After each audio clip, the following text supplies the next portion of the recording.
Welcome back. We are live once again, and this game is currently ongoing.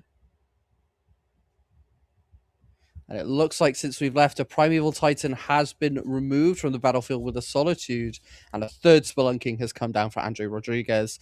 No second Titan in play, like we expected.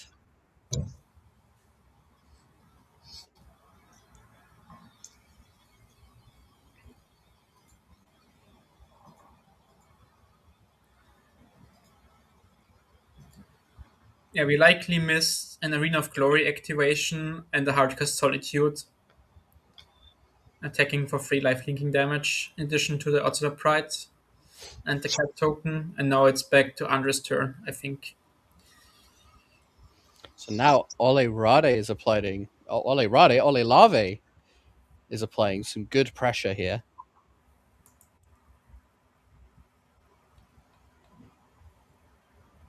And our Titan player is now thinking about what he wants to do.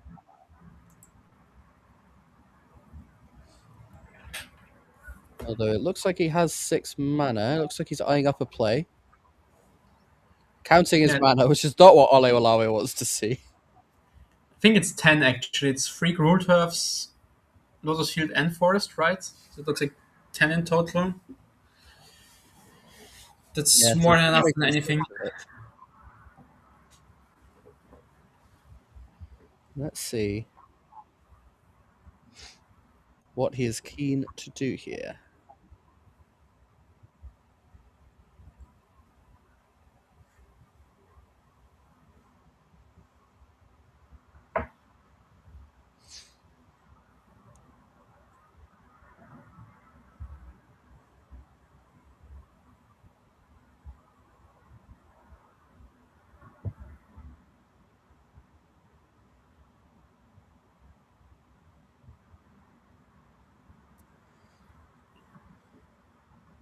What kind of options do you think Andre Rodriguez is eyeing up? So it looks like he's about to play an Urza's Cave. Yeah, you can do Ursa's Cave and then sacrifice it to get something like Tolaria West. And then if you have a bounce land, you can next turn revert that, but this is 10, 11 mana. So it's like you just scape shift. Okay. So he's floating 11 mana and then looks like he's casting scape shift if he's tapping all his lands. I mean, this should just be lights out from here, right? Escape Shift Yes. 6 Unless, with Amulet, 3 Spelunkings. This game is as good as over. yes. It pretty much depends on how Andre wants to play this. Since in theory, there could be a surgical in Ola's hand, which could disrupt the combo. But if I'm Andre's seat, I would just like make a big value scape shift, get a cultivator colossus in a mirror pool, and then copy that one and just put 2 giant creatures in the battlefield and kill him that way without having to expose myself to surgical. Or maybe there's even a spot where you can set up like double shifting woodland activation, so you can play around surgical that way. We will see which lands he will show us. But my guess would be like Lotus Field, Shifting Woodland, Simigrove Chamber, Tolaria West, and 2 more lands, something like that. Maybe already an Echoing Deeps and a Vesuva, something among those lines he's gonna get and completely destroy Ole this game.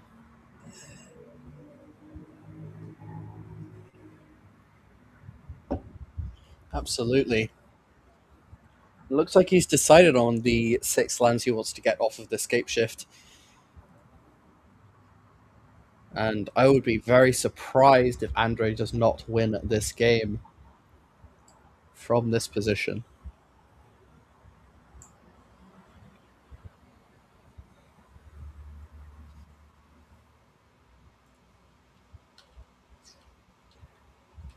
Yeah, still uncertain on the last land, but I think it's pretty much set on Shifting Woodland, Mirror Pool, Tolaria West, Simigrove Chamber, Lotus Field, and random land, I guess. That would be my take from this one. And he had 11 mana before, so it should be 7 mana left after Escape Shift. what do we see here? It's Mirror Pool, it's Crumbling Vestige, it's Shifting Woodland, Vesuva, and one more, which is like a semi-growth chamber. I think it's two Crumbling Vestige, it's the Simic Growth Chamber, it's the Talaria West, Shifting Woodland, and a Vesuva, which I believe is copying Elegant Parlor. Yeah, I didn't see exactly where he pointed, but could be Elegant Parlor or could be Arena of Glory. Both is like reasonable choices to do. Elegant Parlor is going to Surveil here. Perhaps Andre looking to put an additional land in the graveyard. Now is going to tap a bunch of mana.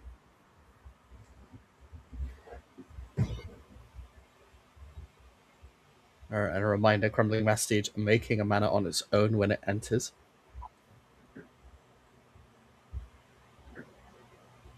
Talaria West going to be bounced, and that is going to be transmuted immediately. Likely going to get a Summoner's Pact.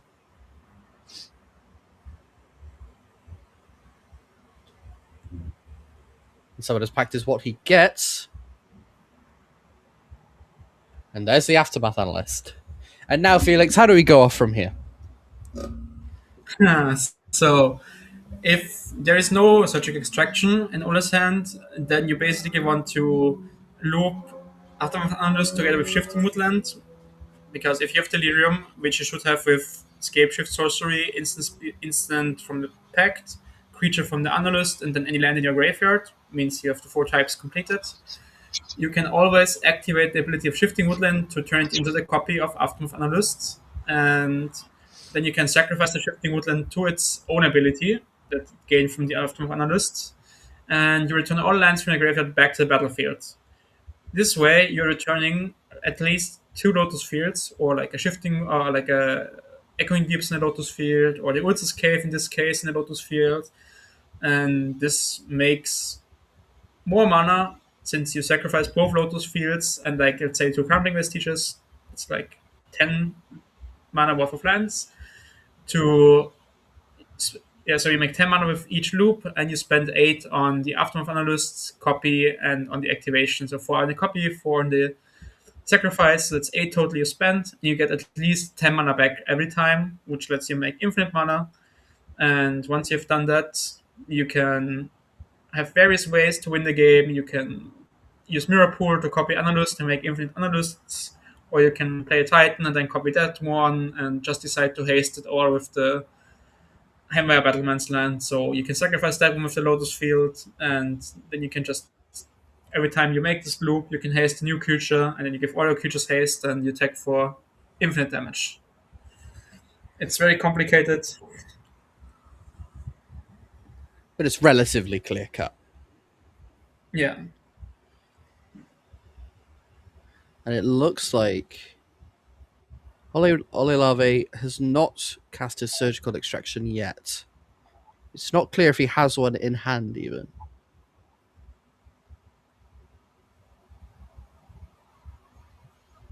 But now we have a bunch of triggers going on the stack. Andre looking to demonstrate a loop now.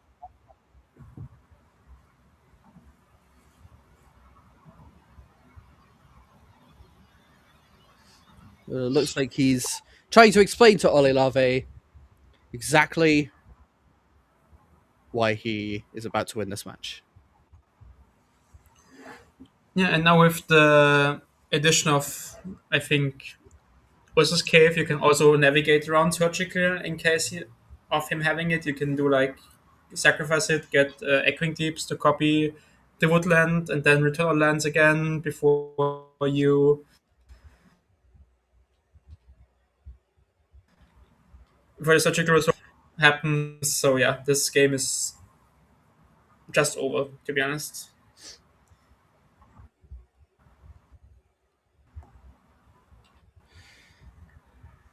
Yeah, and it looks like Andre Rodriguez going through the motions. Olelave like, no, sir, I want you to show me how I'm dead. I'm not going to give this to you that easy. It looks Maybe like there's it's still still some bounce resolved. triggers that have to be resolved.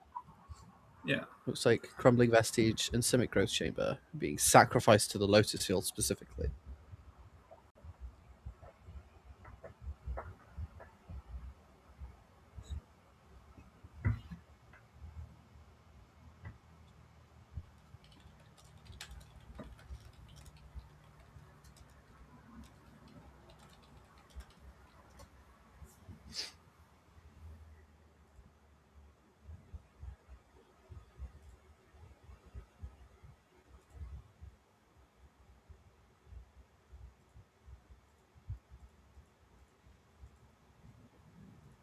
Here we're getting a second Lotus Field of the Urtus Cave. So this is a mana neutral play, sacrificing two more lands. I think these are the two Lotus Fields we sacrificed now. And now it's time to activate Shifting Woodlands. Yeah, and it looks like this game is all but over now.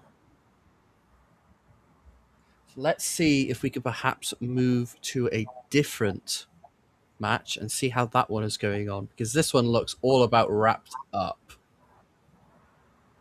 Yeah, there's the handshake. Yeah, that's going to do it. Andrew Rodriguez going to take this match down 2-1 against Olelave. Titan bringing down the Boros Energy Menace, and in quite convincing fashion.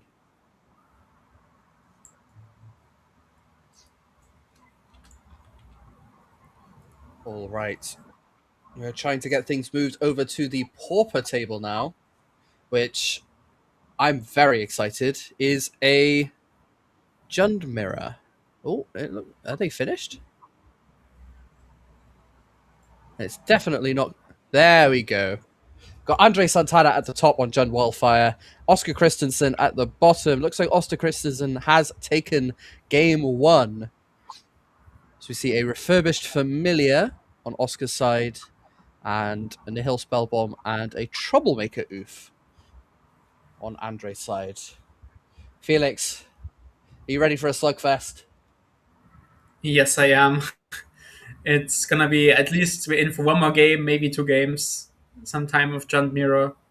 Excited for it. Gen Wildfire, probably my favorite deck in Pauper, and the deck that I would build if I played enough Pauper to own a Pauper deck. It's also the deck I played in the Pauper seed yesterday for my team. Mm-hmm. What was it that drew you to choose the Pauper deck? The Jund deck even. I think I tried all Pauper decks, most of them. I disliked red, just like the theory of playing a red deck. It's not doesn't suit my playstyle, so I for sure knew even though red likely is the best or second best deck, I didn't pick it.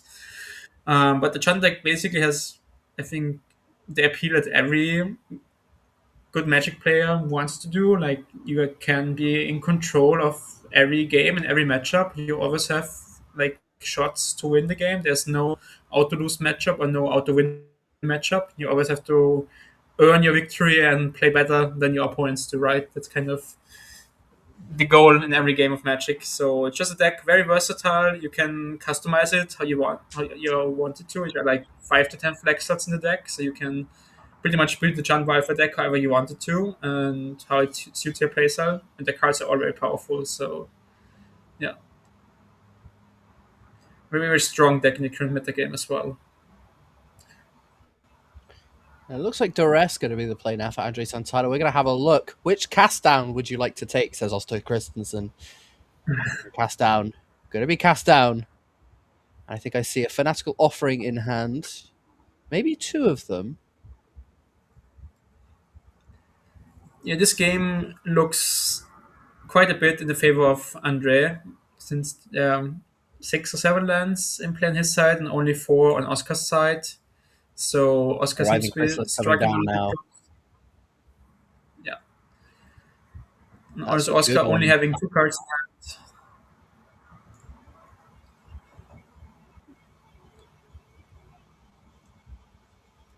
Writhing Chrysalis is about to come down now for Oscar Christensen. Isn't able to cast that and the cast down, but 2 Eldrazi Spawn coming down nonetheless.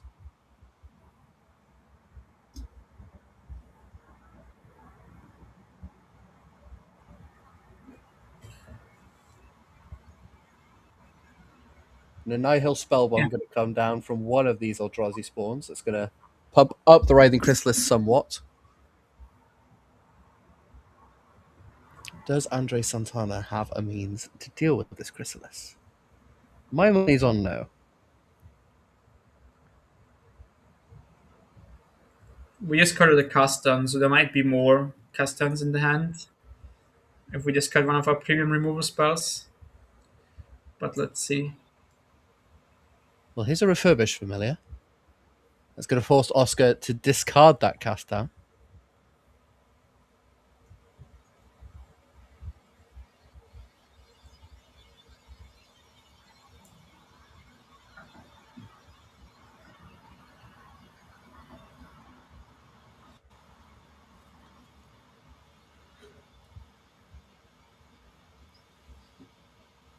A fanatical offering. A fanatical offering going to sacrifice the Eldrazi spawn. It's going to draw another fanatical offering. That's the power of these 2 mana cantrips that you can just keep trading them together and together. As you know, Deadly Dispute was the name of the game previously, but since that card got banned in Pauper, Fanatical Offering doing a very good job. Nihil Spellbomb going to be cracked now for Oscar Christensen. Does he have a play to make here?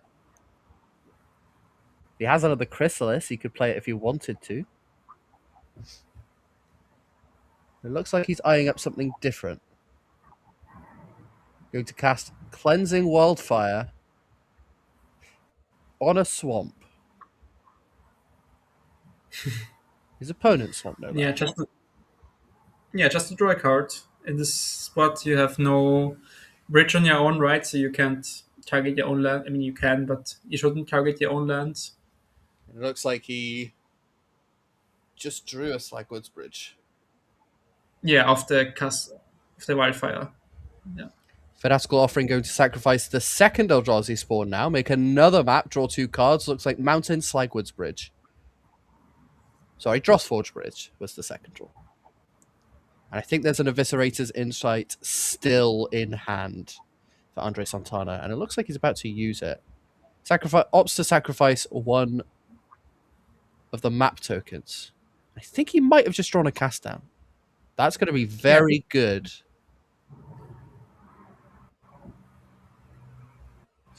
I believe Forest was the draw for Andre Santana. I see the Echo Wellspring in his hand, which draws more cards.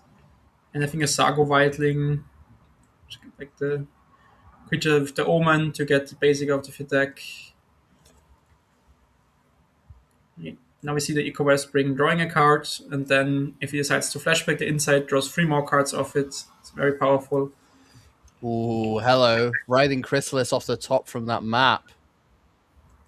That's a good one to have on top of your library.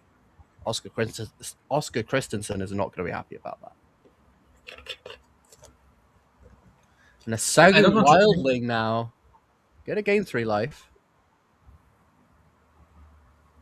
Yeah, I don't want to jinx it, but this looks like we could get a game 3 very soon.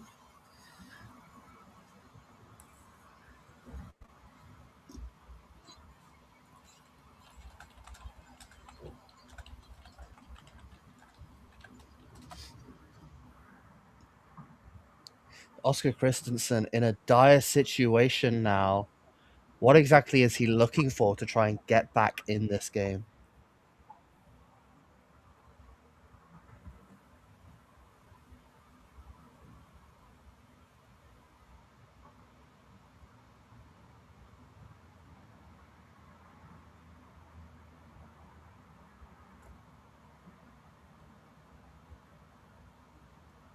It looks like he's just going to pass the turn back to Andre Santana. I think we cycled the Twisted Landscape, but then played a Cleansing Wildfire on your own land, and now just pass back, yeah. And here's that second Writhing Chrysalis going to come down. The first one is difficult to beat, and the second one is backbreaking.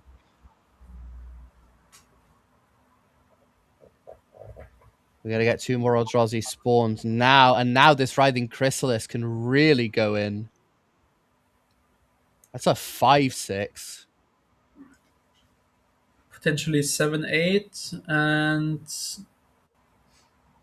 all Oscar has is 8 power, I guess. So he could trade his entire board for that one Chrysalis.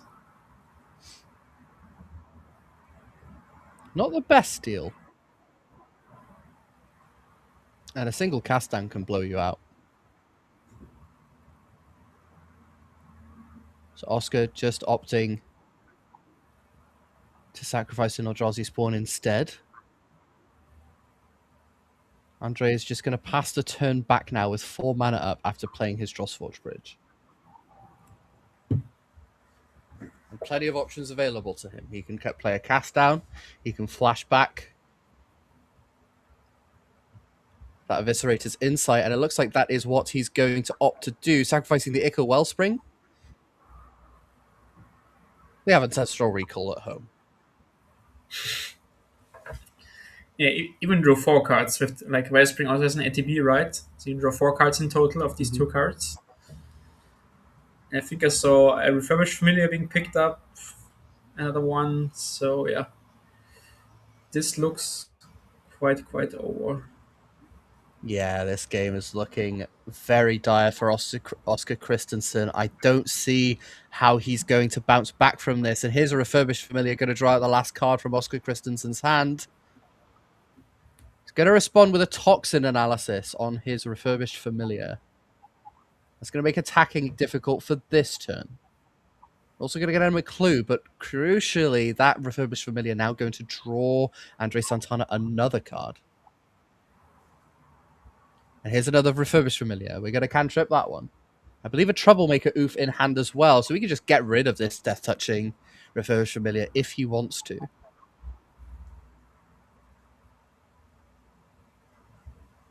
And prepare a very big swing. Cast down also in hand. Here is the Troublemaker Oof, going to immediately be bargained now, sacrificing that Vault of Whispers. Oscar Christensen going to draw another card. And it looks like the Danish player on the standard seat also won their standard match. So this is the deciding match for the round, Felix. The winner of this match is going to be sending their team to the losers finals.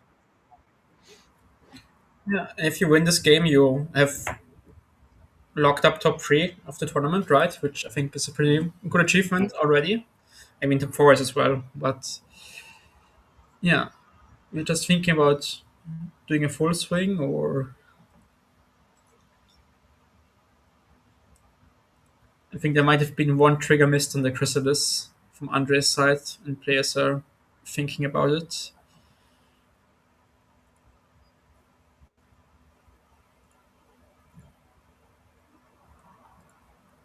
Maybe they forgot about that one counter was put on the Chrysalis with the map token.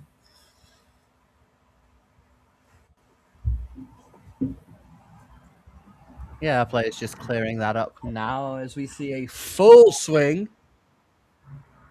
now from Andre Santana. Chrysalis going to block that Segu Wildling. We're going to pump up those guys a little bit more. Are we about to see a cast down on the Writhing Chrysalis? No. Eviscerator's Insight going to sacrifice the Segu Wildling. Going to draw a Cleansing Wildfire and something else.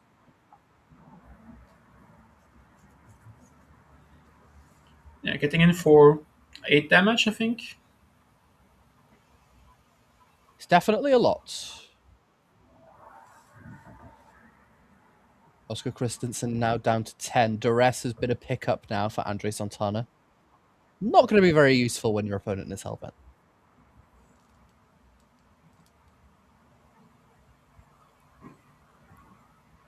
Oscar untapping with the Writhing Chrysalis. Looks like he's singling out some mana. Is that a Troublemaker Oof? No.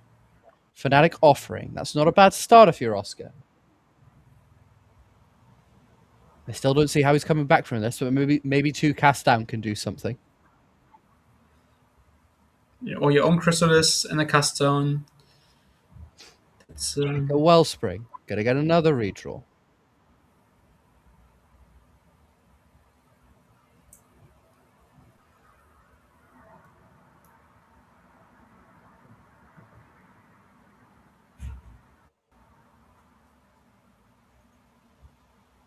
Could have access to a Krot Clan Shaman. Sagu Wildling. Could I get a basic? And Yeah, should another be one Writhing swamp left. Chrysalis. But I just don't see how this is going to be enough for Oscar Christensen. So you have 4 blockers. You can eat 2 attackers with the Chrysalis. I think you survived this turn exactly on 2 life, if I'm not mistaken. Yeah. Duress to pick up again for Andre Santana.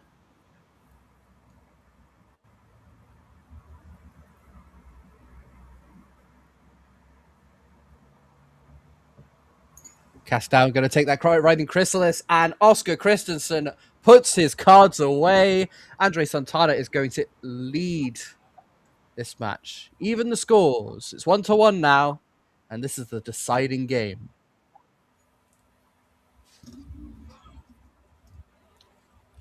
Well. Yeah, no better way to get the decider in the mirror match. You absolutely love to see it. This is one of my favorite matchups in Magic as a whole. It's a black mid-range mirror. Let's consult the sideboards really quickly now.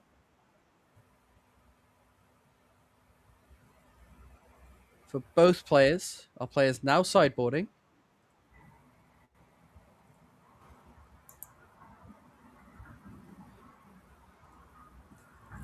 And we will just very quickly take a look at the board. From Andre Santana's side, we have 3 Duress, 1 Nihil Spellbomb, 3 Pyroblast, 2 Troublemaker Oof, 4 Weather the Storm, and 2 Breath Weapons. Now, we saw the Spellbombs and the Duresses come in. Andre is now on the draw.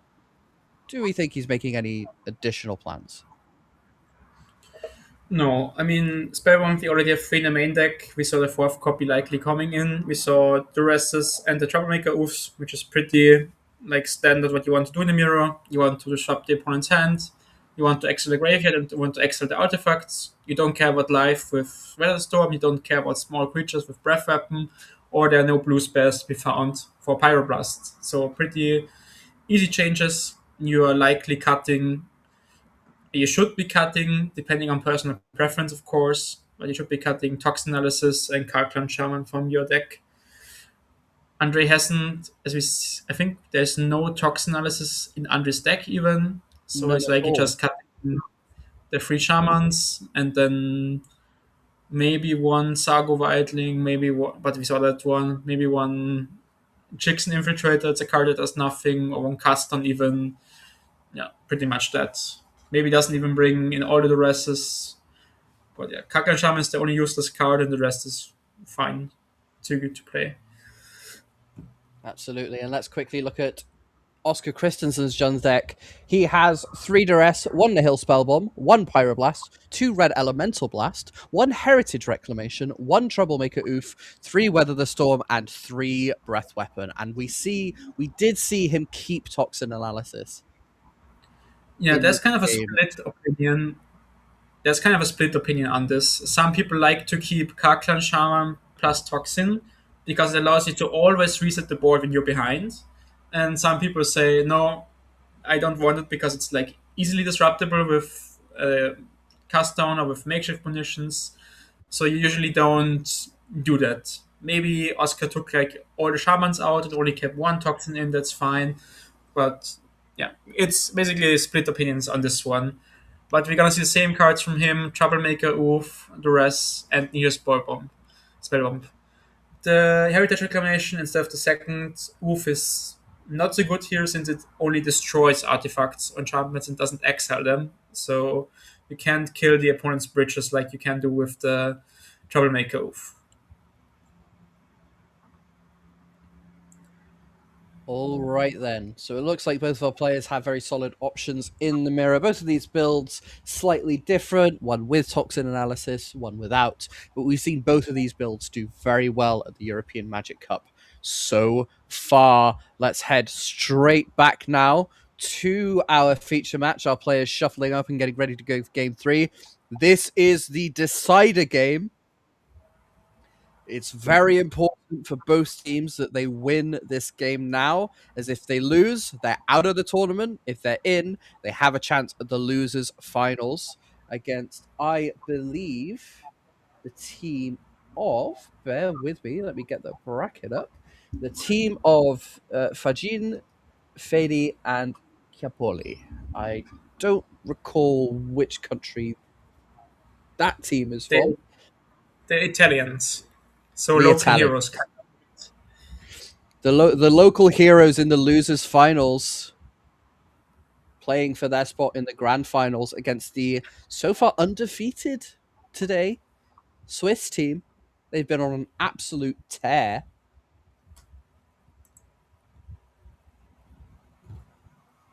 Oscar Christensen looking to get it done for Denmark. Andre Santana for Portugal. We've seen a lot of support in the chat for Andre Santana and the Portuguese team. And while our players are still shuffling, if you still want to show your support for your favorite team, it might give you the chance to win one of these beautiful playmats that I will absolutely be begging the organizers of this tournament for one of these when the tournament is over. So Yari, if you're listening, I'd love one of these.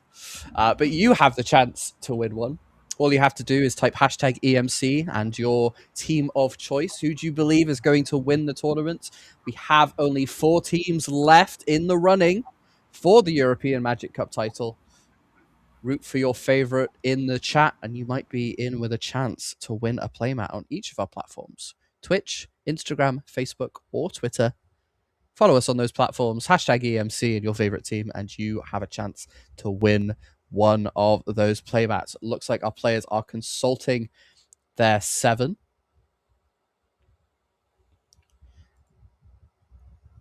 And we will be ready to go. Perhaps, I think both players might have taken a mulligan here.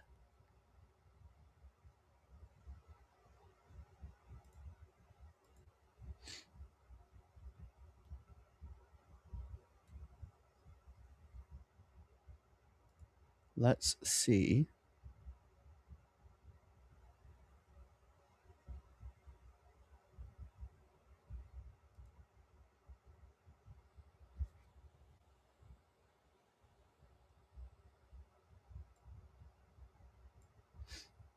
Andre Santana presenting Oscar's deck back to them. Both of our players shuffling. Going to draw a fresh 7 now. This is a crucial game for both players. You do not want to go ahead.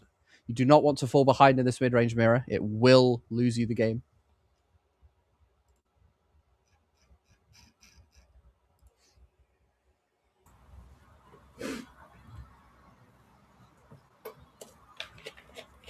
Looks like both players actually happy with their hand. Neither of them taking a mulligan. Drossforge Bridge going to be the play for Oscar as we get into game 3 of this crucial match.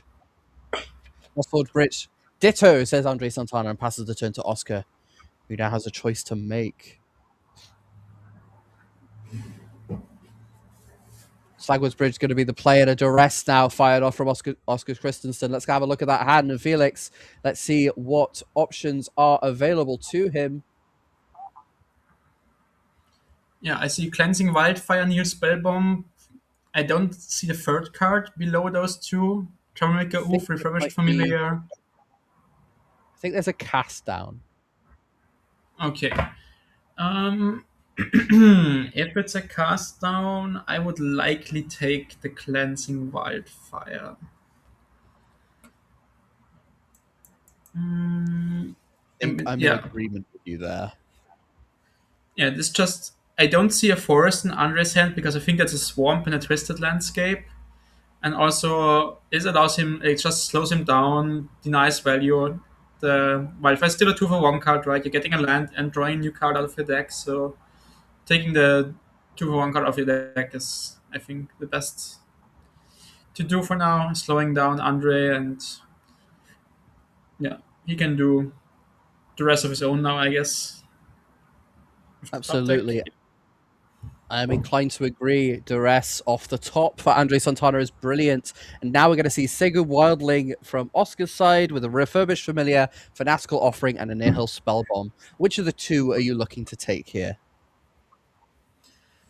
I think same reasoning here. The one card that draws two cards or goes up on cards, right? Near Spellbomb can cycle.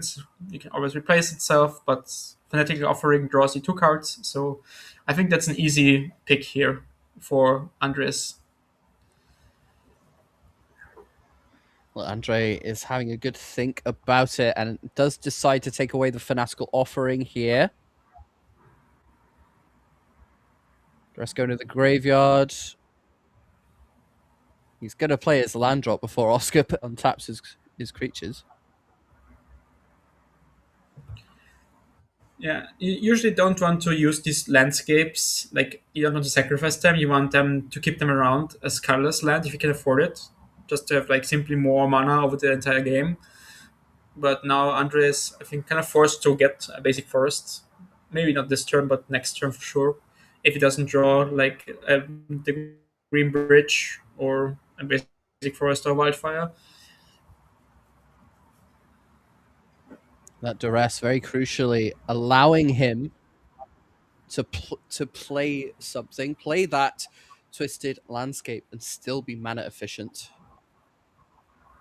Now Nihil Spellbomb into Refurbished Familiar for Oscar Christensen. That's going to force Andre Santana to discard a card. Oscar Christensen getting an early lead as far as board presence is concerned. But as we saw from that Duress, Andre Santana has plenty of options left available to him. Looks like Andre is consulting his team. Cast down is going to be the discard. And a second Drossford Bridge comes down for Oscar Christensen. So that Andre on was the his other strong side is going to turn, crack. right? He drew the bridge for turn, right? Because we knew all Mm-hmm. the cards in hand. So he has the Saga Wildling and the Forest left, I think. Okay. Maybe With just Andre wants to run. Santana, Go ahead, yeah, please. Oscar Christensen perhaps at risk now of sort of running out of steam.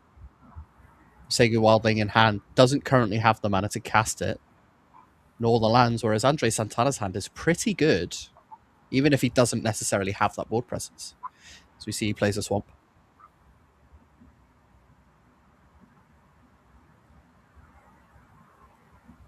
Looks like he's eyeing up a play.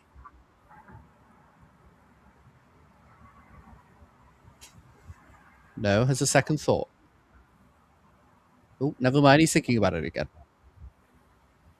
Goes with a Hill Spellbomb. And here's a Troublemaker Roof, and that's going to deal with the Refurbished Familiar. Wow, that's a very greedy play, in my opinion.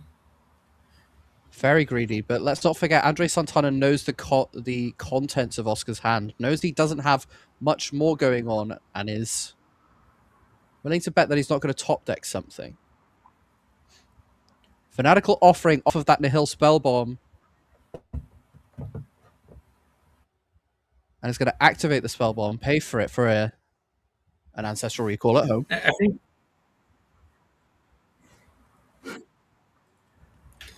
it's so weird that Andre didn't decide to like take 2 damage and the next turn play the Troublemaker Oof and pay the black mana from the spell to draw a card of his own. This is, I don't think 2 damage matters a lot in this matchup.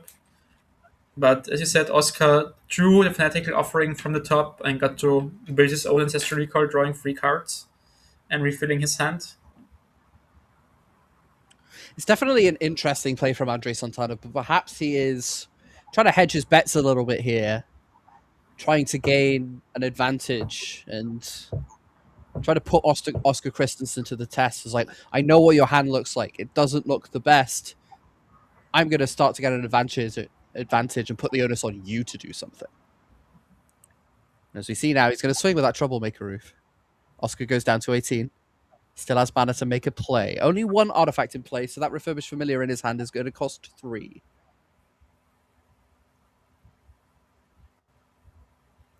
Never mind, it costs 2 now. That's a Slagwood Bridge, and he's just going to pass the turn.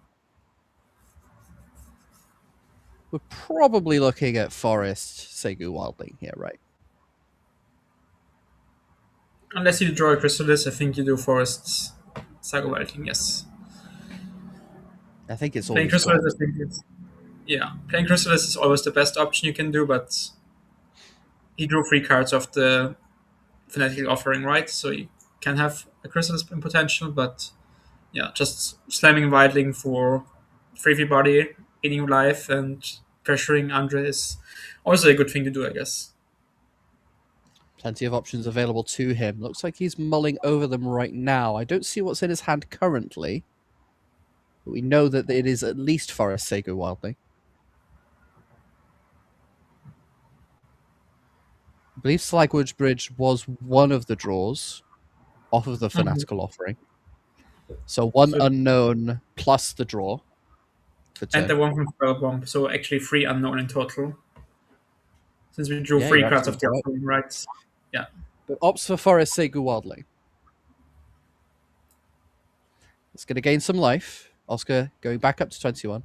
Just going to pass the turn to Andre Santana, who now has to find a way to deal with this large dragon. I think Chrysalis is going to do the job. That's going to come down immediately. Andre's got to be happy with that draw. Passing the turn back to Oscar Christensen now. He's going to have to find a way to deal with this Writhing Chrysalis. So Segu Wildling isn't attacking anytime soon. Going to tap 2 mana here. What has he got? Cleansing Wildfire on the Slagwoods Bridge. That's going to get him a land and draw him a card. Probably looking for an answer now to this Chrysalis. Yeah, cast down, the only answer in the deck.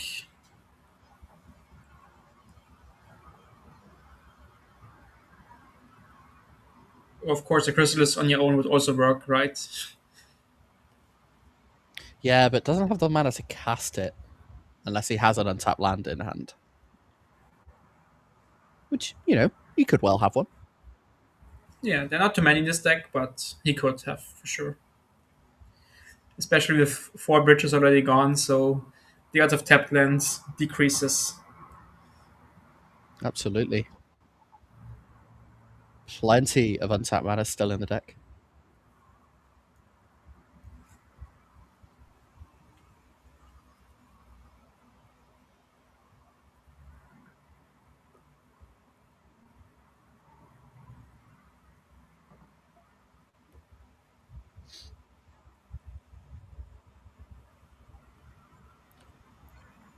Looks like the map is going to be cracked now on the Segu Wildling. Refurbished Familiar on the top. That is going to pump up the Segu Wildling to a full 4. Going to choose to keep that Familiar on top. Does he have a cast down? No, but he does have a spell bomb, and it's just going to pass the turn. Now Andre Santana has gotten to untap with the Writhing Chrysalis, and this is going to put him very far ahead. He's missing land drops. And was that? No, that's not a quick go. Yeah, he's missing land drops. He's falling behind on the mana angle. But I think both players have like 2 or 3 cards in hand. So both are very low on resources. And that Familiar on top is going to be brutal if he gets to discard a meaningful card. Cast down That incoming. Oh, no. Familiar of his own, discarding a land. My apologies. I thought there was a cast down in that hand.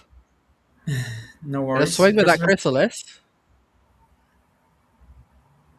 Oscar going to sacrifice the Eldrazi Spawn. Oscar Christensen going to take 4, down to 17 now. Another aggressive sacrifice on the spawn, not using the mana to cast anything, simply sacrificing it for just the +1/+1 counter on the Chrysalis. So Especially in both, this position. yeah, both players kind of working on top deck mode almost. I think I currently put the advantage bar in Andre Santana's favor purely because of the Sagu Wildling versus the Writhing Chrysalis, but Refurbished Familiar, very solid. Slagwood Bridge, the discard. So Andre opting to not play his lands. And here's a makeshift munitions now. That could kill the Chrysalis in theory. Yeah.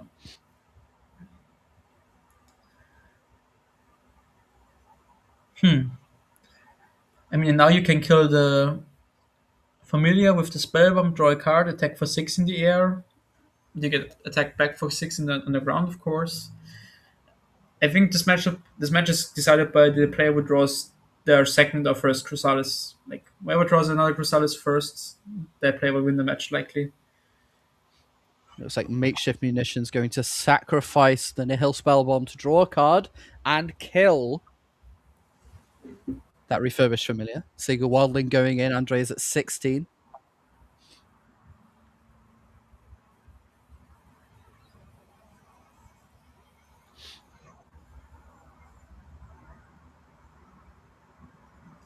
Full swing now. Ooh. Ooh, hello. That is not what Andre Santana wanted to see. Toxin analysis on the refurbished familiar is going to say bye-bye to the Writhing Chrysalis, and now the Portuguese side is in trouble. Advantage bar way in Oscar's favor. Piling up 4 mana, so this might be. Oh, he's just piling up 2 mana. Okay, not another Chrysalis. I was excited for a moment. And I mean, when you analyze how this game has gone so far, I mean, Oscar has more lands. He's drawn more cards that draw cards. And Andre has kind of just played big things into Oscar's removal options. Yeah, that's kind of how this mirror works, of course, right? Both you're playing the same, almost same 75 or same 60 in the post-board games.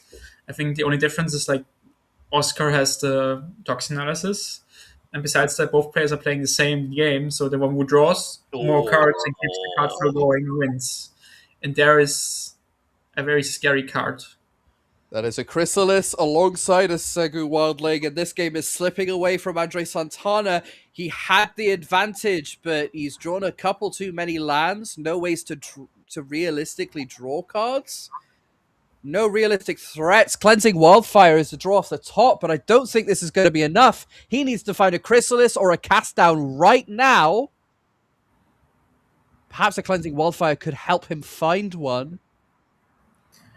Even a custom isn't good enough here, since the makeshift munitions lets you ping all the lands and the creatures into the face for lethal damage next turn anyway. Oh, you're absolutely right. Andre Santana's just dead. He needs to find a Chrysalis here, or a way. I think even a way to kill the munitions, because that's 8 mana and 8 damage that he's able to fling away. Nihil Spellbomb now. Looking to draw a card. Perhaps playing this Troublemaker Oof so aggressively, coming back to bite him now. Gixian Infiltrator is not going to be enough. Oscar Christensen just going to start pinging things off.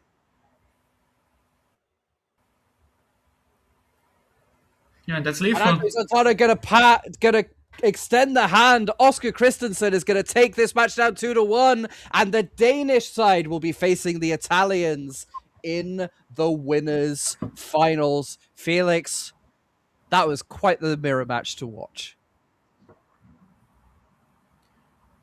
Yep, it was back and forth. We thought Andre was winning, then Oscar, then Andre, then Oscar again. In the end, it was Oscar who took down the entire match by drawing more Chrysalis, and also the makeshift munitions making a huge impact. Basically, being a burn spell for 8 damage here, and also killing the creatures from Andre's side.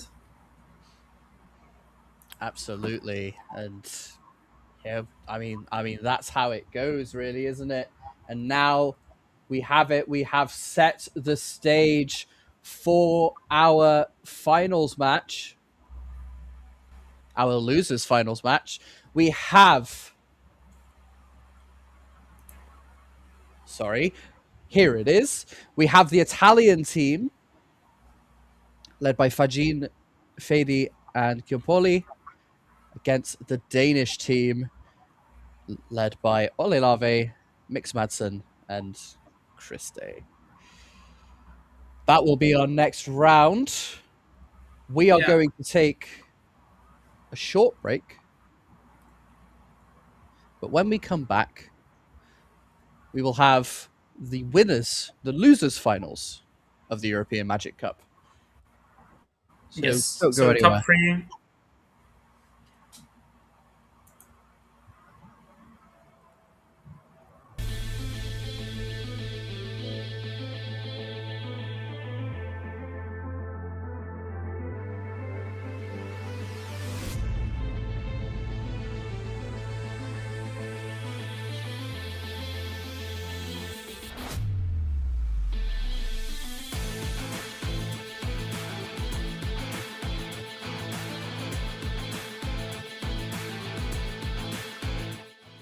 All right, I'm here with Alberto Ballesteros, the artist of the Unity League European Magic Cup playmat. It looks like this. And I was wondering, Alberto, can you walk me through what's the idea behind this playmat?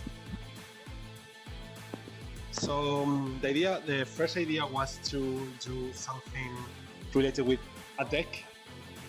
So we pitched like a few popular decks in Modern right now. So we landed on Amulet Titan, which is a evergreen, pun intended, deck.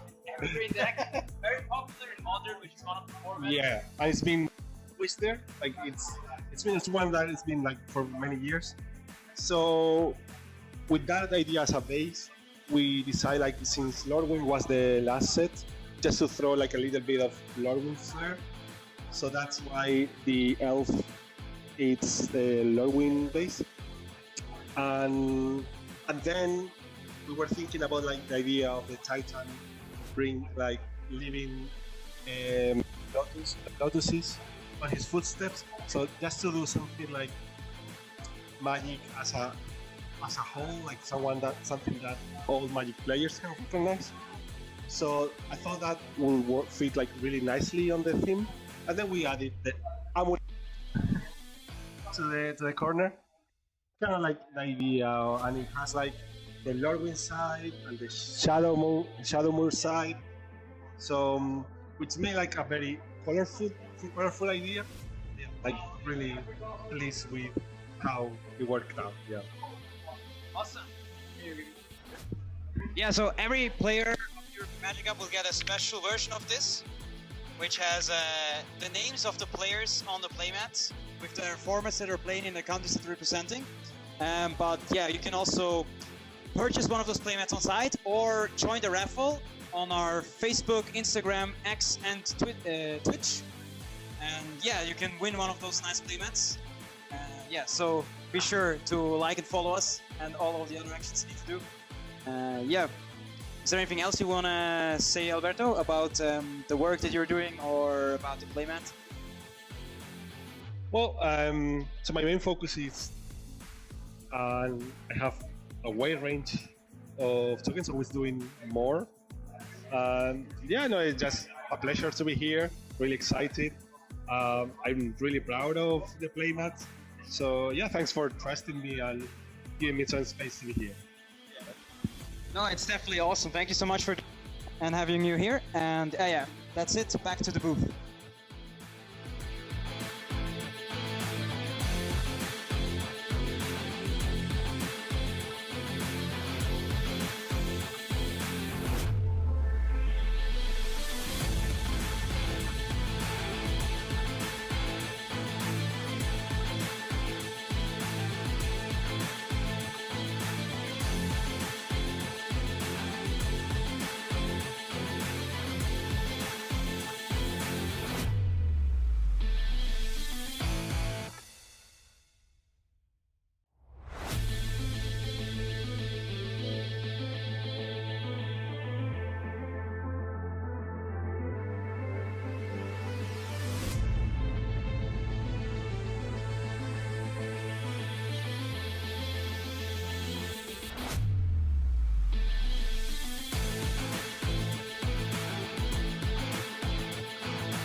All right, I'm here with Alberto Ballesteros, the artist of the Unity League European Magic Cup playmat. It looks like this. And I was wondering, Alberto, can you walk me through what's the idea behind this playmat? So the first idea was to do something related with a deck. So we pitched like a few popular decks in Modern right now.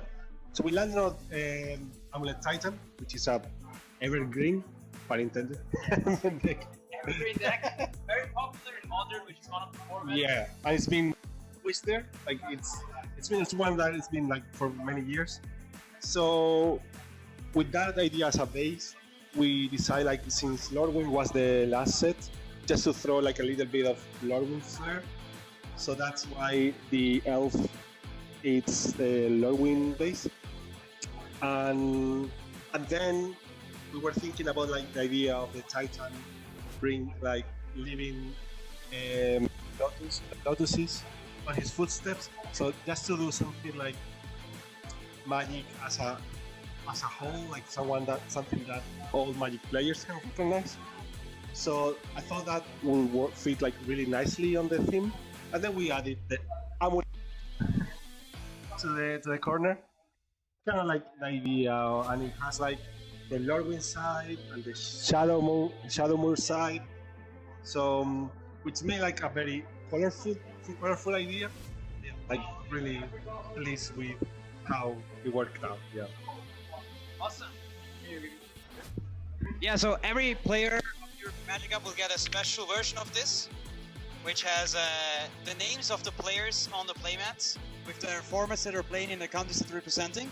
But yeah, you can also purchase one of those playmats on site or join the raffle on our Facebook, Instagram, X, and Twitch. And yeah, you can win one of those nice playmats. Yeah, so be sure to like and follow us and all of the other actions you need to do. Yeah. Is there anything else you want to say, Alberto, about the work that you're doing or about the playmat? Well, so my main focus is I have a wide range of tokens, always doing more. Welcome back, everybody, to the European Magic Cup. It is time for the winners' finals, and our match is about to begin. But before we start, just a reminder that we are doing a giveaway. I can see some people have been showing their support in the chat for various teams, the Portuguese teams, the Danish teams.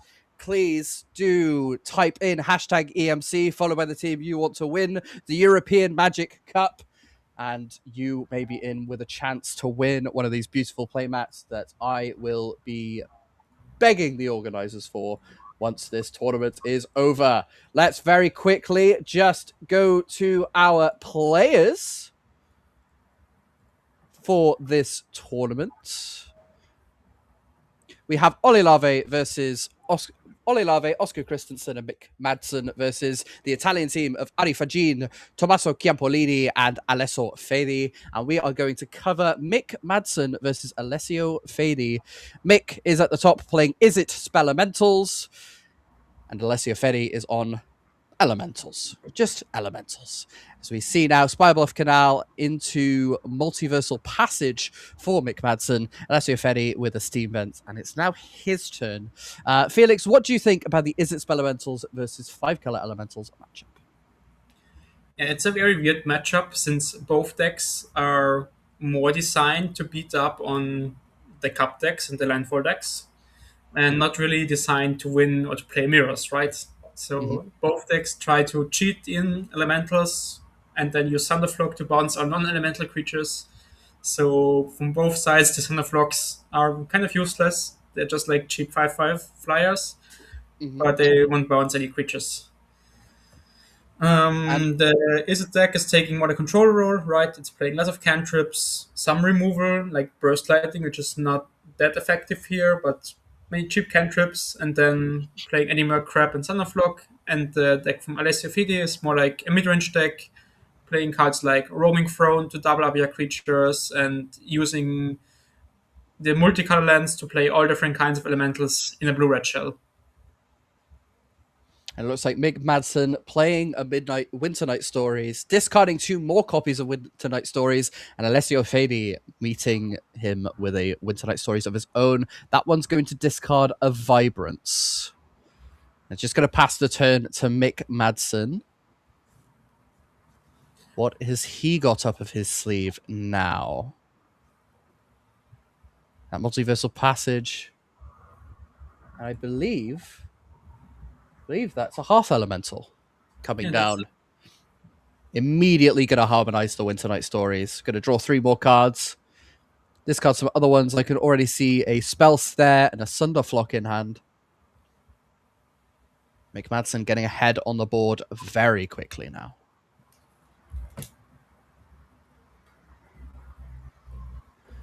Looks like he's deciding what he wants to discard to this Winter Night Stories. Looks like he's looking at discarding 2 cards instead of a creature. That's Bluff Canal, and I think it might be a Burst Lightning. Just Yeah. going to play an island representing Spell Snare. yeah, it was a burst melting indeed. Roaming Throne going to be the play now for Alessio Fedi.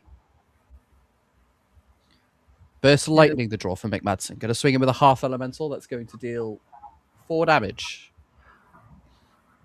4/5 beats a 4/4 in combat, so that Roaming Throne not going to do too much. Looks like an Eddie Merc Crab in the hand for Mick Madsen. And I believe it costs 3. Yeah, you might be right. We see only one clear answer in Seer, dealing 4 damage to Roaming Throne in McMadsen's deck. Of course, Burst Lightning kicked works as well, but there's still the War 2 on the throne, so kind of pricey to get rid of that card. Absolutely. And a Burst Lightning just hitting face here. And another Half Elemental going to harmonize another Winter Night Stories.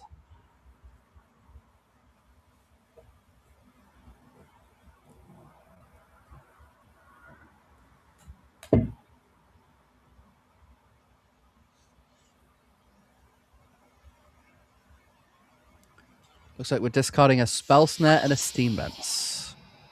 Going to play a River Pyverge and another Hearth Elemental. This is a big board for Alessio Fedi. How is he going to deal with this?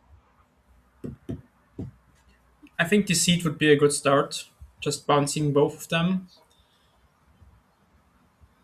Or maybe even Vibrance, killing one and making another blocker, getting some life. Yeah.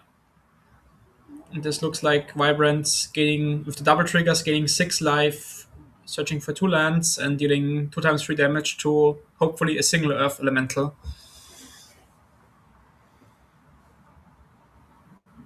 That Vibrance coming down as quite a large creature. A 4/4. Good enough. Ooh. We saw Spider Sense countering the second 3 damage trigger, so the first half elemental doesn't die, and then he bounces back another one, so he can replay this adventure site and draw 2 cards of it, and then replay it again for free, or for 1 mana basically. Now he kills off Roaming Throne. Roaming Throne going away.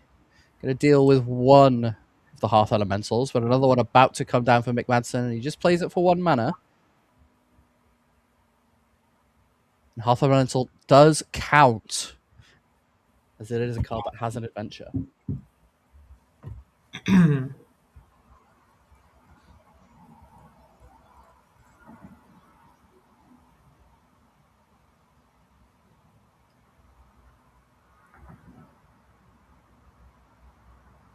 Looks like a Sunderflock coming down now.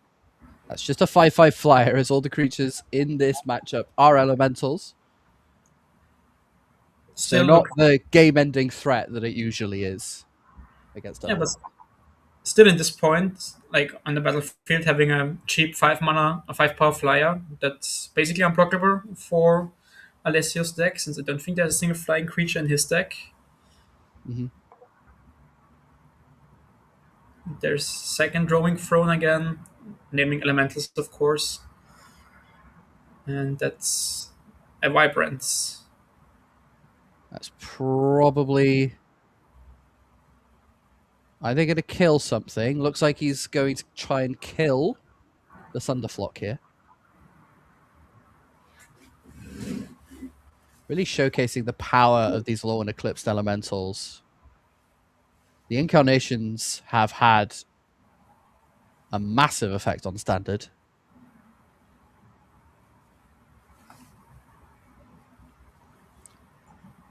And another Eddie McCrab coming down, and Alessio Fade is going to pack it in. Mick Madsen is going to take an early lead with Is It Spelementals versus the 4-color Elementals deck. And now we're going to head straight to sideboarding. We will waste no further time. Let's have a look at the Elementals deck by Alessio Fade. We have 1 Soul Guide Lantern, 2 Spell Snare, 2 Abrade, 2 Disdainful Stroke, 1 Essence Scatter, 1 Flash Freeze, 2 Sear, 3 Ill-Timed Explosion, and 1 Quantum Riddler. Felix, what are you feeling Alessio Fade is going to want to bring in against the Spelemental deck? For sure, Sorgat Lantern to stop the cost reduction on the elementals, as well as Quantum Riddler to draw more cards, and likely some counter magic in form of Disdainful Stroke and Essence Scatter, maybe even Flash Freeze, although I doubt that. But so mostly like the counter magic to prevent Mick from playing cheap elementals and having a little bit more interaction himself, since Alessio's deck is more like, tap out control. You want to play an elemental every turn, and it's hard to keep up with the tempo that Mick's decks provide sometimes. Absolutely, and let's head straight to the Is It Spelementals deck. We have 2 Annul, 1 Soul Guide Lantern, 2 Disdainful Stroke, 1 Flash Freeze, 2 Pyroclasm, 1 Spider Sense, 2 Wan Shi Tong, 1 Broadside Barrage, 1 Ral Crackling Wit, and 2 Quantum Riddlers. Yeah, again, on Mick's side, this match probably gets a little bit grindier post-board, since Alessio brings in Graveyard Disruption, which means we want Quantum Riddlers and Wan Shin Tong to draw cards, I guess. Maybe Wan Shin Tong is more for the mono green matchup, but I can see him being brought in here as well as like a grindy card. Broadside Barrage to kill any elemental or Roaming Throne, maybe even Ral to draw even more cards. Spider Sense to counter a non-creature spell from Alessio, or something like a Disdainful Stroke to counter his elementals as well. Even though there are Cavern of Souls, 4 copies of them in the deck, you might want to have some counter magic still, since usually the Roaming Throne is not an elemental on the stack, at least only in the battlefield, so you can sometimes counter it with the Disdainful Stroke. As we can see in mixed deck, there are like some dead cards you want to get rid of in the main deck, right? Spell Snare has almost no targets for both players. Burst Lightning doesn't do anything besides deal 2 to the face or 4 to the face, so those are some easy cuts, or trims, I guess. Absolutely. And before we head to our post-sideboard batch, just a reminder of our giveaway. Time is running out. We've only got the grand finals left after this match. And if you want to win one of these beautiful playmats, all you have to do is type hashtag EMC, followed by your favorite European Magic Cup team. Who are you rooting for to win? There's only 3 teams left.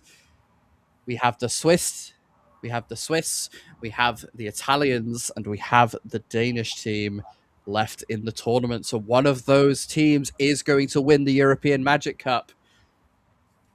All you have to do is root for them is type hashtag EMC in the chat. Make sure you're following us on all of our platforms, Twitch, Instagram, Facebook, and Twitter. Type in hashtag EMC in your favorite team, and you can win one of these playmats. And the more of our platforms you do this on, the better your chances of winning.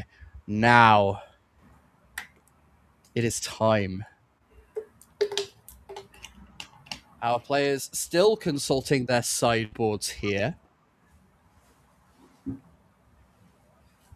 We've had lengthy discussions about the sideboarding, so let's just move quickly towards the 2026 European Unity League season.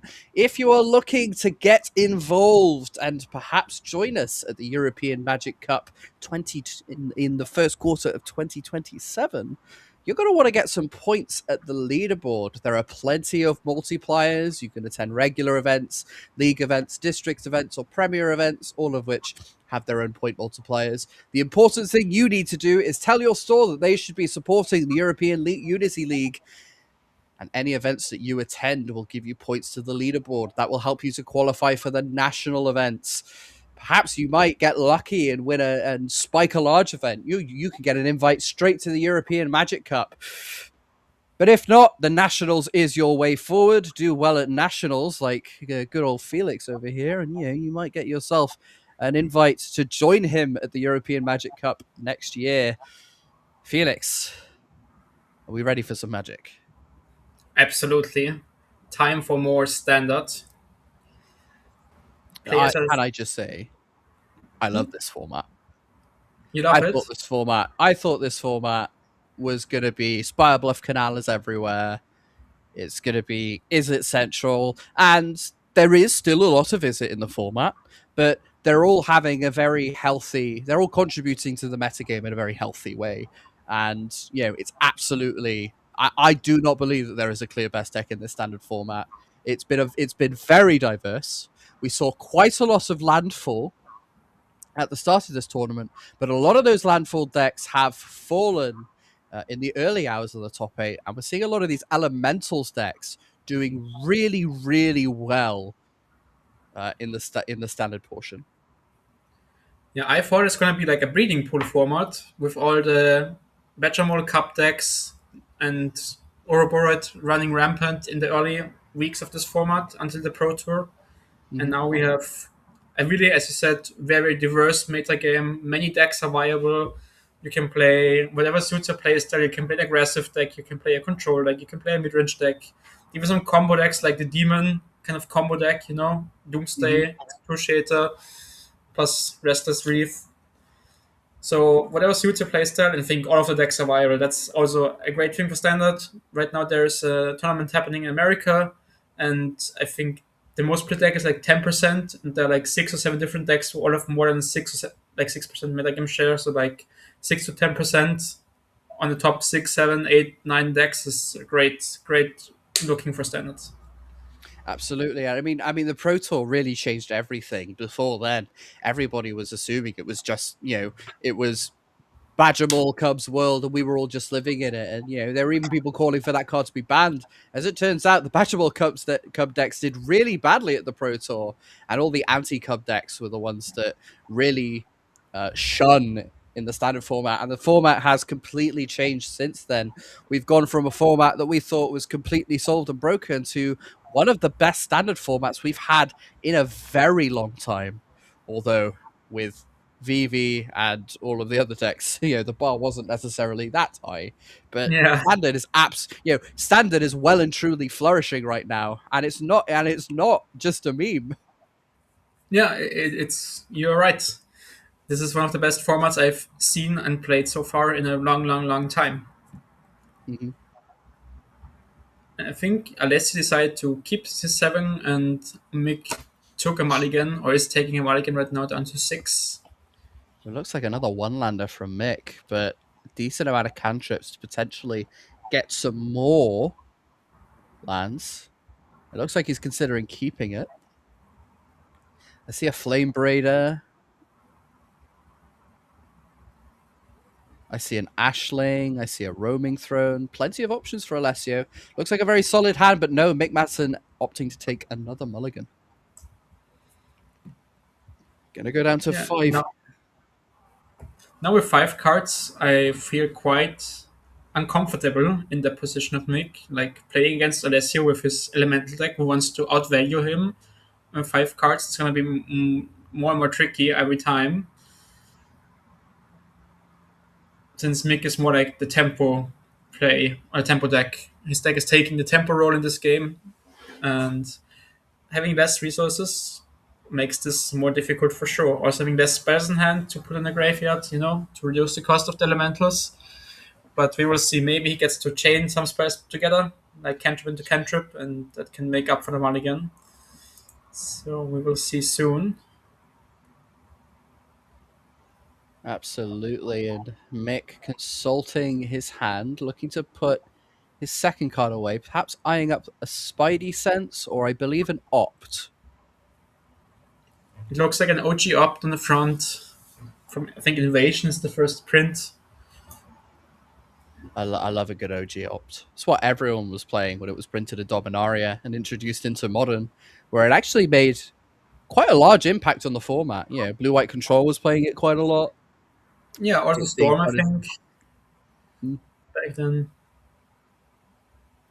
Yeah, card was seeing quite a lot of play. Not so much now, but Ashling Rekindled is going to eat a Spell Snare from McMadson's side, keeping them in post board. And here's a sleight of hand. Looks like he may be looking for a land. Seemed like a quick one. Has he found one? Yes, he has. It's a second island. Still doesn't have all of his colors, but gonna pass the turn nonetheless. Now a Flame Braider from Alessio Fedi. That one's gonna resolve, and a Soul Guide Lantern coming down now. Alessio's gonna go for the sleight of hand. Opt on the end step. Doesn't like it, so he's gonna draw another one. Going to untap and draw for the turn now. Does he have a land drop to make? I think he found a Steam Vents. Opt is the play. Doesn't like that card. Gonna ship that one back.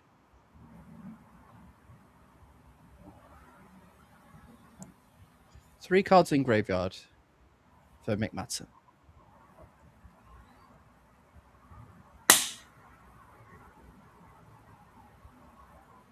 Shocking in a Steam Vents going to 18. Just going to pass the turn now. Unless you're fading going to untap with a Flame Braider. Let's see what he can do for the mana. Is just a Roaming Throne. No 6-mana elemental played so far, and Flame Breaker is playing an Ashling. Okay, that's fine. Another That's spell. going to be the spell snare. All of these spell snares have been very good for Mick Madsen, but Roaming Throne plus Flame Braider, that is going to be a big ask for Mick to deal with, especially with only 3 lands. That Ward 2 on the Roaming Throne is going to be relevant. Discarding the entire hand. That is quite the play. Is it 2 crabs and a half elemental? Or is it 1 crab, 1 Chiton, and a half elemental? Something like that, I think. I think so, yeah. For sure that the most right card is the crab, and the most left card is the half elemental, and we don't see the one in the middle. But there's a warped Quantum Riddler in response, or actually is it hard casts? It's a warped Quantum Riddler, and in response there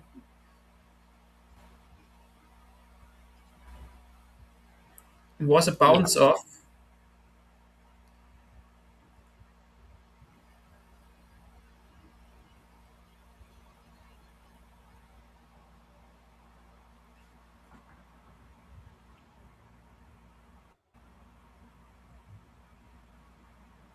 Sleight of hand now from Mick Madsen. I don't think the stream can see the gameplay right now. They see us instead. Now it works I again. can see, Yeah, I no, can no. see the feed. I think we're having some technical difficulties on our end, folks. Yeah, now I'm watching on my phone, so now it looks fine again.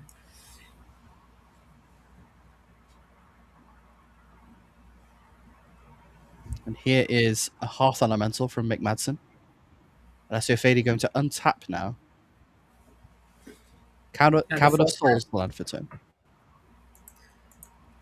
4/5 being able to block the 4 for Roaming Throne takes quite a lot of pressure from Alessio's side. Quantum Riddler going to draw 2 cards now. There's only 1 card in hand for Alessio Fedi.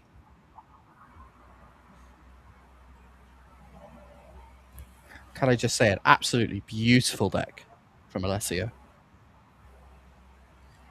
Also, mixed choices are great. Old border Steam Vents, this might be something like Beta, or the very old islands for sure. And yeah, OG opts, full of internet stories. So many, many beautiful cards. Spider Sense going to counter this Winter Night Stories. But the Half Elemental going to harmonize it. So Winter Night Stories is going to come down, but this board is very dire for Mick Madsen, and it's not obvious how he's going to get out of this situation now. Alessio Ferri has pulled way ahead. Yeah, Steam Vent Quantum Riddler shot is, into sleight of hand. Quantum Riddler is quite a good Magic card, I have to say. Mm-hmm.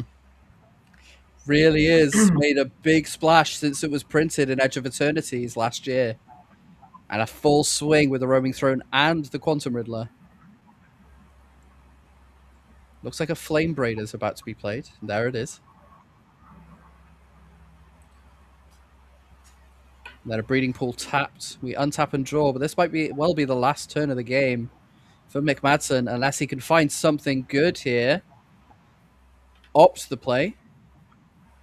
Doesn't like that one. I believe that might be the fourth opt of the game. And Mick Madsen's going to scoop it up, and Alessio Fady is going to even the score 1-1.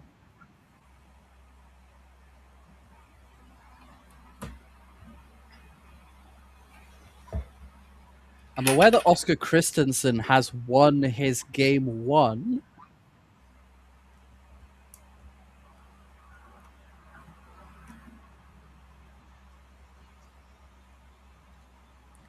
Whereas Yeah, so Oscar Olave lost against Affinity in game 1. Yeah, we have Pauper, Oscar playing John Wildfire. We've seen him quite a few times in stream already, playing against, I think, Mono Red Rally is what I see on the screen. Yes. So it's like red aggressive deck, putting creatures sideways.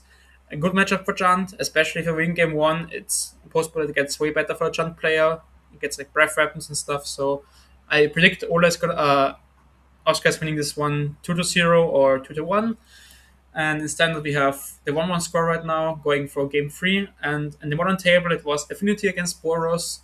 We've already seen Ari play against Ole today. And we saw Ari piloting this Affinity deck masterfully, abusing weapons manufacturing in combination with Arcbound Ravager to use demolition tokens and deal 2 damage to every creature the Boros Entity player played. And Ari also won the first game in this kind of semi-final, or let's call it lower bracket final. So yeah, Affinity leading 1-0 and Chan Wildfire leading 1-0. So like the Danish team is leading in the Pauper seat and the Italian team is leading in the modern seat. And then it's going to a game number 3, deciding game for standard.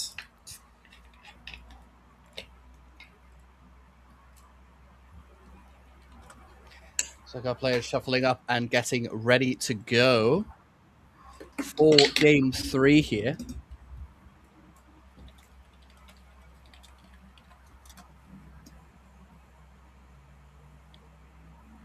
Alessio patiently waiting for Mick Madsen to present his deck. Both of these players wanting to secure a win here.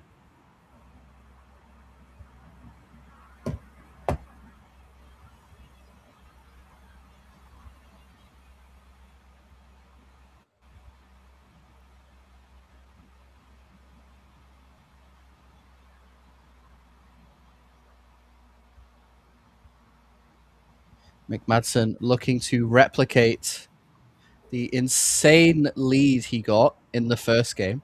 Just overwhelmed Alessio Fady before he could do much of anything.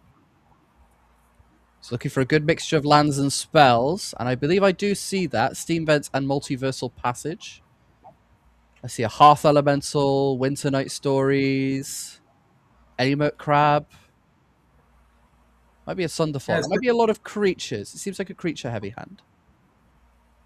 I think you saw the same cards I did. So yeah, looks like a creature-heavy hand. Maybe they're already in a mulligan and we missed that one.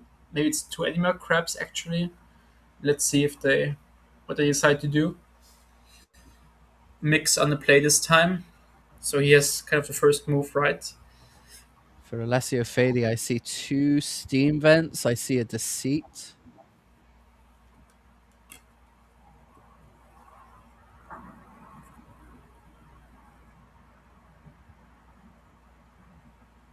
Yeah, Mick decides to ship his creature heavy hand and hoping to draw a more spell heavy opening hand and draw the creatures later on turn 3, 4, 5.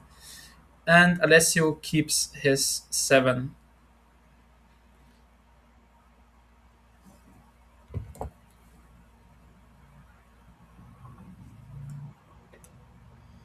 Looks like Alessio Fadi has a lot of the tools he is looking for to get ahead in this game. I think I see a disdainful stroke in the hand as well. I think it's one of those Cowboy Bebop ones. I love those disdainful strokes.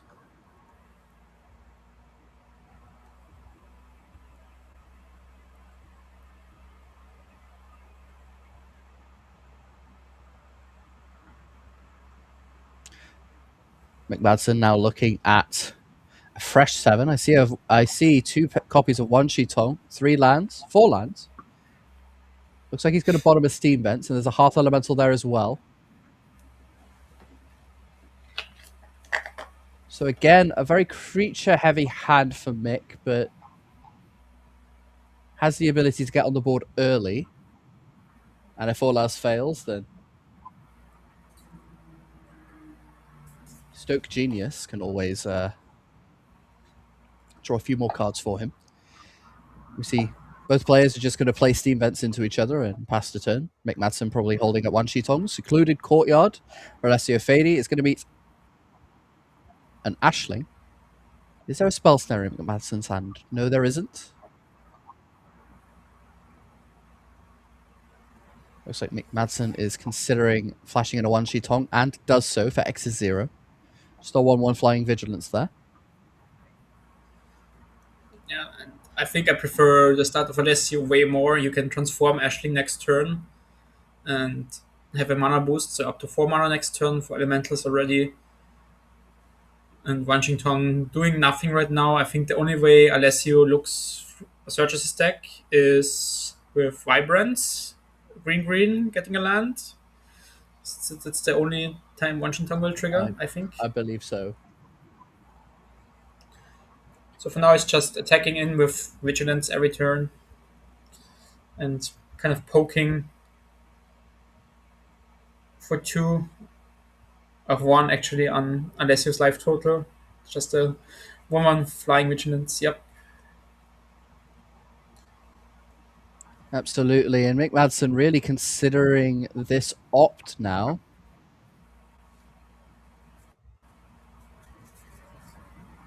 It's like it's a real sticking point for him.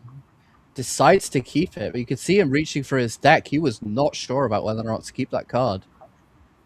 Just going to pass the turn again now.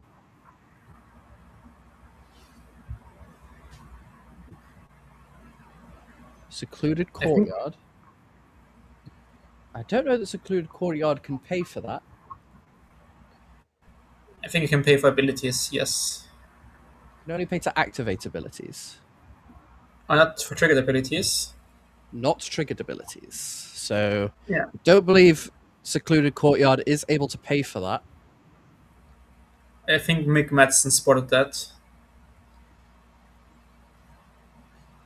I think he has, but I think they're playing on.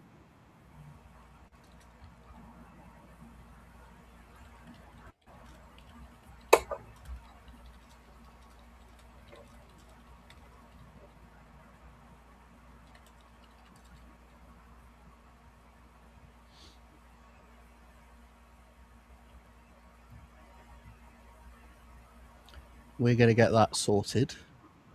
Mm-hmm. And on the left side, I think the Pauper match is over, since the players are de-sideboarding, as it looks like. Looks like Jund potentially taking an early win there, so the Danish team ahead.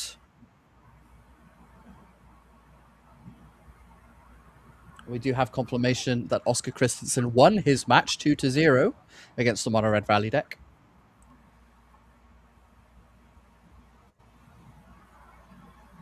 So if Mick Madsen wins this one, it will lock up a spot in the finals for the Danish team. Burst Lightning gonna deal with that Ashling. Maybe we should try Another and get Ashling a coming judge down. in on the courtyard trigger, but it's too late now, likely, I guess. I mean, it doesn't. To be fair, I don't think it matters that much because even with two secluded courtyards versus a steam vents, uh, playing the deceit and playing the Ashling is still very much possible for a Yeah, lesser lady. But it is important that we get that addressed.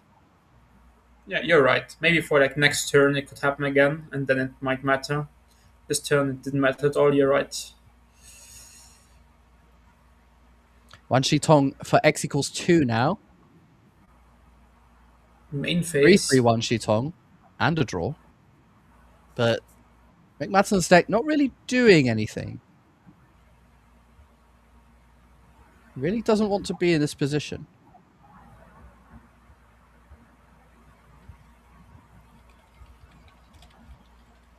And we see he goes for the courtyard again.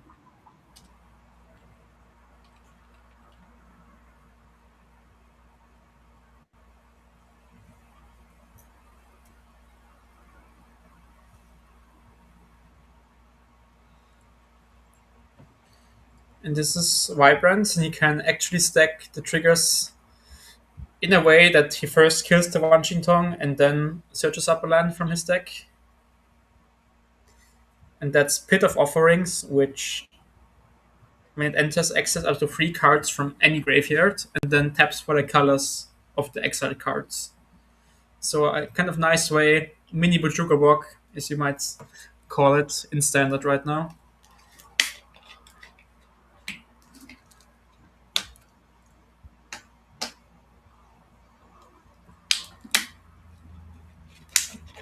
And Mick on a mulligan to 6 didn't do anything in this game. Played 2 Tongs, played Winterland Stories, and that's kind of it. Draw a bunch of cards, but Now he's very nothing far behind. happened yet. Yeah. Alessio Fadi currently ahead in the Elementals matchup, looking to keep the Italians' hopes alive.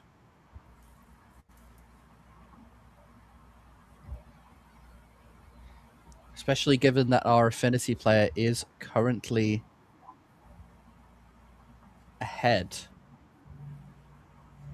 Yes, Arian Affinity up 1-0. Currently playing game 2. And right now we are having the judges talk to the players about the secluded courtyard interaction, if it's able to pay for the Ashling ability or not.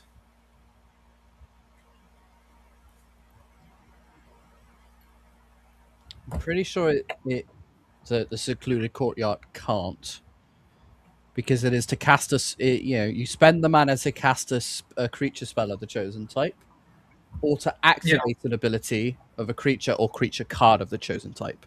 And the ability of Ashling Rekindled to flip itself at the beginning of your first main phase is a triggered ability and not an activated ability, which means that secluded courtyard should not be able to pay for that. So Yeah, the steam that vent makes should have been sense. tapped instead of the courtyard, which can be relevant because it can stop him from representing cards like Disdainful Stroke, which, as we know, are very important in the matchup. So it looks like a judge has now been called.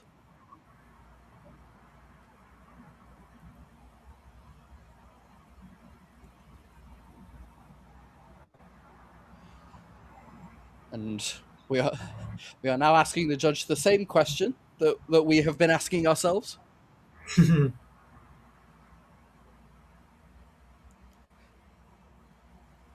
course, it is very important, if you see something in a game that doesn't quite look right, it is very important that you speak to a judge, get some clarification. They are there to help you and to make sure that everybody in the match is playing by the rules, whether intentionally or not.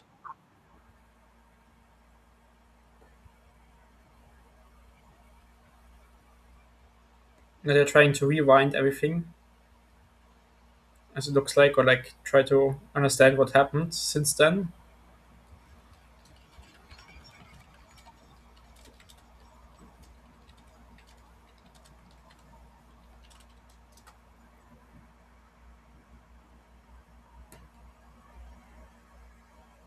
Looks like Alessio just going through his plays.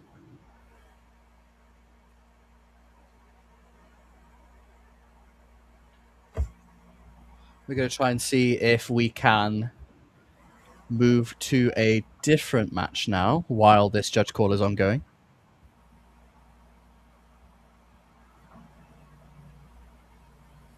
See if we can move on to our modern match, Affinity versus Boros Energy. And we know Ari Fajin is currently leading 1-0, but the Boros Energy player looks like they have a decent battlefield of their own. I can see a flip to Johnny, a couple of cat tokens, a lot of drones that can't block, and Affinity's at 9. What do you think about this board state, Felix? Yeah, looks like this is cat tokens on the Boros side. 2 cats, right? What's the card beneath the second cat? I'm not sure. Maybe it's a copy or a goblin. I can't really tell, but I think there's 2 cats on the battlefield against some drones. Yeah, it doesn't look that great for Ole. That does look indeed great for Ole, I would say. My bad. For the drones can't block, so the cat plus any red permanent likely is leave for next turn. So let's see what's Ari going to do. Of course, I think as soon as he draws an Akbar Ravage or a Claws of Geeks with the weapons tokens, it will shift. Yes, we can go back to modern. How to stand it. I understand that the judge call has been resolved. We see a Pinnacle Emissary eating a Galvanic Discharge immediately. But the result, I believe, is that Alessio Fedi was given a warning, and I believe we have rewound. Same thing has happened, but we've all done it properly.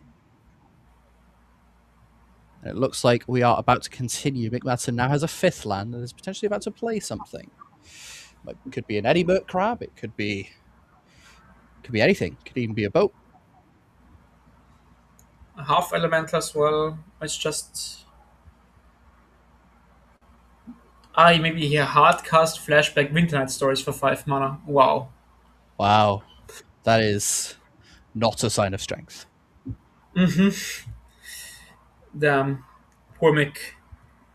2 games in a row where his deck didn't cooperate with him. Yeah, game 1 was such a beating on Mick Madsen's side. Just overwhelmed Alessio Fedi with big creatures that he couldn't really deal with, even with a powerful combo of Roaming Throne and Vibrance to try and kill these things. Spidey Sense just kind of did him in. And now Mick Madsen is forced with these really creature-heavy hands with not that much going on, as Deceit is now going to come down from Alessio Fedi's side. And you see that hand, that it's not looking very good for Mick Madsen, folks. Yeah, Anima Crab goes likely and leaves behind the Winternight Stories, and that's not the enchantment, that's the instant, right? Is it instant? Glacial Dragon Hunt or something? I think that's how it's Yeah, called. that is a sorcery. But here comes a Pit of Offerings, a one of in Alessio Fedi's deck. But Duke of Bog at home going to exile a few things, make some of those elementals a lot more expensive. And now we're swinging in with these creatures. 6 damage from Mick Madsen's side. He goes down to 10. Is going to untap and draw. This game looks as good as over. Winternight Stories is coming, but I don't see how this is going to help Mick Madsen in the slightest.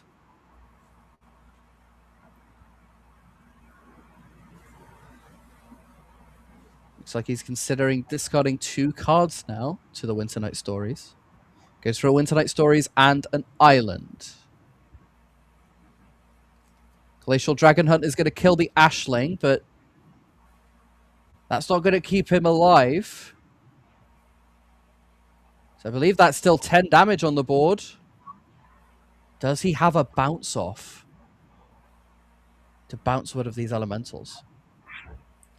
That's what he's bluffing, at least. And if he doesn't have it, he's dead. Alessio Fedi still thinking about it. Going for a full swing.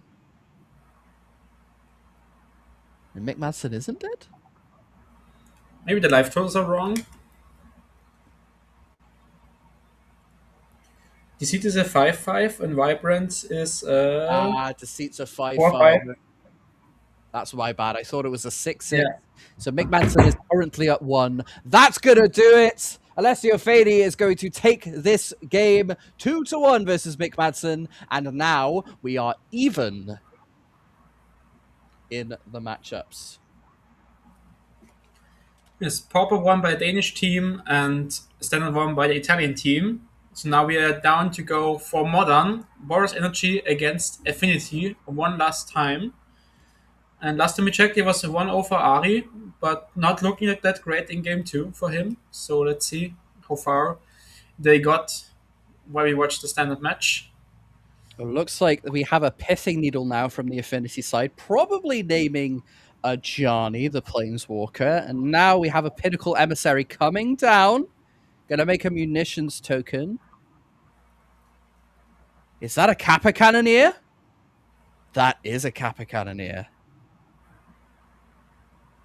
That's gonna make some guys. And Arifajin is at 3.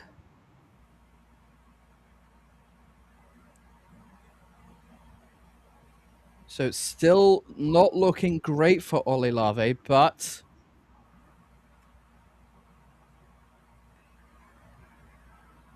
has a chance now. If he can stabilize from here, he's definitely favored. What's the card beneath the Otzler Pride? Is it a cat token, maybe? A 1/1 cat token? That's a Goblin Bombardment! That should. And that's going to do it! 1-1 from Olilave to Ari Fajin. I believe it may have been a spare cat token. Oh no, it was a bird token from a Swan Song. Ah. A bird token from Swan Song. That's a cool bird token. And now we are going for the final, again, game 3, match 3, final game to decide everything. Absolutely. And let's quickly consult the sideboards then for this Boros Energy matchup. Boros has in their arsenal 2 Surgical Extraction, 1 Vexing Bauble, 1 Damping Sphere, 2 High Noon, 2 Wrath of the Skies, 1 Blood Moon, 1 Clarion Conqueror, 2 Steam Vents, 2 The Legend of Roku, and 1 Solitude. This is a very interesting Boros Energy list with the Solitudes. Not something you often see, but I really like it. What are you thinking as far as sideboarding goes against this Affinity deck? For sure, Vexing Bubble on the play. On the draw, it gets a little bit weaker, but I would still bring it in, likely. Well, for sure, I guess. I would personally bring it in. 2 Rough Disguise to deal with all these drone tokens and Zero Mana artifacts. Clarion Conqueror to also shut off all activated abilities. Wear and Tear to destroy Urza's Sagas, Weapons Manufacturing, or an artifact for 2 mana. And we saw Solitude already today being brought in since he played 2 post-board and exiled all the Kappa Cannoneer for what? For paying 4 mana to exile with Solitude's evoke ability. All right, let's waste no further time and move on to the Affinity list now. Consigned to memory, 3 of them, in fact. A Grafdigger's Cage, a Pithing Needle, which we saw in Game 2, 1 Shattering Spree, 2 Swan Song, 1 Damping Sphere, 1 Hercule's Recall, 1 Torpor Orb, 1 Blood Moon, 2 Metallic Rebuke, and 1 Wear Tear. Where are we going as Affinity? Yeah, we talked about this already today, and the Affinity deck is kind of pre-boarded already, since it plays 4 Galvanic Plus in the main deck, which is usually a card you side in against Boros Energy, so they already have 4 removal in their main deck. But I would still bring in maybe a second Pithing Needle, or I think it's actually the first Pithing Needle we saw last game, to name Ajani or Goblin Bombardment. You can add more Metallic Rebukes to counter Rough Disguise if you want to, or your own Wear Tear to get rid of potential Vexing Bobble, or High Noon, or Damping Sphere if Oli decides to bring them in, which is unlikely, but still could be a possibility of mind games. So yeah, not much sideboarding from Affinity player, and the Boros player obviously bringing in all of his hate cards. And we also saw the Swan Song from Ari last game, right? So that's also a card he decided to side in. Looks like Ari Fajin looking at a 0 lander here. I don't see anything that's really going to do much in this situation, and Ari agrees. He's going to ship it back, and Ole Lave also going to ship it back. Remember, Ari Fajin lost game 2, so will be going first. Something which, is that crucial in the Boros Affinity matchup? Can you say it again, please? Sorry, I was taking a drink. It is going first important in the Boros Affinity matchup? Ah, mm, it definitely helps, I would say, since you can play your Pinnacle Emissary, you can warp it in turn 1, dump your entire hand, and not get disrupted, right? On the draw, the Boros player has 1 mana up, so you can play Galvanic Discharge on it, maybe. So I would say with Infinity being on a play is always very important. Kind of with both decks, it's nice to be in a play, right? So having access to turn 1 Ragavan and attacking fit on turn 2, or having access to like turn 1 Pinnacle Emissary and dumping your entire hand can both be nice upsides to being in a play. So yeah, I would be very happy in Ari's seat being in a play. Absolutely. And both our players now consulting their new hands. Let's see, Ari Fajin, this one looks a lot better. I see a bunch of lands, an Urza Saga, a Mox Opal, a Pinnacle Emissary, an Engineered Explosives. Yeah, that Looks looks like like a Ari great hand. looks great. Bet he wishes this was a 7. You can just like put bottom the Surveillant likely, and then you play turn 1 Pinnacle Emissary, play all the 3 zeros you have, and on turn 2 you play Urza Saga, and then just make constructs and get Shadow Spear and win the game that way. So I think you can even hard cast the Emissary on turn 2 with the Mox Opal. So yeah, I really like this hand. You just turn 1 dump your entire hand, turn 2 you play Urza Saga and hard cast the Emissary with the Mox Opal and bottom the Surveillance here. Excellent hand from Ari. Yeah, it looks like he's consulting his teammate. Obviously, in a Team Serios format, you are allowed to confer with your teammates, work together, try and find the best play between the 3 of you.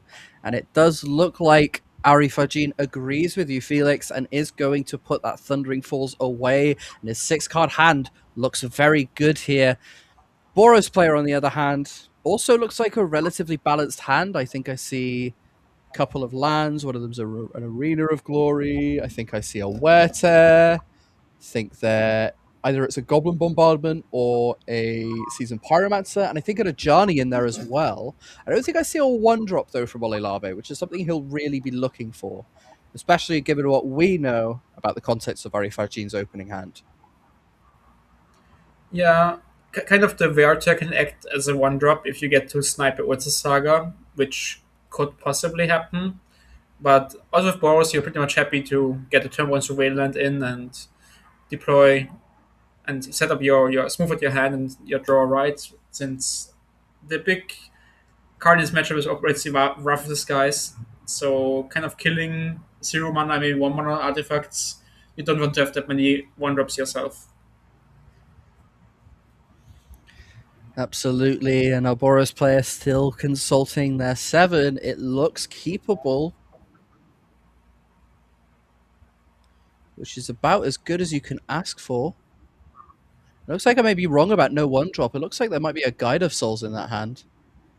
Spiral of Canal going to come down for Ari Fajin. Here is a Pinnacle Emissary, and we're about to go off to the races. Mox Opal's going to make a Thopter, or a drone even. There's drone number 1. Tormod's Crypt going to make drone number 2. Are we going to play that Engineer Explosive in our hand, or are we planning on keeping it around? You can play it for 1, so looks good. Looks like Kill that all is the going to be 1-drops. exactly what he does. Yeah, Mox Opal is a messed up card. It's pretty good. We're going to warp that Emissary away, and we know there's another land in the hand for Ari Fajin. We know it's an Urza Saga, and Ari Fajin really pulling ahead very quickly in this crucial final game. Looks like Sacred Foundry into Guide of Souls is going to be the turn 1 play for Ole. Not a bad start, all things considered. But Ari Fajin, the advantage bar firmly in his favor here. Now he can safely deploy his Urza Saga and hardcast the Pinnacle Emissary again. So that's exactly what he's gonna do, and already swinging for 3 life or 3 damage with the drones. Ololave If I, going down to 15. yeah, Ari must be really, really happy of his position. Now he just hopes to dodge a Fraven Charm or a Wear Tear, and then he's in perfect shape of making constructs every turn and eventually getting a Shadow Spear and completely stomping his Boros opponent. Arena of Glory, the draw. Not what he wants to see.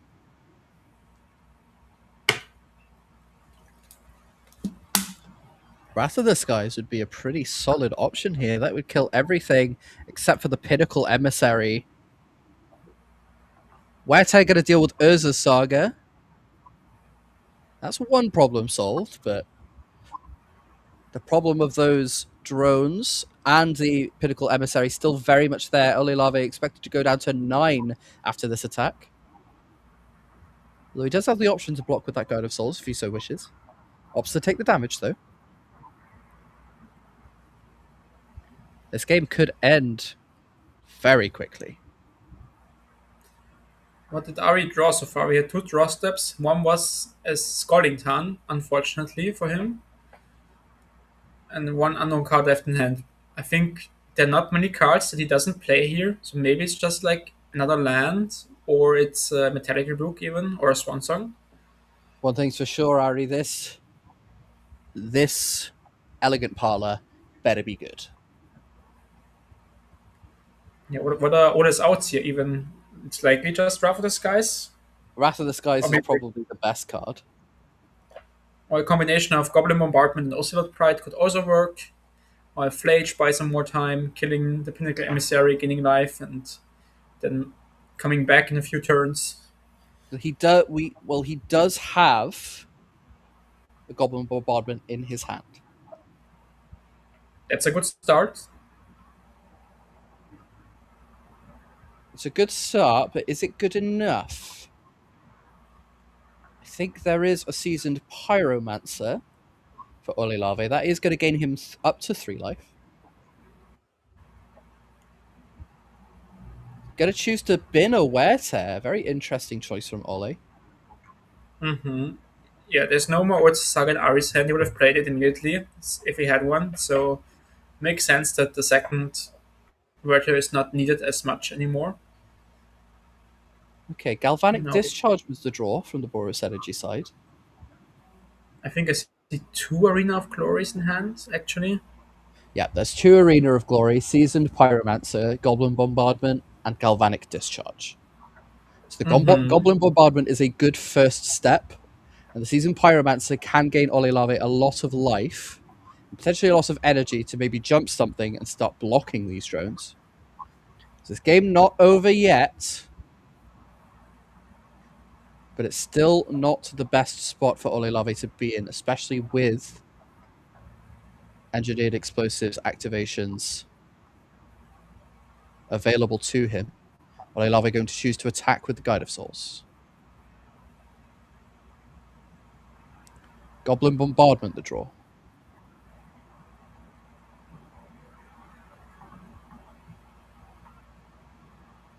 Just going to pass the turn back to Arifajin.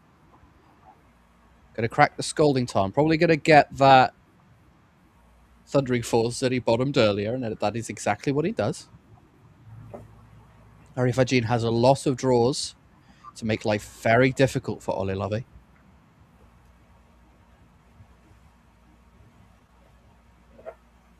Yeah, best card still Kappa Cannoneer here in the spot. Just being a threat that can't be killed by Goblin Bombardment. Here we see Ari's Awakening. Are we keeping that card on top? No. A second Pinnacle Emissary is not going to do it. And now we're going to Galvanic Discharge away that Pinnacle Emissary.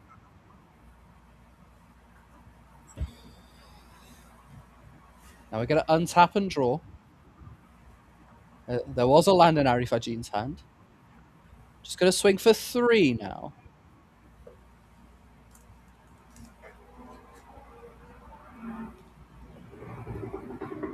Olilave only going for to sacrifice his God of Souls to kill one of them. Olilave going down to 6.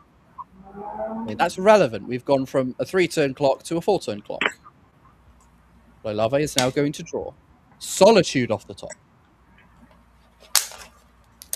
another pass from Ari.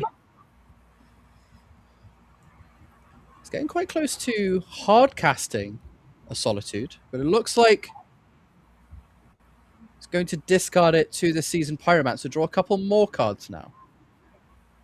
Olilave is starting to pull back now. He's still quite far behind and very close to death, but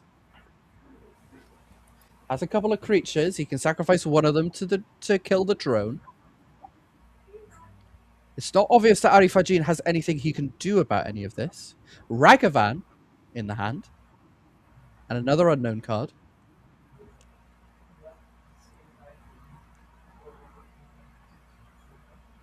He's going to choose to play the Ragavan. Arifajin going to untap and draw. Spirebluff Canal the draw and a Swan Song and Lava Spur Boots in hand. Olilave is going to sacrifice an elemental to kill a drone.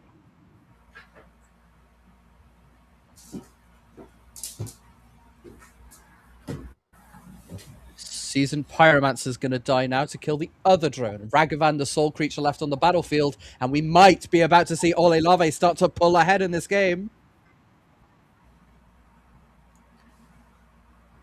He looks so far behind Felix, but he's managed to find a way to stabilize. Yeah, Ari should sooner or later crack his Thomas Crypt to prevent Seasoned Pyromancer from making more tokens, and he's also forced to crack the Engineer Explosives to kill the Ragavan. What does Ari draw in this game? It's like 3 lands in a row? He's drawn a lot of lands. He rejected a second Pinnacle Emissary. He's drawn Swan Song, and he's drawn Lava Spur Boots, and he drew a Spirebluff Canal last turn. Looks like he's now eyeing up his options. That Spirebluff Canal can come in untapped if he wants to. Arifajin really needs to think about whether or not he wants to risk Olilave having a 5th land.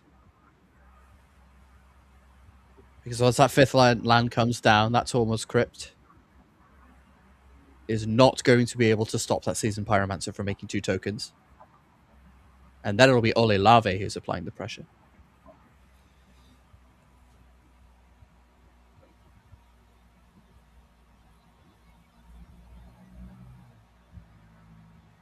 And it looks like we're about to see Engineered Explosives get cracked here.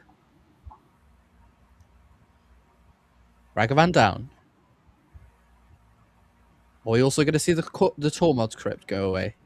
And exile that graveyard.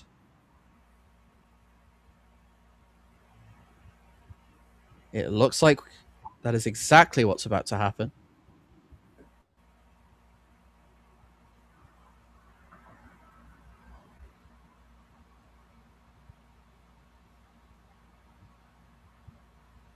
Tormod's Crypt going to exile the graveyard.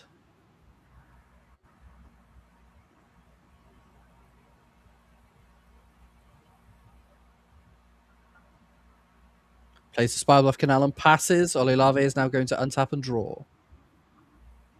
And there is the 5th land.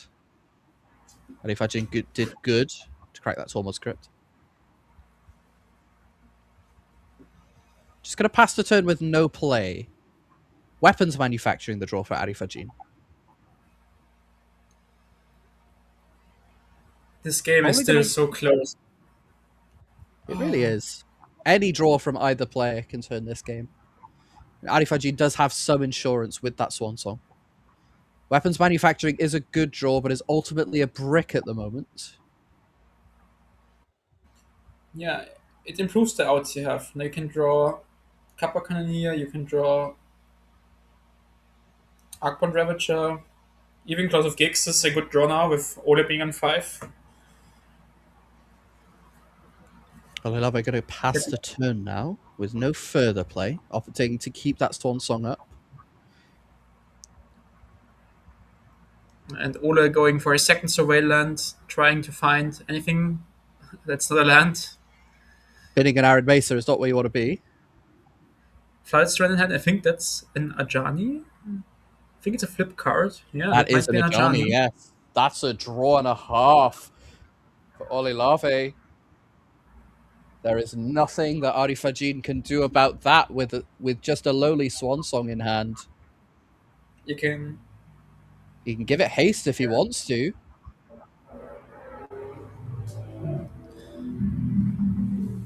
That's one more damage, I guess, if you haste it. There's one more damage, but it looks like he's going to opt not to. Just going to play the Ajani. Going to make a Cat Warrior. Oh, does Arifajin have a response? Yeah, Sponsor counters enchantments, instant sorceries. Yep. And gives a bird, which with the Goblin Bombardment on the battlefield is not irrelevant. Beyond the fact that Arifajin has nothing in play. He doesn't really want to give Olilave a 2-2 bird unless he absolutely has to.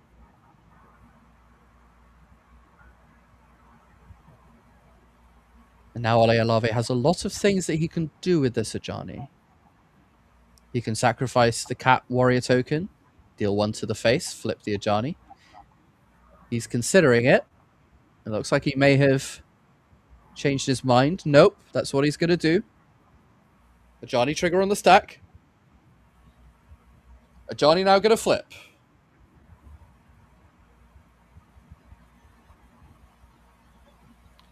We're going to zero immediately, deal 1 damage to Arifajin, and this Ajani has the potential to snowball very quickly. What does Arifajin have to do about this? He's going to have to find something soon. What was the draw for Arifajin?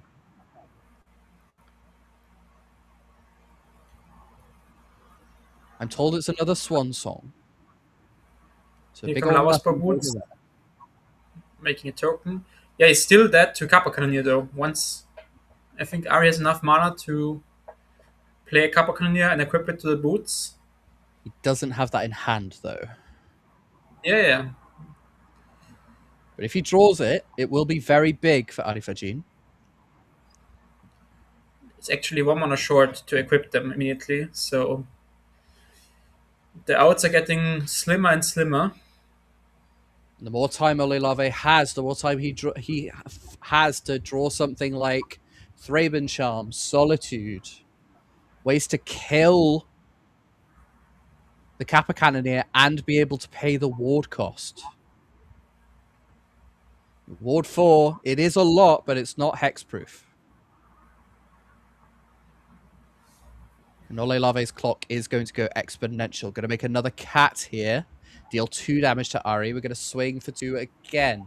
Arifajin now going down to 11. Going to pass without a play. What has he drawn now?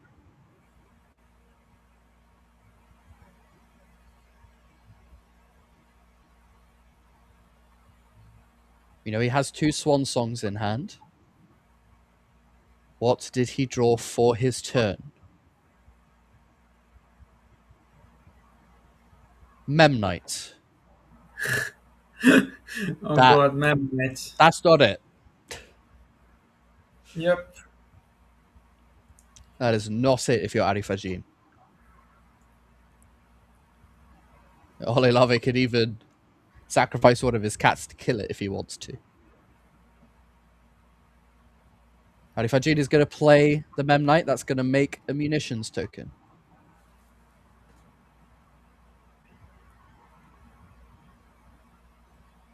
He's going to equip with the Lava Spur boots. Olelave appears to let that happen.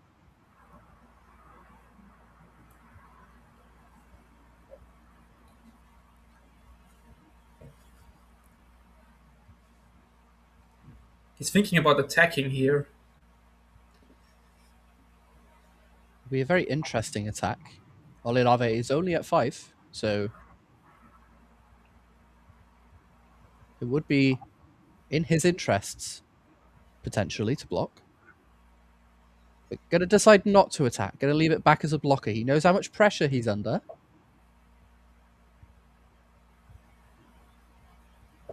Nisajani. Is Blood Moon the draw? No. We're hasting something. Ooh. Seasoned Pyromancer going to draw 2 cards. That's such a good draw right now. And that Ajani is going to deal 2 more damage. That's huge for Olelave.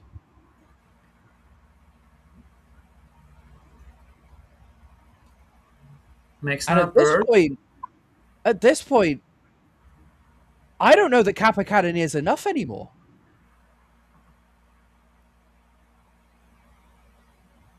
And there's a Flage in hand as well.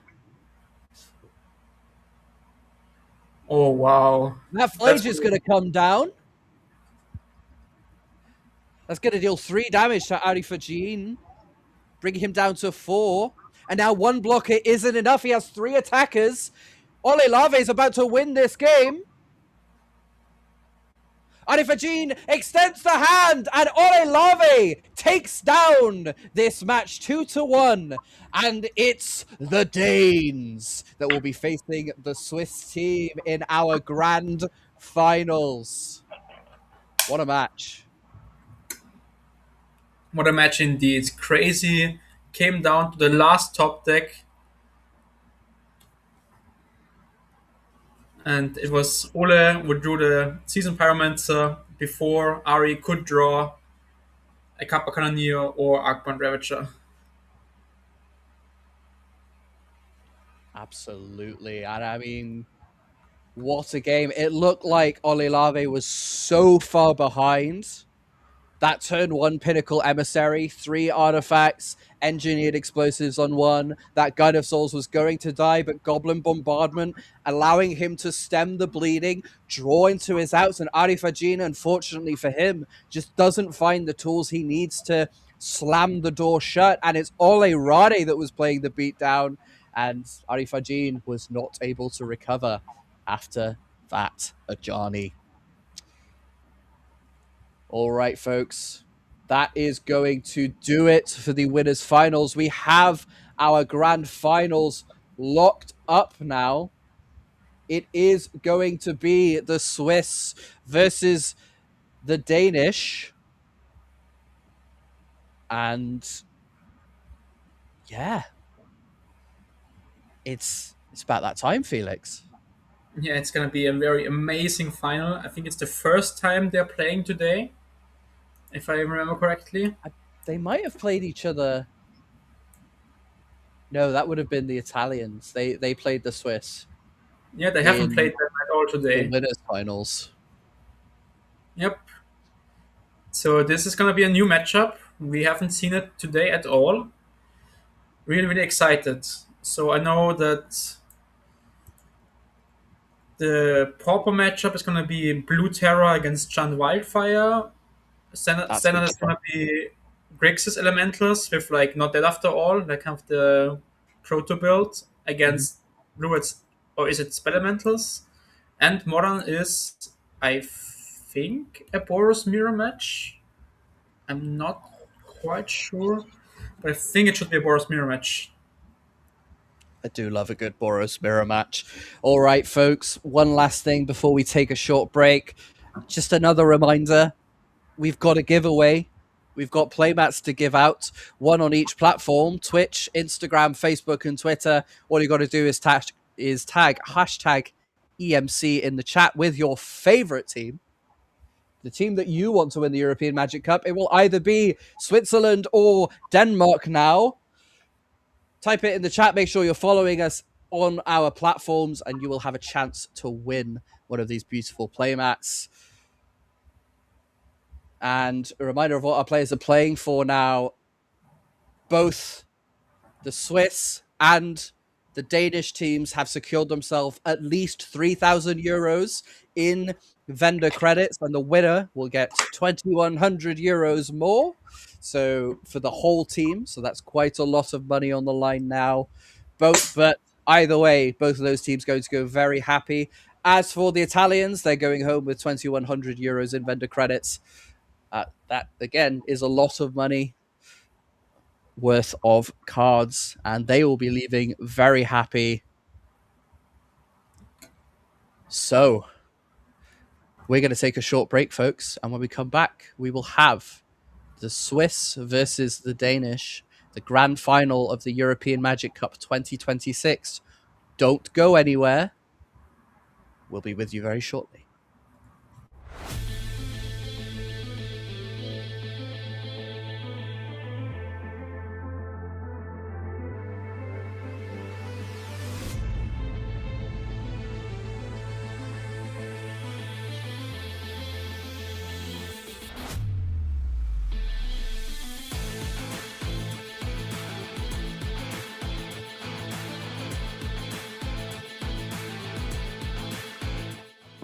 All right, I'm here with Alberto Ballesteros, the artist of the Unity League European Magic Cup playmat.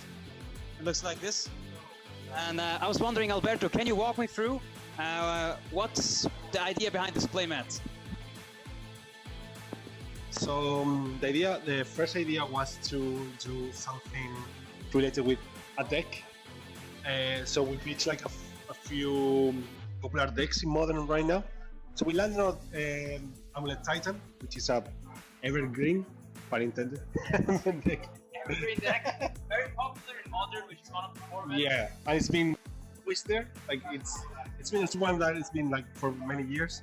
So with that idea as a base, we decided, like, since Lordwing was the last set, just to throw like a little bit of Lordwing flair. So that's why the elf, it's the Lordwing base. And then we were thinking about like the idea of the Titan bring like living lotuses on his footsteps. So just to do something like Magic as a whole, like something that all Magic players can recognize. So I thought that would fit like really nicely on the theme, and then we added the amulet to the corner, kind of like the idea, and it has like the Lordwing side and the Shadowmoor side. So which made like a very colorful idea. Yeah, like really pleased with how it worked out. Yeah. Awesome. Yeah, so every player of your Magic Cup will get a special version of this, which has the names of the players on the playmats with their formats that are playing in the countries that they're representing. But yeah, you can also purchase one of those playmats on site or join the raffle on our Facebook, Instagram, X, and Twitch. And yeah, you can win one of those nice playmats. Yeah, so be sure to like and follow us and all of the other actions you need to do. Yeah. Is there anything else you want to say, Alberto, about the work that you're doing or about the playmat? Well, so my main focus is I have a wide range of tokens, always doing more. Yeah, no, it's just a pleasure to be here. Really excited. I'm really proud of the playmat. So yeah, thanks for trusting me and giving me some space to be here. No, it's definitely awesome. Thank you so much for and having you here. And yeah, that's it. Back to the booth.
All right, I'm here with Alberto Ballesteros, the artist of the Unity League European Magic Cup playmat.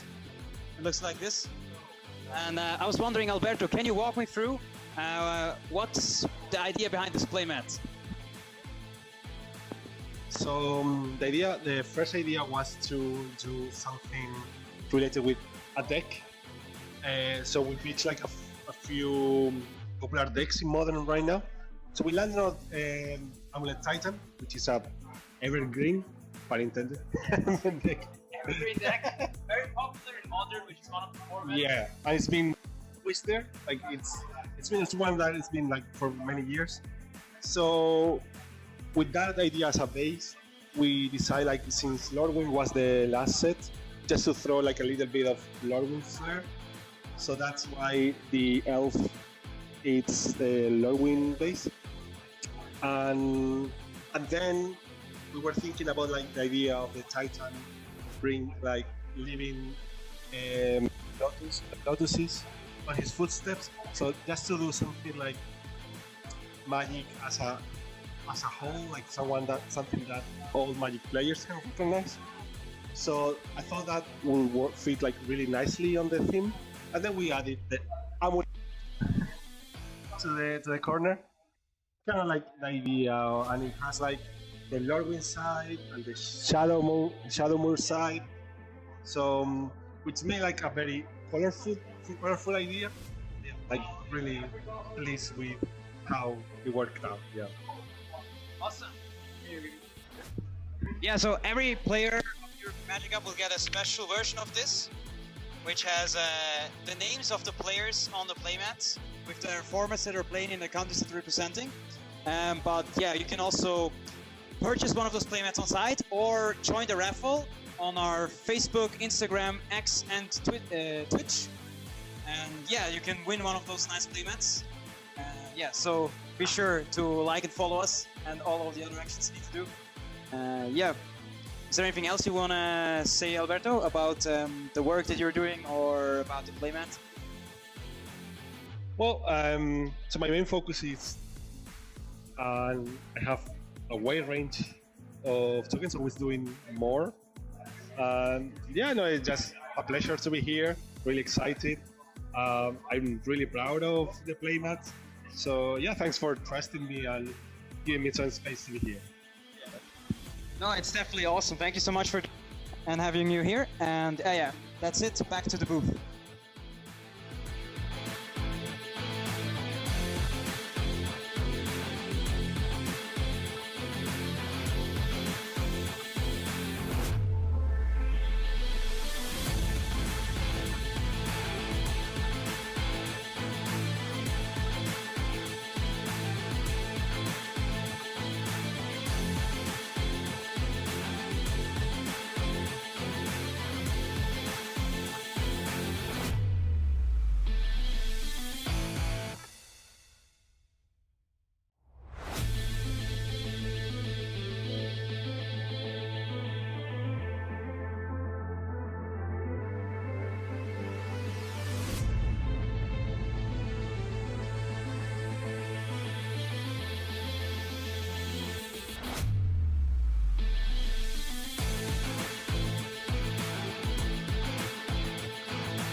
Hello, everybody. Welcome to the European Magic Cup.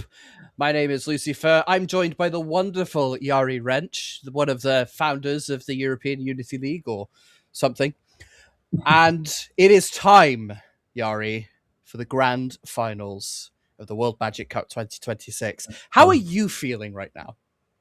You know, it's kind of crazy because I mean, I've been working for this project for like a more than a year now, and this is like the final moment where we're gonna crown a champion team, a European champion team for the first time.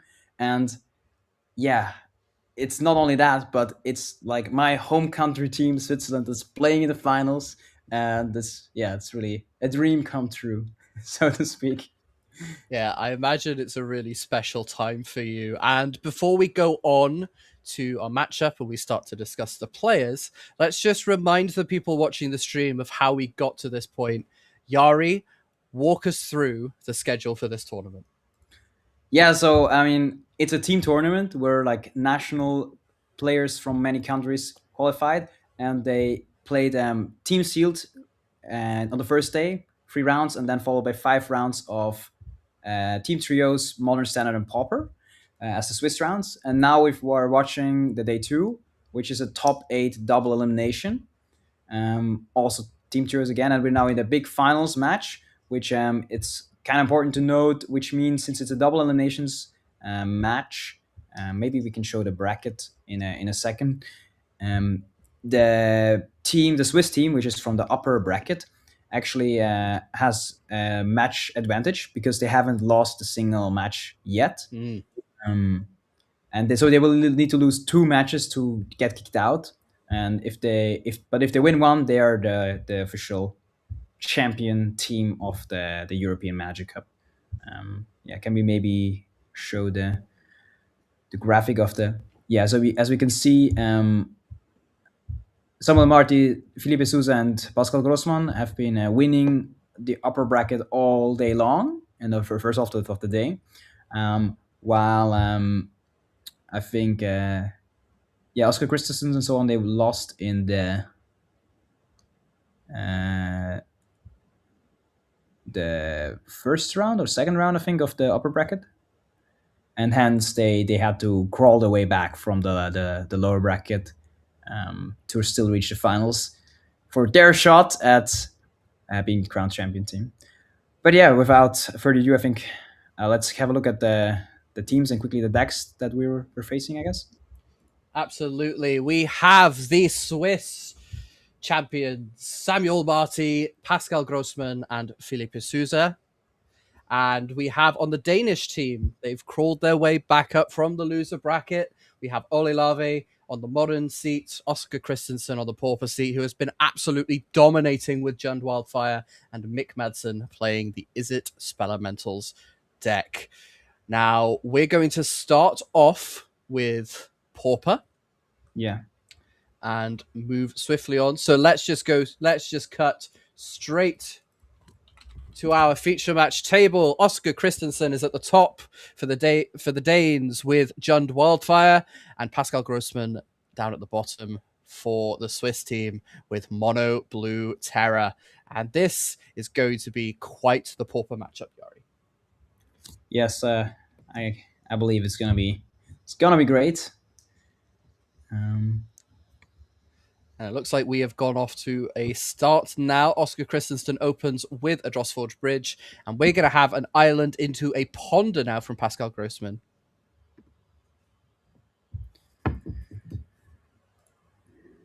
I guess it's nothing out of the unusual. You usually start out with a tap land with the wildfire deck, I think, right? Yeah, that's very usual, and we may see a Cleansing Wildfire come down on Oscar Christensen's second turn. See untaps and draws, going to play a swamp, and there it is. There's the Cleansing Wildfire on that Drossforge Bridge. Not going to destroy the bridge as it has Indestructible, so it's going to allow us to ramp and then draw a card. Very powerful turn 2 play from the Jund Wildfire deck. Yeah, especially it seems that the Oscar Christensen doesn't seem to have the green mana before, so like getting access to the green mana seems also pretty important. Absolutely. As we now pass back to Pascal, who's going to untap and draw another island. Looks like he's about to play. There's not much else in this deck, right? Delver of Secrets now going to come down. Very powerful beast from Standards Pass, and very good in Legacy still after all these years, making waves in this Mono Blue Terror deck in Pauper. And here's a Lambus now from Oscar Christensen. We're going to scry one and draw a card. Looks like he doesn't want that one, so go to draw a fresh one off the top. A very interesting card at Lambus. Very, very powerful in this John Wildfire deck. Sometimes when you go really late in a game and you don't have that many cards left in your library, you just crack a couple Lambuses, hope to draw one, and you can do some funny loops with the Lambus. But Vault of Whisper's going to come down, and a pass of the turn from Oscar, it looks like.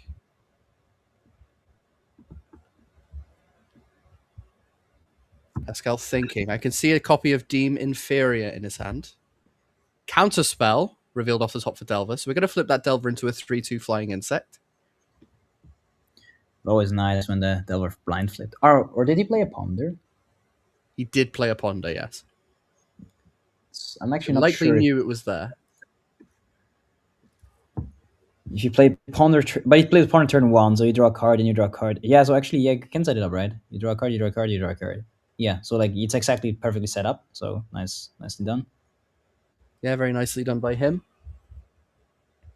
It looks like a Fanatical Offering going to sacrifice a Lambus and shuffle it back in now.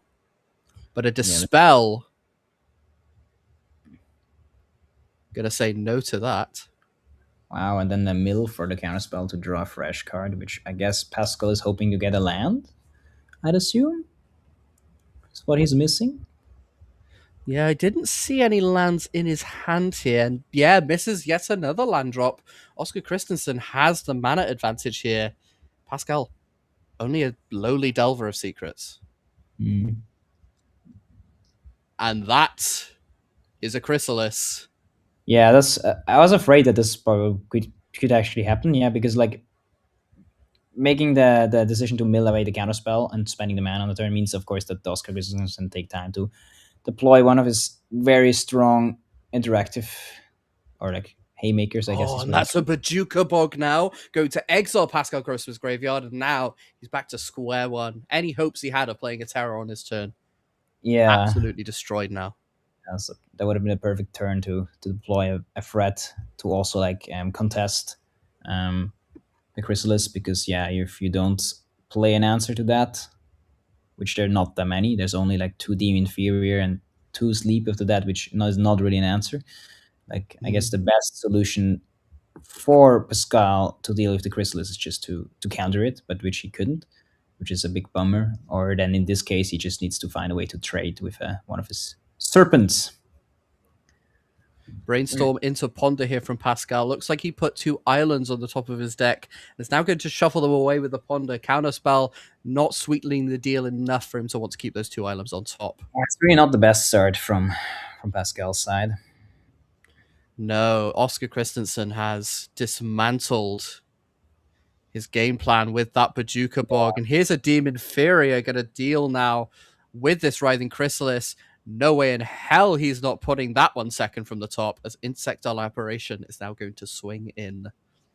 Yeah, but there's just a good chance that Oscar can draw a card somehow and just play it back down this turn, which is not gonna be the best experience. Especially if he can do it anyway, where he gets the spawns first, then it's just gonna be so big that it's basically impossible for Pascal to ever get rid of it again because of the two Rossi spawns. Mm-hmm. I think most of the sacrifice effects that draw a card from, they can also sacrifice a creature, right? Yeah, they can both. The Eviscerators Inside and the Fanatical Offering both are able to draw a card by sacking a creature, which will be, which essentially means that one of the Eldrazi spawns can be sacked, which is of course good. Or play. Yeah, let's play another Chrysalis. Why not? Yeah, and I feel like, yeah, this is a position that's really hard to win for Pascal, because he already spent one of the Deem Inferiors, and the Chrysalis now is essentially as big so that he can trade for 2 Tolarian Terrors, which is not really the situation you want to be in.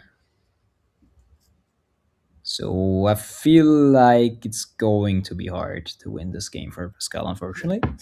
Well, we'll see if he can claw his way back. Absolutely. This game looking very dire now for Pascal Grossman. That's, I mean, it's just that Writhing Chrysalis, right? But a Sleep of the Dead. Gonna tap that down.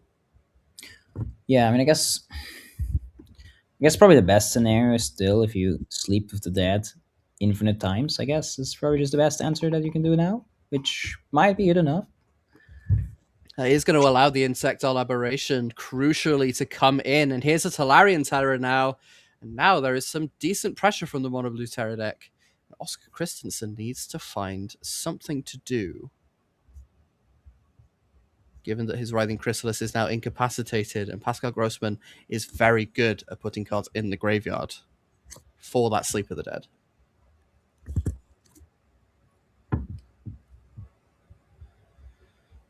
Oscar mulling his options. I don't know what he drew. Perhaps he's eyeing up a cast down?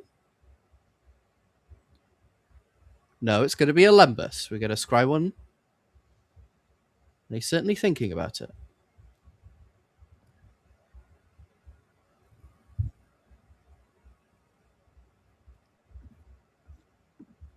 Not quite sure what he wants to do with it just yet, though.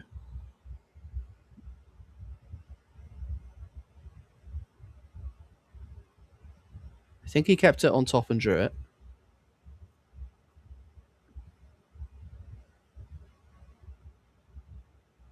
Yeah, it looked like Mr. Ace's Insight. Ancestral Recall at home. Gonna draw 3 cards now. Yeah, costing a bit more mana though, but it's A little definitely bit. a little bit, Just a little bit. just a little bit. What's the difference between 2 and 1 anyway? It's only 1 mana. It's fine. Now we're gonna sacrifice some Eldrazi spawns. Go with that Chrysalis. Play another one. Why not? And now there's 2 Chrysalises. Yeah, and both of them are gonna be crazy strong. Both of them are going to be very large. And there's a Nihil Spellbomb for good measure. Yes. This game is looking quite over now. Dare I say. It's like he's considering Yeah, I think crack it's right reasonable. now. Yeah, I mean, it's also you get rid of the sleep thing, which is a bit annoying, but that's sad. Like, you have so many spawns that like the serpents are not even going to be that good. And I think it's just going to be really hard. I think if you're not able to counter the Chrysalis, it's just really tough to come back from the blue side. Like even if it's you get the tokens on gas, I think countering the Chrysalis is still better than just letting it resolve. And here's a hard class Lorien reveal. Going to draw 3 cards. Not sure how helpful that's going to be. It's hard. Oscar Christensen going to untap with both of his Writhing Chrysalises. And both of those are going to be able to upscale beyond the Talarian Terror, which is not going to be very helpful for Pascal Grossman anymore.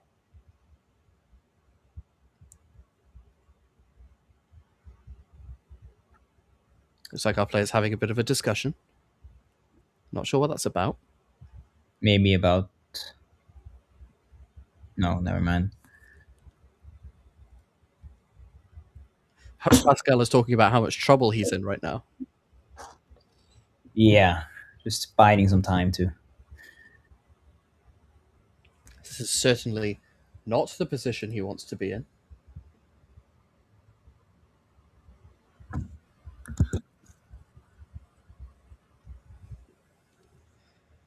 It seems both players are bantering about drawing many cards in Pauper. Drawing cards. It's pretty good, and if you want to draw cards in Pauper, there are plenty of ways to do it, and very efficiently. Looks like Oscar Christensen is getting in with his Writhing Chrysalises.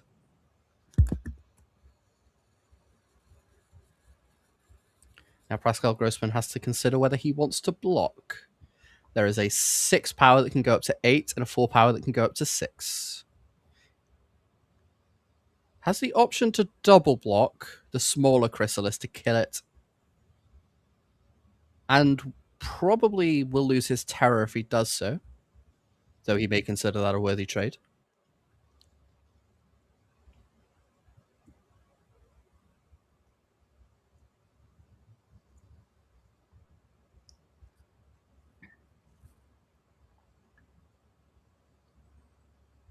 Let's just see. Yeah, it's just gonna be really hard to come back, right? You just need to. There can be so many. So you can be two spawns sacked, the Nile spellbomb sacked, the Lambus you can sack with the mission. So it's gonna be like up to 18 damage. Oh yeah, I didn't even think about makeshift munitions. That's going to make combat math very difficult. Yeah, I'm surprised that Oscar didn't just ping down the Delver because I think you're already in lethal territory, so the Tolarian Servitors will need to jump. Yeah, I feel like it's just. That's a toxin analysis on that Writhing Chrysalis. Going to give it Death Touch and Lifelink, and give him a clue token. That's another thing more to sacrifice, I guess. And that's a cast down on the Talarian Terror. Pay that ward cost, please. Sure, I'll sacrifice both my Eldrazi spawns and pump up my creatures. That sounds like a good deal. It looks like 6 damage going to come through against Pascal. And now they're even. And now Pascal's conceding. This game is over. Oscar Christensen is going to take game number 1 in a very dominant fashion against the Mono Blue Terror deck. Yes, yes, yes.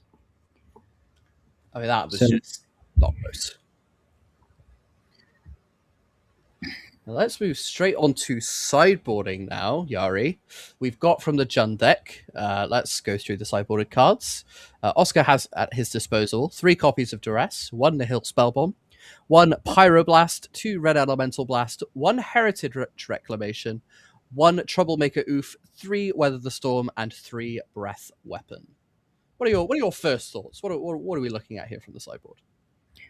I mean, of course, anything that destroys or counters blue cards is very good. So like, Red Elemental Blast, of course. I also think, for me, it seems this matchup seems to be centered around counter spells. Mhm. Like trading a counter spell for like a refurbished familiar or a Thrizzling Chrysalis sounds like a good plan to me. So I think something like Duress could be decent. The remaining cards, I mean, I guess the Nile spell you probably also bring, but the remaining cards I think are not so strong. Or what do you think? Yeah, that's kind of where I'm inclined to go. I think the 3 Duress, the Pyroblast, the red blasts, the Nihil Spellbomb are very powerful parts of the strategy. Cards I'm potentially looking at that, maybe aren't so good are things like Pulse of Marassa. I'm not the biggest fan of Sigurd Wildling in this kind of matchup, though I've not played this matchup too much, so I'm not the most well versed in it. But it looks like there are plenty of very good options for Oscar Christensen in this matchup, and I expect that. I mean, the Krarkland Go right Shaman this is way. not the best, right? You need to sack like 5 artifacts, then you can ref a Serpent. The Delver, I mean, I guess maybe sometimes you get the Delver on the ground, but once it flies, it's. Yeah, I think The Crockland Shaman isn't the best, but the combo with Toxin Analysis against a bunch of 5s is quite strong, but it is very easily disruptible. So I would probably be looking to side those out and maybe let Cast Down, Nihil Spellbomb, those kinds of powerful removal spells do the talking. Yeah, that would also be my guess.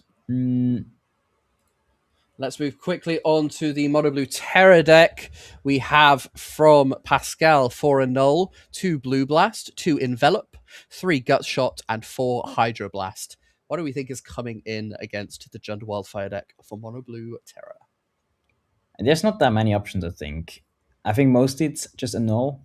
Like if you can counter some of the artifacts, that's pretty strong because then the draw spells get a lot worse, and like it kind of like disrupts the engine of the wildfire deck pretty well. Mm-hmm. I think the other cards do not make that much sense to me.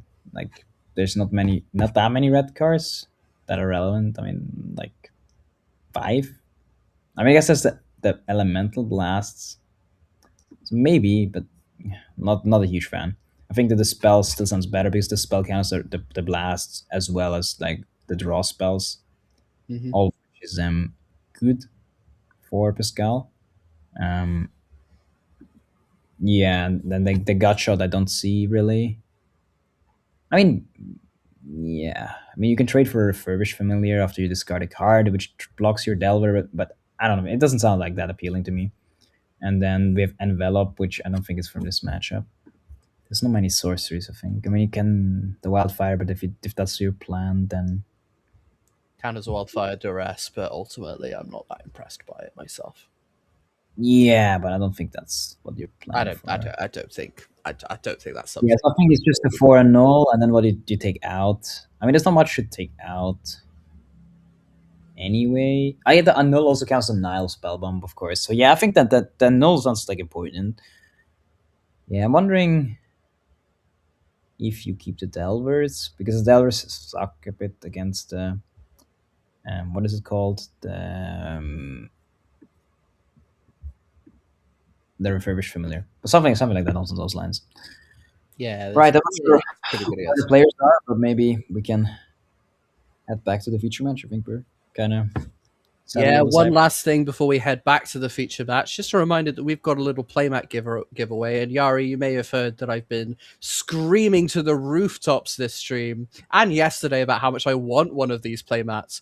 But our viewers have a chance to win one of them if they go through all of our social media platforms. Do you want to run us quickly through that? Yeah, so it's very simple. Like each in each platform we raffle one playmat, and you get a ship home if you win it after the tournament. And the only thing you need to do is like follow us and um, cheer for your favorite team in the comments. And also, I think sometimes it's a repost is necessary. It depends a bit on the platform because all the platforms are different. But yeah, so it's a very simple. If you do it on all platforms, you get 4 chances, and so far there haven't been like that many people doing it, so your chances are pretty good, like 1 into 20 or 1 into 30. So be sure to check Nice. it out. Um, yeah, I think that's all I have to say. It's a really nice playmat done by Alberto Ballesteros, which Brilliant. did this So good. speech work, as you might have seen the um, video, the break video. Yeah. It is absolutely beautiful. And I mean, the burning question on everyone's minds, Yari, is can I have one? Yes, of course. I can give you one for your nice service to the league. Yeah! We did it, chat. We did it, chat. We got me one of those playbats. My work here is done. Anyways, Pascal has started us off with an island into a brainstorm. Oscar starting off bog standard with a Slagwoods bridge. Very straightforward starts from both of these players. Yeah, I think also, actually, maybe it's interesting to. I've been just thinking. I think if you can counter the cleansing wildfire, then you can delay the Chun wildfire deck quite a bit. So now that Pascal is in the play, it helps quite a bit. Like you can also counter the Nile spellbomb once it comes down. So yeah, being on the play, I think makes a big difference in this matchup. It's an Ica Wellspring. That's going to meet an annul immediately from Pascal Grossman. Now, Oscar Christensen going to pass back. I believe. No, that's a Cryptic Serpent, not an instant or sorcery. So Tolarian Terror costing a bit too much. Pascal, and for Pascal Grossman, really wanting to get ahead, really wanting to get this early match win, because if they win this match against the Danish people, well, yeah, they've won the European Magic Cup. It's over. But if the Danes take it, we do it all over again. Yes. Well, there you go. That's just 2 Tolarian Terrors. That's Yeah, well, now going to be tough. that's a really, really good start from from Pascal's side. It's Getting fine. it. It's fine. It's fine. One, Here's a two. Pyroblast. That's going to deal with one of them. That's Yes, fine. That's pretty good completely start. fine. Watch. He's going to go Crocland Shaman into Toxin Analysis, and then Pascal's going to counter it, and then he's going to concede. Then we're going to go to game. Yeah, that run would have been now like really strong, of course, but it would have been a perfect answer. We're going to get this quickly updated for you, as I can see that it says that Pascal Grossman has won a game, and I can tell you that he has not.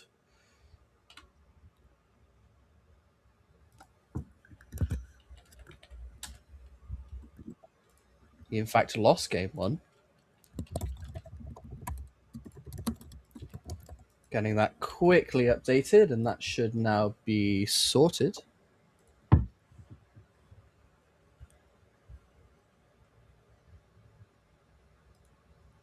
I think they might have noticed it as well. Here's a Delver of Secrets coming down. Now, Oscar Christensen is at 15, even though the tablet doesn't say it. And now we have got that updated. Very good, very And good. here is a Red Blast. Paying the ward, and that's going to be the Dispel. Yeah, that's the hard part, right? Now you just trade like expensive removals against the spells and stuff, not the position you want to be in. And that's a chunk for 8 this turn, so that means just one more hit. So, and yeah, I think if Pascal can have another counter spell ready, it will be hard to.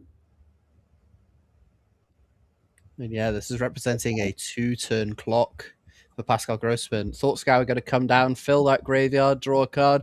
It's looking very difficult for Oscar Christensen to get back from this game now, especially with no black mana from the Danish side. And I do hear that Felipe Sousa has won his game 1 match in the standard portion. So Yeah, Felipe is coming off a Pro Tour appearance this last Pro Tour in, I forgot, Richmond, I think. So yeah, he's carrying the weight in this team, it seems to be. Pascal Grossman tapping out to play a second Delver of Secrets here, but Oscar Christensen has had enough, and we're going to even up the scores 1-1. Yeah, maybe we can make a quick check-in to the Mother match now, while they are still side burning. To get a look, or maybe the standard match. Let's see. Absolutely.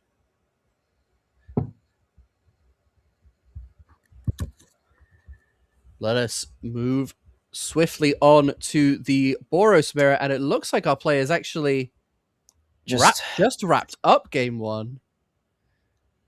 Do we know who won that match? I can see Ole Lave was at a lower life total than Samuel Marty was.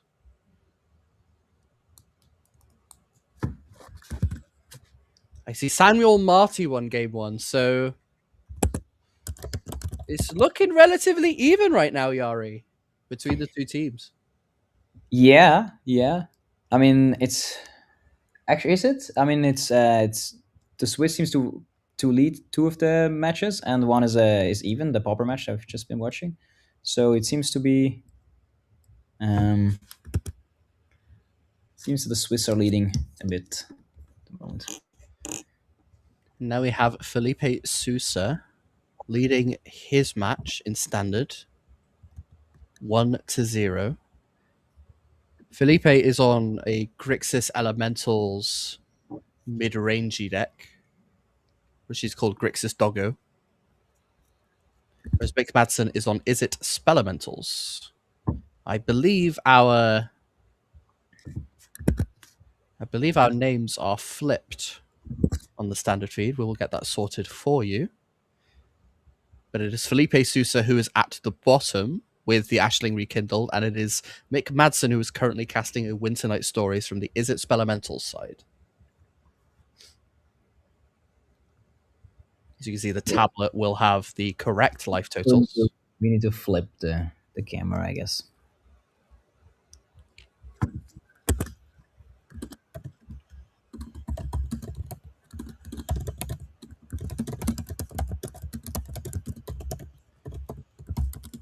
Looks like our spotter flipping the tablet.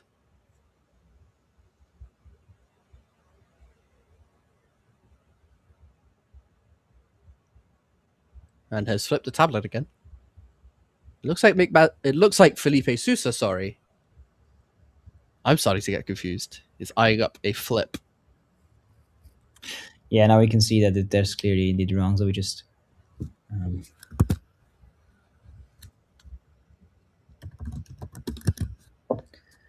But yeah, maybe we can also like head back to the modern match. I think they probably started already. Maybe.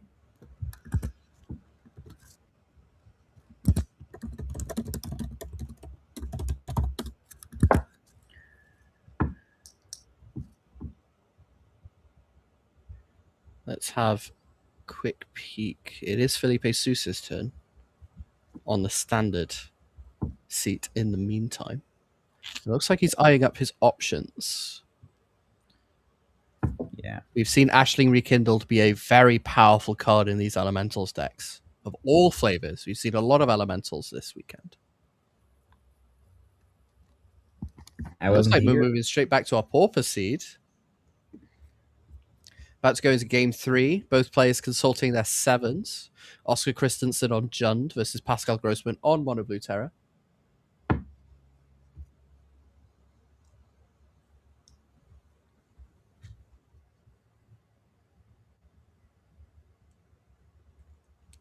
Looks like Oscar is happy with his hand. Pascal Grossman perhaps thinking a bit longer. Consult.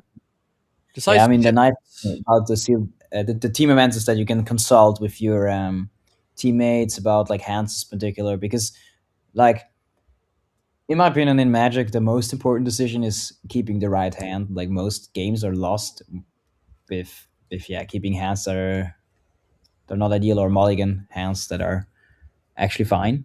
So it's always And there's wise a to be lot sure of that matches of Magic keeping the wrong hand and getting punished for it. definitely. It is a skill. It is an acquired skill, and it is one that I do not have. Is mulliganing.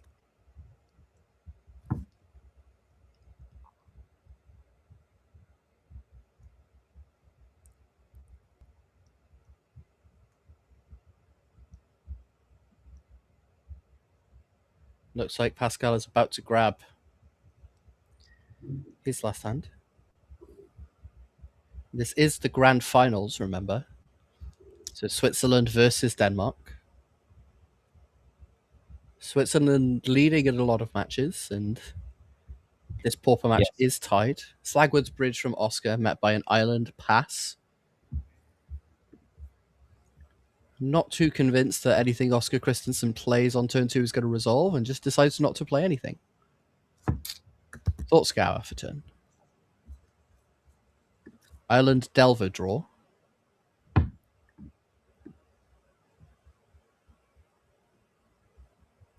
Yeah, let's see if Pascal decides to keep up some counter magic for that important third It's turn. Delver now. Yeah, but a bit of a weak start, I guess, from Oscar as well as the Oscar Christensen as well, as he didn't have Wildfire and now cannot play the Chrysalis this turn already. Ica Wellspring is going to resolve from Oscar Christensen. Going to draw him a card now. 1 mana up for Oscar. That could mean a Red Blast. I see Dispel in hand from Grossman and another Thought Scour. I see a Brainstorm.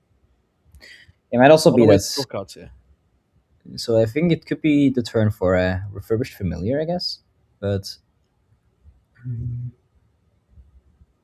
right. You need 3 artifacts, which he has. But Yeah, he does have the Pierce, 3 artifacts. it appears he's not willing to commit it.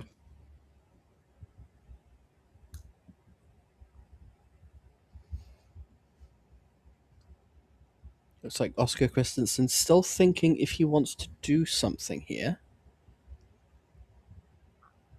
I believe I do see a red Elemental Blast in that hand for Oscar Christensen.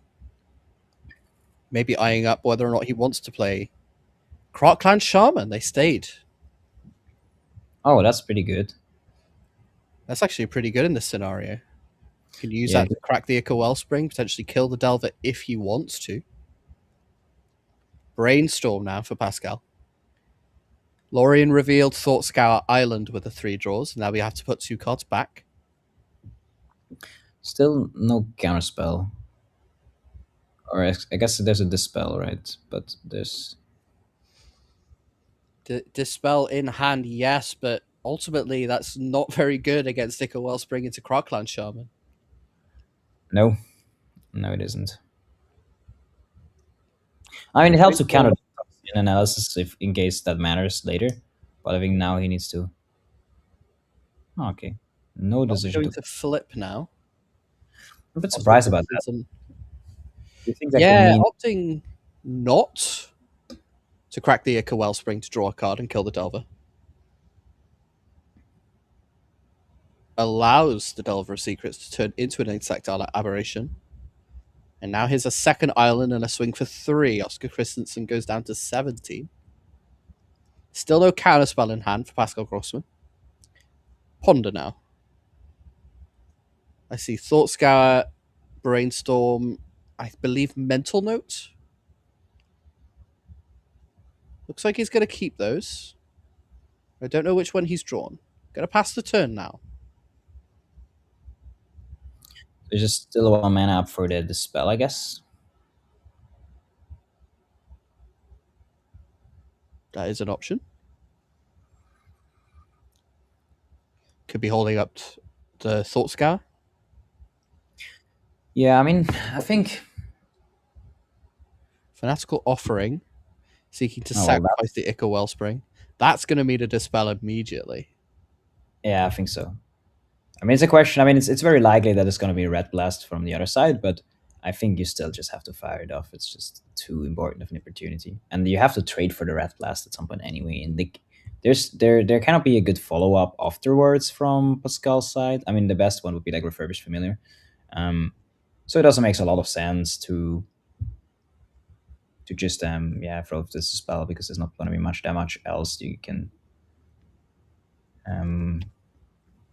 do from Oscar's side, so it's fine. Just step out, I think.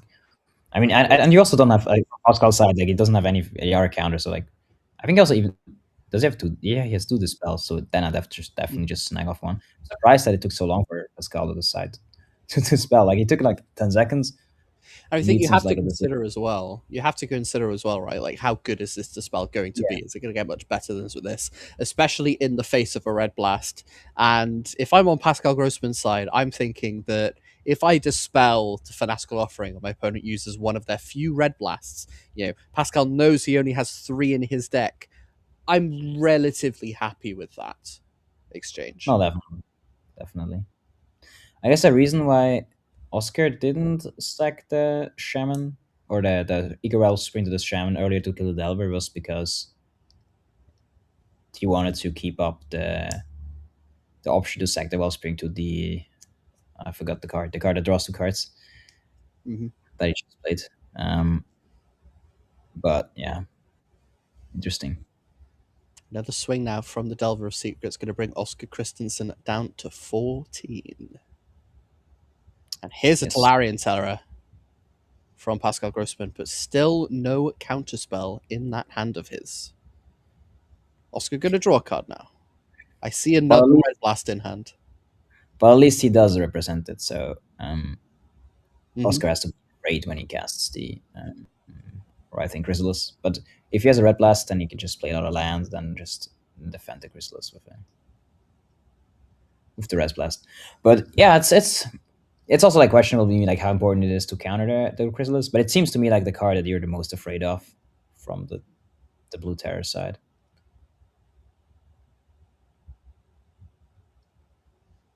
Absolutely. And Oscar likely has a lot of options here. Single black mana, though. That's going to be a refurbished familiar. Does Pascal Grossman have an annul to stop that in his tracks? Yeah. Or Will be are a we good. looking?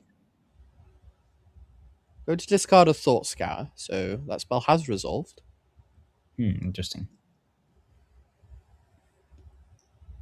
Yeah, that's of course not the most exciting scenario for Pascal because yeah, it's also gonna block the Delver secrets, which is of course not something that you want.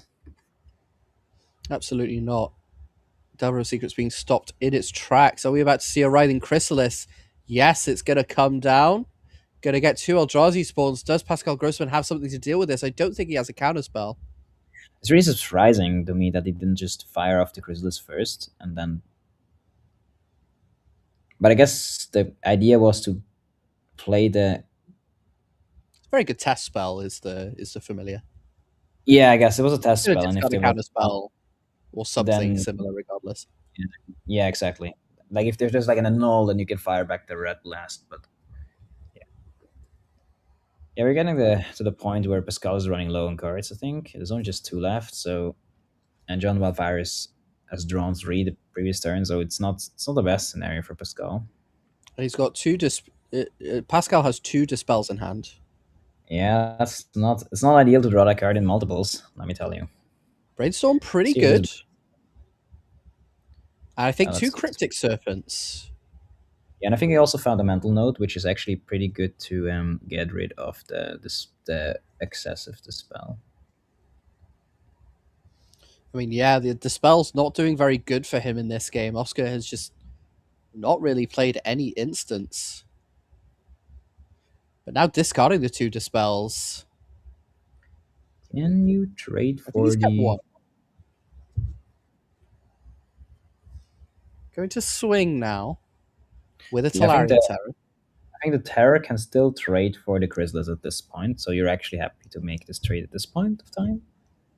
Going to block with an Eldrazi Spawn and sacrifice it at instant speed. That's going to grow the Chrysalis. And now Yeah. here's a Cryptic Serpent for Pascal Grossman. Passing the turn now to Oscar Christensen. A Dispel in hand for Pascal. Yeah, but it's not gonna be that strong. I guess if the fire the blast from Oscar's side tries to kill one of the creatures, then I guess you can trade with the dispel. Ichor Wellspring now. That's going to draw Oscar a card. But I mean, Oscar is just so far ahead. Yeah, that's the power of the John Melville deck. It's just a really good value engine. Like so many 2-for-1s.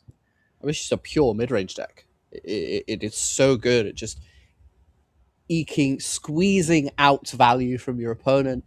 And, you know, this Water Blue Terror deck has stumbled a little bit, and Oscar Christensen has taken it like a shark that's just smelled blood.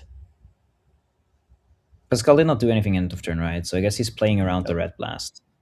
So that's interesting. It looks like that was what he is doing. Because I'm pretty sure he has a Thought Scare in hand, so he could just mill away the second spell. But it appears to me that he wants to draw the Ponder that's on top of the deck. Yeah, so but there's Going to still Ponder first. Still no counterspell. He's drawn a lot of cards. Hasn't found a single one. Would have been very nice for him at multiple points in this game. Definitely. Instead, he has to do a bit of improvising. But to be fair, if you get to the point where Opted to draw a second Dispel. this, I guess also what you need to consider is that Oscar can at any time sacrifice 5 artifacts to the Croclan Shaman to raft the board. That is an option available to him. That will kill a lot of his creatures, though. Well, it'll kill his Chrysalis. And I mean, the Chrysalis will grow with every artifact sacrifice, or not? Is that not what it does? It only goes when you sacrifice an Eldrazi. Oh, it's only when you sacrifice an Eldrazi. Okay, never mind then. I thought it was like permanent or something. Okay, never mind then. Then it's a bit. It's not that broken. I mean, it's quite broken, but it's not that broken. It looks like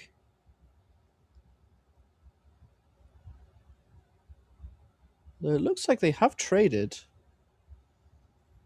Yes, that's a big win for Pascal, for sure. Oscar eyeing up. What's he about to play now? Fanatical Offering, sacrificing the Ichor Wellspring. That's going to meet a Dispel. Finally, the Dispel has a target for Pascal. Only going to draw 1 card for Oscar Christensen. Oh, there was another red on the last, so is there not? I'm pretty sure there is. Maybe Oscar prefers to kill the Serpent with the blast. That might be possible. Seems like a better play for him for sure. If he doesn't already have a cast down with a Red Blaster's backup, that might be what he's eyeing. No, Ichor Wellspring. That's going to pass. Again, Pascal not even drawing any annuls. I don't think he's drawn a single annul this game. Yeah, sometimes they There's a don't lot draw of the cards ends. that are really good. And here's a duress now for Oscar Christensen. Let's take a look at that mental note dispel hand. I don't know about you, Yari, but I don't think that's a very good hand. Dispel going to hit the bin. And now Oscar Yeah, knows the coast is clear. I mean, kind of. There's still that option that there's this, there's something from the top, right? You can mental note and then draw a card, so it's not guaranteed, but it's likely to not be a problem. Oh, here's the classic map on the Crocland Shaman play. Yeah, Going cleansing to by fall draw him a not the card now, best. and now he can swing in for 2. Crocland Shaman now able to Yeah, attack. it's gonna be a very close game, I think, so because the serpent is gonna hit now for 6. I mean, I guess if there's a dispel or something, then I don't know, dispel like a huh, interesting. So Pascal opting to block with the Insectile Aberration, and Oscar taking the opportunity to sacrifice the Ichor Wellspring, draw a card, and still be able to trade with that Delver of Secrets. That +1/+1 counter on the Crocline Shaman was crucial in orchestrating that trade. Pascal Grossman hit with a cast down on the upkeep. Mental note Yeah, in response. What does he draw? Does he have something to stop this? No, he does not. Get a draw for turn. There's the counter spell right off the and top. It's the no, draw for turn. That's okay, brutal. but it's still a tight game. Like Pascal has some things to fight back now, and we're about giving even on cards in hand. Of course, Oscar is up at 2-1 flyer, but Here's a cleansing another, wildfire. I That's not guess. going to meet a counter spell. Yeah, no, makes. I think it's fine. It's just throws a card. So I think you just want to primarily counter the things that are 2-for-1s or better. Yeah, absolutely. Oscar Like Gush the is gonna sit out his deck and draw a card. Yeah, the extra draw doesn't matter that much, so I think it's okay.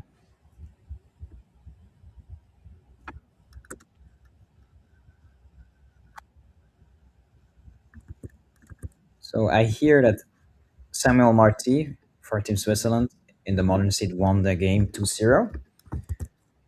So Looking very good. And now Chrysalis is going to meet a counter spell. Still going to get the 2 Eldrazi spawns, as that is a cast trigger, not an ETB trigger. yes, Because still why the not?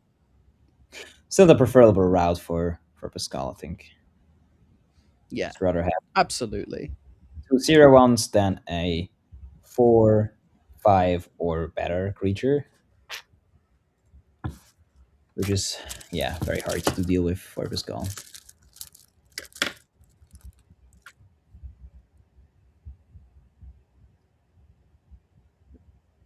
So seems to be another draw spell, whether that be an artifact or a. I still forgot the name of the card. What is it called again? That thing that sacrifices the fanatical offering. Oh, yeah, it is a fanatical offering. Oh, and he sacrifices a land. Interesting. Right? He did sacrifice a land, right? I think so. I think he did. Could have sacked Surprising. a Eldrazi spawn. Yeah. He's going to draw for turn.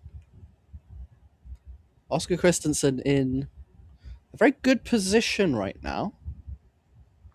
There's a map token on the Eldrazi spawn that's going to put a counter on it. And that isn't a Hill Spellbomb. That is going to be a big problem for Pascal Grossman if that resolves. As we swing in for 3 now. Pascal goes down to 14 life.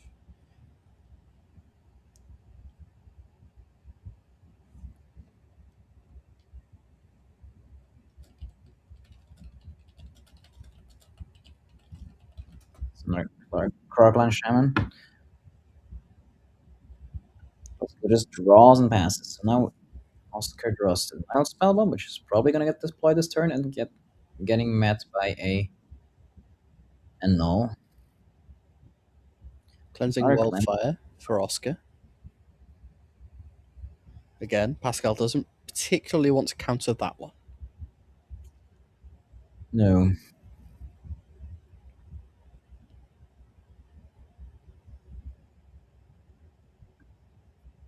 So Felipe Sousa also leading 1-0 on the standard seat. So the Swiss player is firmly ahead in this match. And if it looks like that Yes. standard match is ending, if it looks like the Swiss are about to take it on the standard seat, we will move over there so we can catch that moment. A null on the Ica Wellspring now. Very interesting play, given that Pascal knows about the Nihil Spellbomb, but a second annul and a Pyroblast now, and that Nihil Spellbomb is going to resolve.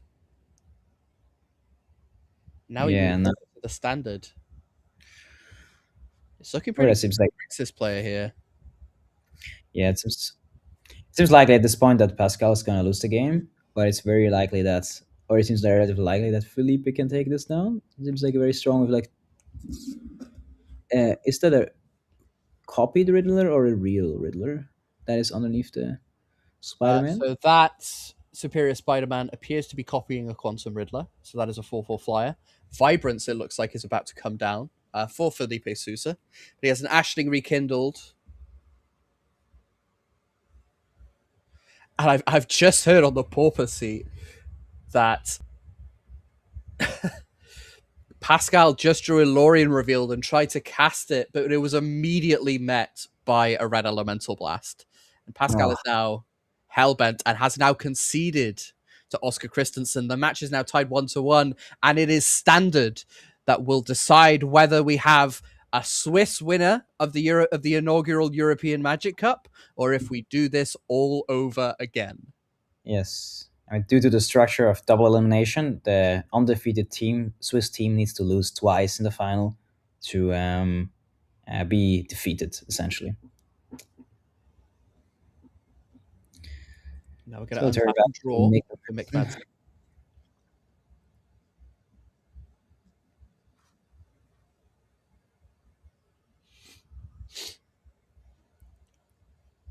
Mick Madsen, both of our players in a very solid position. There's some very big creatures on this battlefield on both sides. Nobody is in or out of it just yet. I can confirm that Oscar Christensen did win his match 2-1. Gen Wildfire beating the Mono Blue Terror deck. If Felipe Sousa wins this game, he will win the European Magic Cup 2026 for the Swiss team. Something that, between you and me, I think Yari might be indifferent about. Yeah, would be cool if my home country would win, but I mean, the Danes have fought really hard as well as tournament. Like, I would also definitely not be that offended if they would win for sure. It would be also really cool to see. Both teams, very, very worthy winners, regardless of what happens. And it's not obvious, Yari, which way this game is going. No, definitely not. Definitely not. It's I mean, like, there's a lot of power in the board for both sides, so it could definitely still go either way. Absolutely. I mean, these kinds of games, these sort of elemental mirrors, they can feel quite, mid-rangey in a sense, and they will often be won or lost on the tiniest of margins. Mick Madsen notably is at 5, however, while Felipe Sousa is at a much healthier 13. So Yeah. Mick, perhaps with his back slightly against the wall here, but still very much in this game and has plenty of tools in the Izzet Spelementals deck. Plenty of ways to deal with this board and potentially gain an edge. I think I see a Winter Night Stories in the hand for Mick Madsen.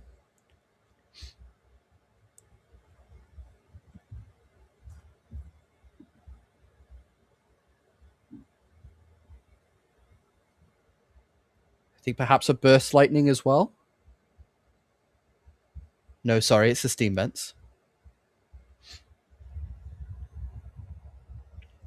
Mick Madsen being very coy with us, not showing us his hand.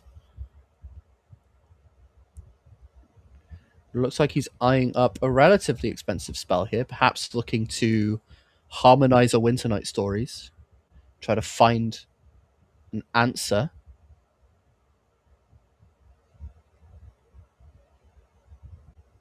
Mick Madsen in a slightly more vulnerable position than Felipe. If he has a removal spell for this Thunderflock and there's no answer for this Superior Spider-Man, Mick Madsen could find himself losing life very quickly. Potentially even losing the game. Yeah.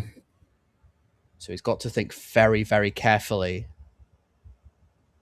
about whether or not he wants to tap down a potential blocker in favor of harmonizing a Winter Night Stories. And you can see one of his teammates pointing towards the Winter Night Stories. Yeah, it's not easy. I mean, Felipe has like 4, 6. Well, yeah, it's a lot of power. Like, And it looks like he's just going to 17? choose to harmonize it for the full cost, not going to tap down a blocker. Draws, I believe, an opt, kind of. an Eddie Crab. And I don't know what the third card. I think it might be a Sunderflock, Yari. Go to discard and opt. No, it's an opt and a get out. Going down to 3 now. An Eddie Crab. Oh, is that a win? Oh yeah, of course, that's a win. Oh yeah, Because now you can tap down the. Unless Felipe has something, it's actually a win. You tap the creatures, then you attack for lethal.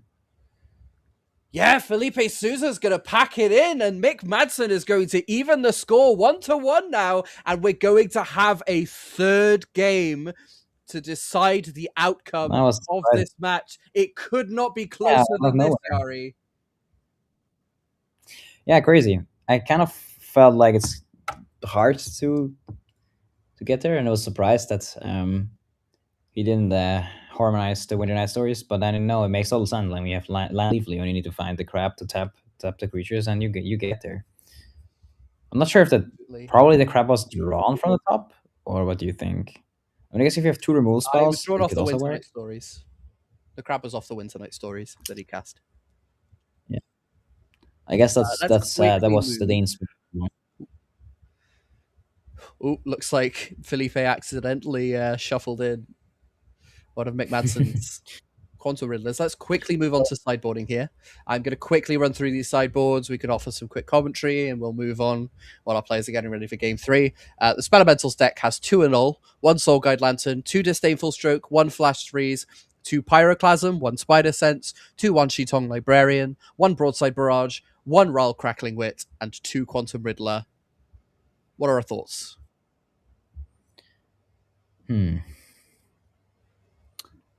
It's a good question. Like, how does matchup plays out in the first place? I mean, like the Disdainful Stroke in theory sounds interesting in this matchup, but then in practice, Felipe Souza plays 4 Cavern of Souls, which dismantles that pretty well. But otherwise, it would be a pretty good card. So like, yeah, maybe you still board it in. I don't know. Same with the Flash Freeze. Might also be decent. Yeah, it's not close. It only hits about half the target, so maybe not. What else? I mean, maybe the Soul Lander is okay because of the scam plan. I'm not sure about anything else. There's not much shuffling from the deck, so the Washington doesn't sound that great. Pyroglasm doesn't sound that great either. I see a no. So maybe it's just more grindy things like Raw or Quantum Riddlers. I mean, we did see him think. So my that's thought is like, sorry. My immediate thought is the Ral, the Broadside Barrage, the 2 Quantum Riddlers, Disdainful Stroke is kind of a liability into the 4 of Cavern of Souls, but I feel like you could always discard it to Winter Night Stories or Glacial Draggle Hunt. So it's not the worst. It's not the worst card to have, and it can be useful if the Cavern of Souls don't come up. It's that kind of question, right? To what extent do you hedge your bets against the Cavern of Souls? There's never a correct or incorrect answer, but I could fully see the Disdainful Strokes coming in. Let's quickly go to the Grixis deck, so where our players are shuffling up, and we don't want to miss any of the action. 2 Duress, 2 Intimidation Tactics, 2 Soul Guide Lantern, 2 Spider Sense, 2 Clarion Conqueror, 2 Bays of the Bounding Spring, and 2 Quantum Riddler. So this deck able to splash a little bit for white if it needs to. Initial thoughts. Intimidation Tactics has got There's to also not that much in this deck that I'm be like super excited to bring in. I mean, maybe the dress, maybe the intimidation tactics. And I guess the Soul Guide Lantern is, I guess, the one that you probably definitely bring. Requiting Hex is like fine.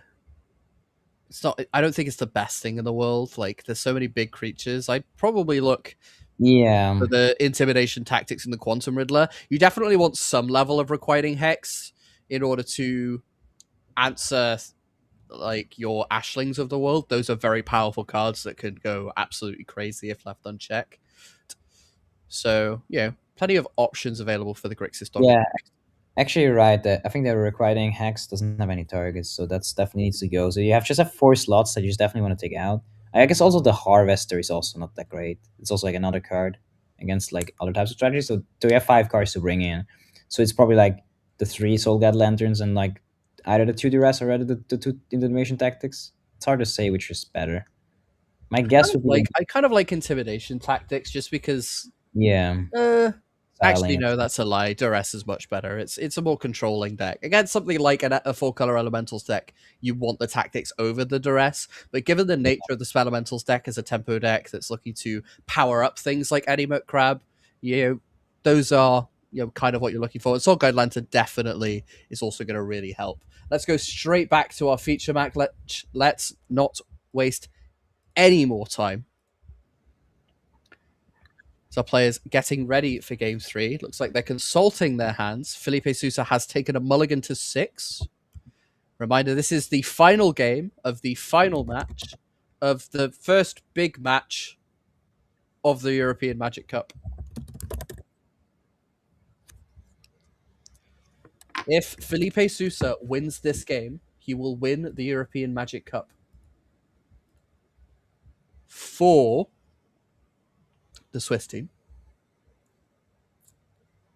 Yes, and if McMaxon wins, we go to the finals match. Like the Swiss team is eliminated then for the first time, so the Danes will need to defeat them another time to secure the championship trophy. Definitely an uphill battle for the Danes, but something that they are fully capable of. They would be worthy winners alongside Switzerland for this tournament. Both teams have been on an absolute tear. Here's the Cavern of Souls that we talked about that is definitely naming elementals. And I think we're about to see something come down from the Grixis deck. Here is Ashling Rekindled from Felipe Sousa. Yes. I believe our names are flipped on the broadcast. Yes. Somehow it's flipped again. We will need to get that sorted.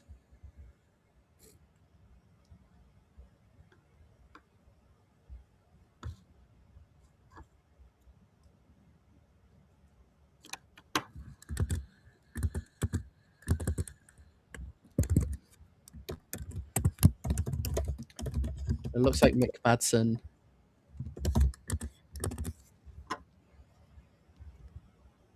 is considering his options.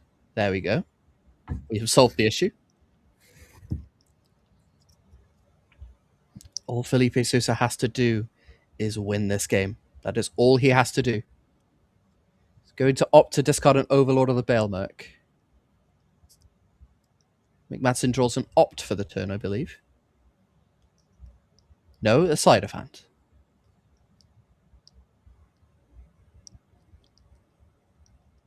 He's going to put one in his hand, the other on the bottom. Sleight of hand, a very powerful card from Wilds of Eldraine. Previously printed in, I believe, 8th edition, as far as standard is concerned. Felipe going to untap and draw. Is he going to opt to flip the Ashling?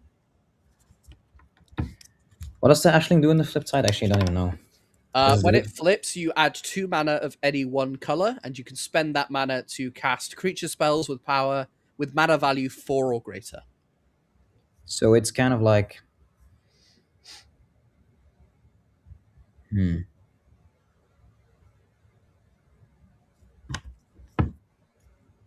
Felipe Sousa opting to choose Island on the Multiversal Passage, allowing him to flip the Ashling. Very heads up from him. Starting Town coming down now as the 3rd land. What is that going to get down? Superior Spider-Man comes down. Using the Starting Town and the Cavern of Souls. And that is going to enter the battlefield as a copy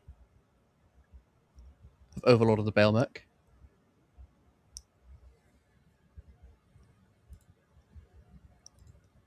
Ashling does allow you to use the mana, as it is a spell with mana value 4 or greater. Double Soul Guide Lantern, the mill, though, and no creature in sight for Felipe Sousa. That is not what you wanted to see. But didn't he also flip the Baelmerk? The Overlord of the Baelmerk? Can't get that one because it's an avatar. Oh, right. Yeah, you cannot get that one as well. That makes sense. Yeah, otherwise you could Bounce Off like is get going it. to quickly dispatch of the Superior Spider-Man. But you can just put it down again, right? You can, and exile the next Overlord. Winter Night Stories now for Mick Madsen. Going to draw 3 cards, look to discard probably 2 instants or sorceries, but we'll see what he has. Goes for 2 lands, Multiversal Passage and Spybluff Canal entering the bin. As Felipe Sousa untaps and draws, going to add 2 mana again with the Ashling. Ashling proving to be a very powerful card in this standard format. I mean, you just have to answer it, and if you don't, it's going to gain you so much mana. It accelerates you really fast in these elemental decks. Definitely a standard staple for sure. And a worthy one at that. Yeah, it's pretty strong when you get this effect the second time. The first time it's not that strong, but you basically pay 1 mana. But the second time you just get 2 mana off the bat. That's pretty good. I mean, Ashling on that previous turn, allowing you to play Superior Spider-Man on turn 3. Potentially get some card advantage with the Overlord. It's very powerful. Yeah, it's definitely pretty good. Especially if you can Ashling discarding the cards you need to reanimate them, essentially. It's pretty decent. 100%. And Superior Spider-Man also holding its own. Yeah, part of the Spider-Man set, which, as everybody knows, that's not beat around the bush. It was not a popular set. But some cards now breaking the mold and becoming very relevant in the standard format. Multiversal Passage instantly solidified itself as a staple of 2-color mana bases across standard. Spider Sense has now been seeing a lot of play in the Izzet Spellamental decks. That's Superior true. Spider-Man making waves in Modern, in the Grixis Reanimator deck, and now in Standard as well, with all of these Reanimator decks utilizing Superior Spider-Man to get some very powerful creatures into play.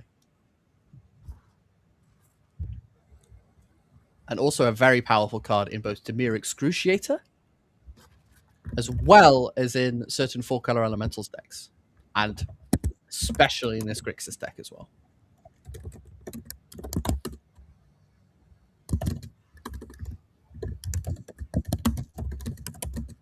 Blazemire Verge.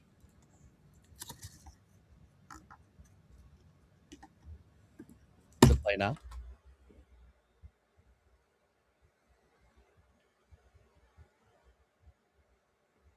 Wistfulness going to come down. Hard cast. It's going to draw 2 and discard an Ashling. Now we're going to swing again with the Ashling. McMadsen going down to 18. It's only 1 power, this Ashling. Yes. The downside of flipping, I guess, isn't it? It's a 1-3 either way, I believe.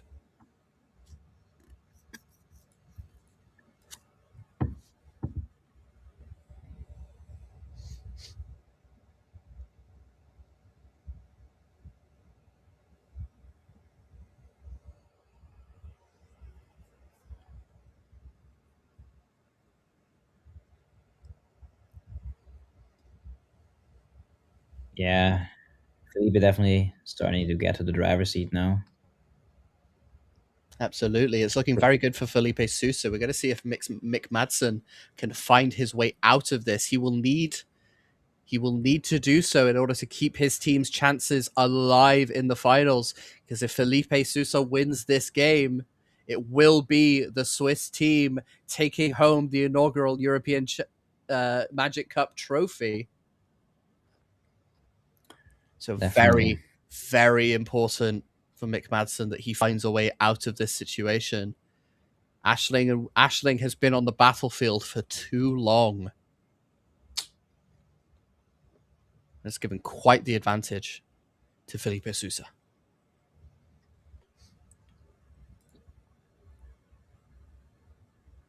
Wistfulness, a 6-5. Absolute beater on the battlefield. Mick seems to be consulting his options. Tough situation to get back into the game. It's looking very bad for Mick Madsen right now, but we know that this Izzet Spelemental's deck is capable of some amazing things. A sudden Eddie Merc Crab at the right time. I see a Hearth Elemental in the hand as well. Plenty of ways for Mick Madsen to stay the course. Try and find a way back into this game, and I do believe I see a Disdainful Stroke in the hand. Yeah, for I think Mick Madsen. That's not going to go anywhere. Yeah, Oracle text question or something like this, because we see him taking his phone.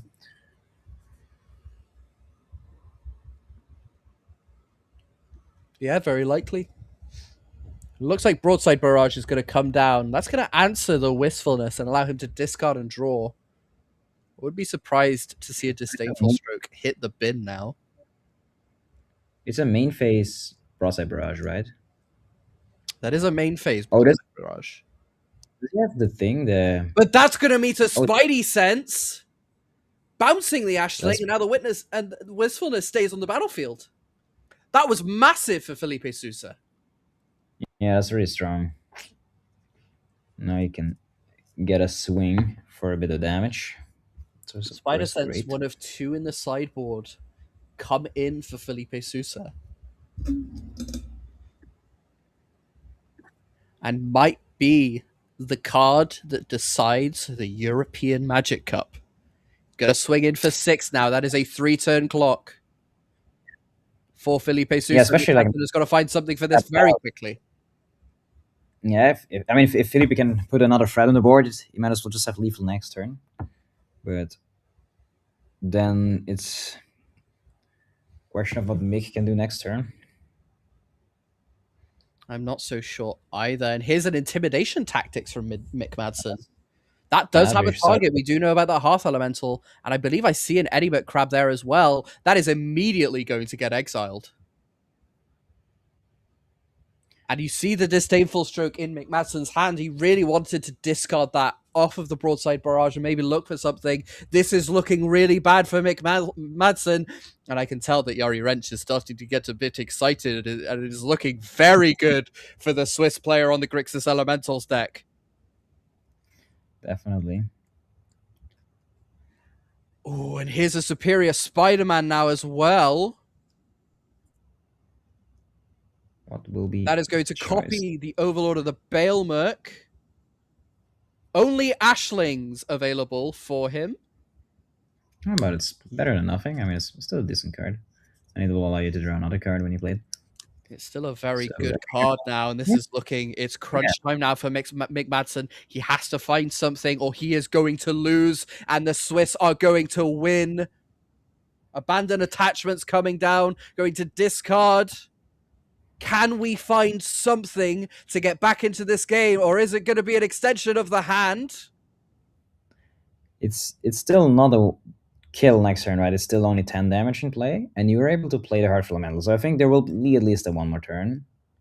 I don't Hearth think Felipe Elemental. has a way to get there this turn, but let's see. You can see Felipe Sousa. His hands are shaking. He knows that he's in a very good position.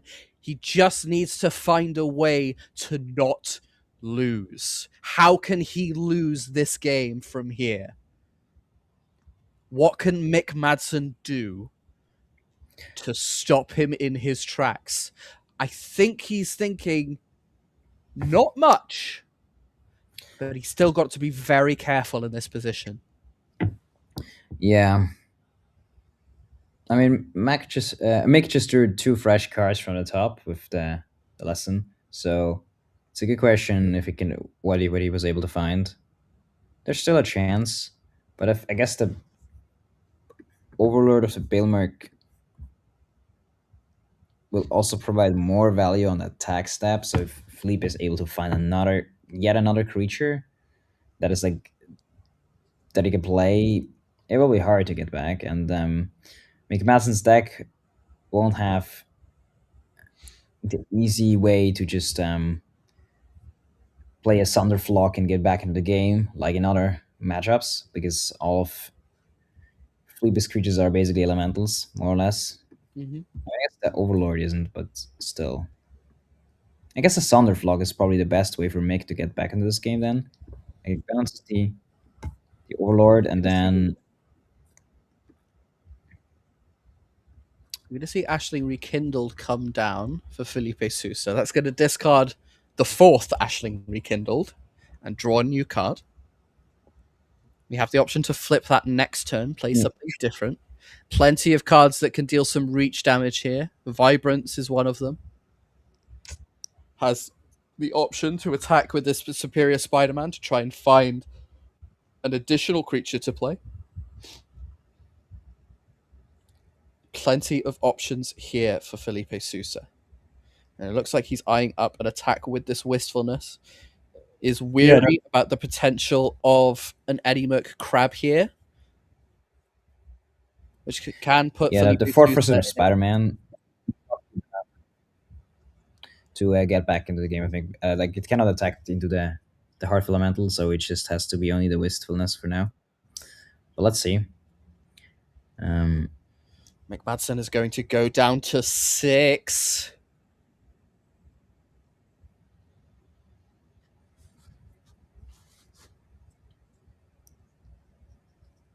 You can see he's shaking.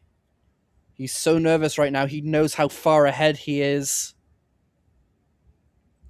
He knows that he has Mick Madsen on the ropes. Yes, and he knows that this is if he wins, it's going to be the championship. So it's going to be tight. It's going to be exciting to see. He knows he needs to take this one home.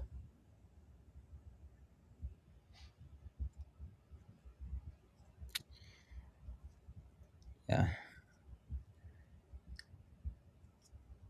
Yeah, the Swiss really taking their time, calculating all options. Like it's usually like in these moments when you're super far ahead and everything seems to line up to where you make a mistake and you get knocked out, like last game where Mick was able to play the Edimer crap and win, and by tapping 2 creatures. So Absolutely. Felipe is like where he makes sure that this does not happen again this game when he's even more further ahead than the last game. Absolutely. Yeah.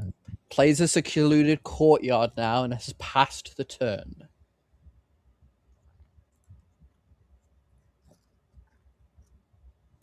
Yeah, but it also seems to be that Felipe is drawing a bit dead now. Oh, and that's a Winter Nest Stories from is a Mick Madsen. good start for Mick Madsen, especially if he finds an Eddie Merc Crab. And if not, probably going to have to harmonize. That might. I think that's an Eddie Crab. No, it's no. Ignore me. It's a sleight of hand. I'm getting ahead of myself. It looks like he's eyeing up what to discard here. He really needs to find an Eddie Crab right now. But though it looks like he has a bounce off as well, so he has options.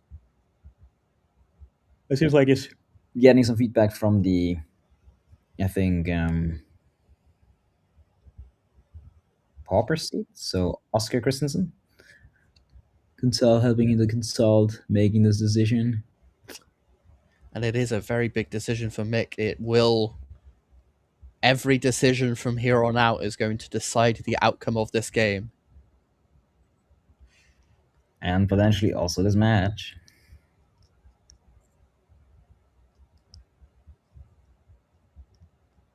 It is completely up to him from here. Second half elemental comes down now. Yeah, but that's still not a good match for the wistfulness. I mean, it allows you to trade both elementals, but if Felipe just runs an all-out attack, you're a bit in an awkward position, I think. Absolutely.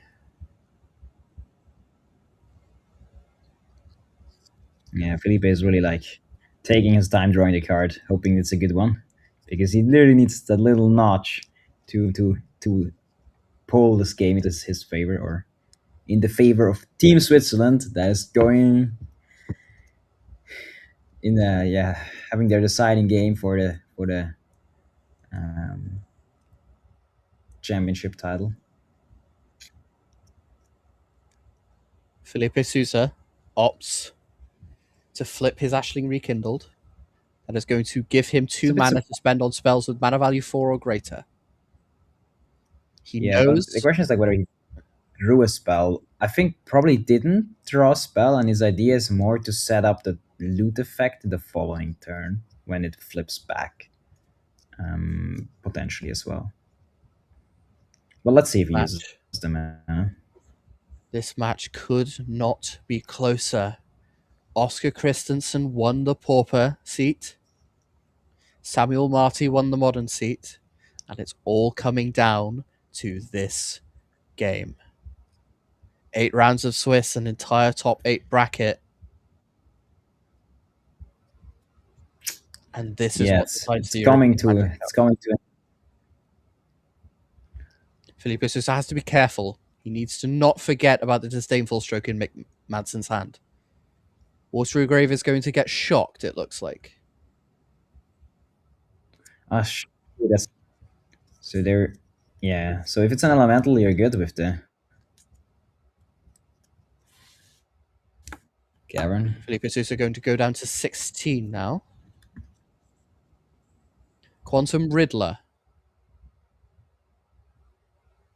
Going to use 1 mana off the Ashling and a Secluded Courtyard. And is playing a Quantum Riddler. That is going to meet a Disdainful Stroke. No card draw for you, my friend.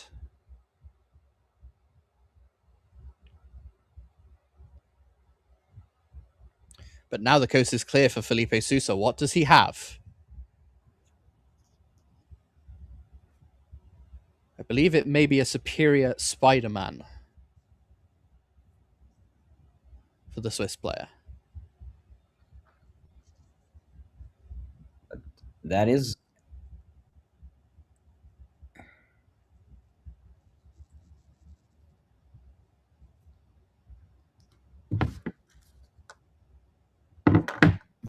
It looks like he's about to play a second one. And here it is. Superior Spider-Man comes on the table. That is going to copy a Quantum Riddler. He's going to draw 2 cards, but he does need to... Wait, no, he doesn't. Because they're not called Superior Spider-Man. Oh, no, they're both not called Superior Spider-Man. They're just not legendary.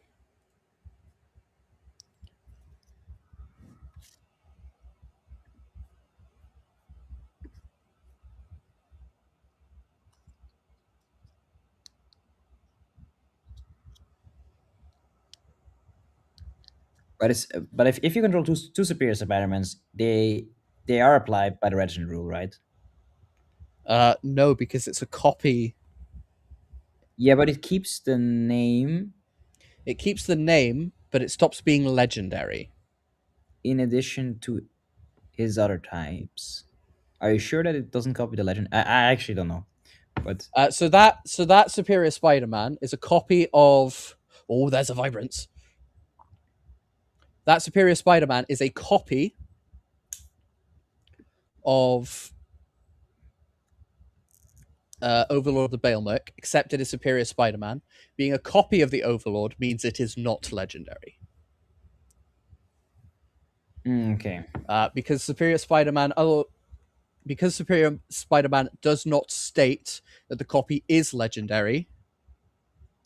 Okay, I see. Yeah, I have not played in standard enough. Yeah, it's very weird with Superior Spider-Man, but we see that Vibrance has come down, has killed the second Hearth Elemental, and now it is crunch time again for Mick Madsen. He needs to find something to do here. Yeah, that's going to get really tough. I'm not convinced. I'm not convinced that Yeah, this is going to be enough. Yeah, it's going to be He needs really to have hard. an untapped land and an Edimurt crab. Yeah, it's crazy. Like, I mean, you need like basically two creatures that you need to deal with. Otherwise, like both of them are kind of like lethal. Like the Ashling plus the Superior Spider-Man or the Wistfulness are both lethal. So yeah, I guess it's basically Edimer grab or bust at this point. And He's if going to Felipe untap and draw. He needs it. I think he has it. And has he it. does have it. Does Felipe Sousa Does- have something he can do about this? I don't think he does. I don't think we remember anything that would have been sideboarded in this specific scenario. Going to But draw for turn now. so that saves Mick another turn, but we're still in the still very tight. So now Felipe can decide to flip back the Ashling, right? Or how does it work? So it's his main phase now, so he can pay a red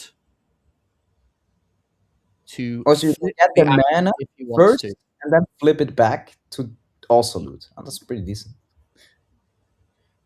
Yeah, so it flips to the blue one, and you can flip to the red one on your main phase. But that is the choice he has. Yeah, but you do still get that 2 mana from the backside of the Ashling, I think. That's how it works, I right? believe so. So that's pretty decent. You get the 2 mana, then it flips, you loot, you get the 2 mana, it flips, and you don't loot. So it's pretty strong for a 2-drop. Ramping yourself up, getting the loot. Pretty good card. It is a very powerful card. Felipe Sousa is thinking about the Ashling, thinking about what he wants to do with it. He Yeah. has so many options at his disposal. If he has a Deceit in hand, which he very well could, he would be able to hard cast it, bounce the Edimurt Crab to hand, and then force him to discard it. That would be pretty good. That would Not be a gonna lie. very powerful play for Felipe Sousa if he has Deceit in hand. It is not obvious, however, that he does. I believe he has a copy of Not Dead After All? Or is it Intimidation Tactics? No, Overlord of the Baelmerk's going to come down. Yeah, That didn't just mill anything other than a Wistfulness, but that is going to get Vibrance.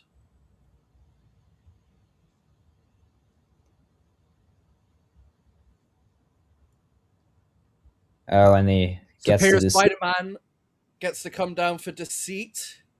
So now it's basically impossible to get there because everything is in the mantle, so you cannot even. I guess if you can. Sunderflock. So the Sunderflock can come down. Wait, no, the Sunderflock can't come down. It costs 9 mana. He has to find an Edimurt Crab again off this Winter Night Stories, and if he doesn't, it's game over. Is he going to find one? But even if you do, it's not enough. I think it is it. Like I think the Swiss have won. Crazy. Let's see if Mick Masson can find something. Another sleight of hand. It starts to And become that's even going more. to do it. He That's extends so the good. hand. Felipe Sousa takes down the match. And the Swiss have won the European Magic Cup Let's go. 2026. We have to get a reaction from Yari Wrench himself, the That's Swiss playing. juggernaut, the founder of the European Unity League. And your country has won the first season. How are you Yeah, feeling? it's kind of crazy. I mean, like it's kind of like where all of the Unity League started, like in Switzerland, and like all of these players have been like big fans of the Unity League, and I'm sure it's like their dream to see this tournament come alive, travel to it, and I mean, yeah, it's just amazing to see having their hard work and commitment towards the community pay off in such a great fashion. Yeah, it's really I'm really happy to see them taking it down, and yeah, so it's amazing to see.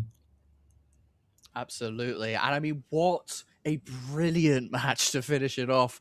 Yeah, Grixis versus Is It, battling it out, the battle of the Steam Vents, as it yeah, were.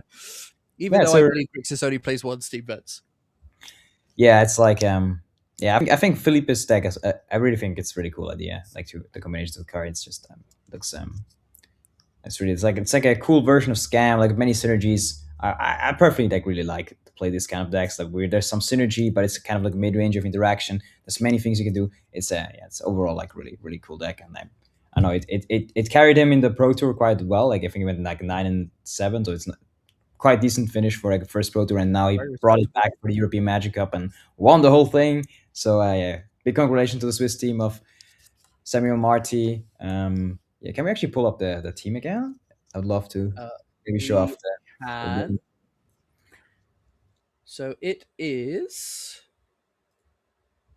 Ole Lave. Oh no, that's the wrong one. It's Samuel Marty, Pascal Grossman, and Felipe Sousa, who have taken down the European Magic Cup. They've taken it home to Switzerland, where this whole thing all started, and they have won 5,100 euros in yeah, vendor credits.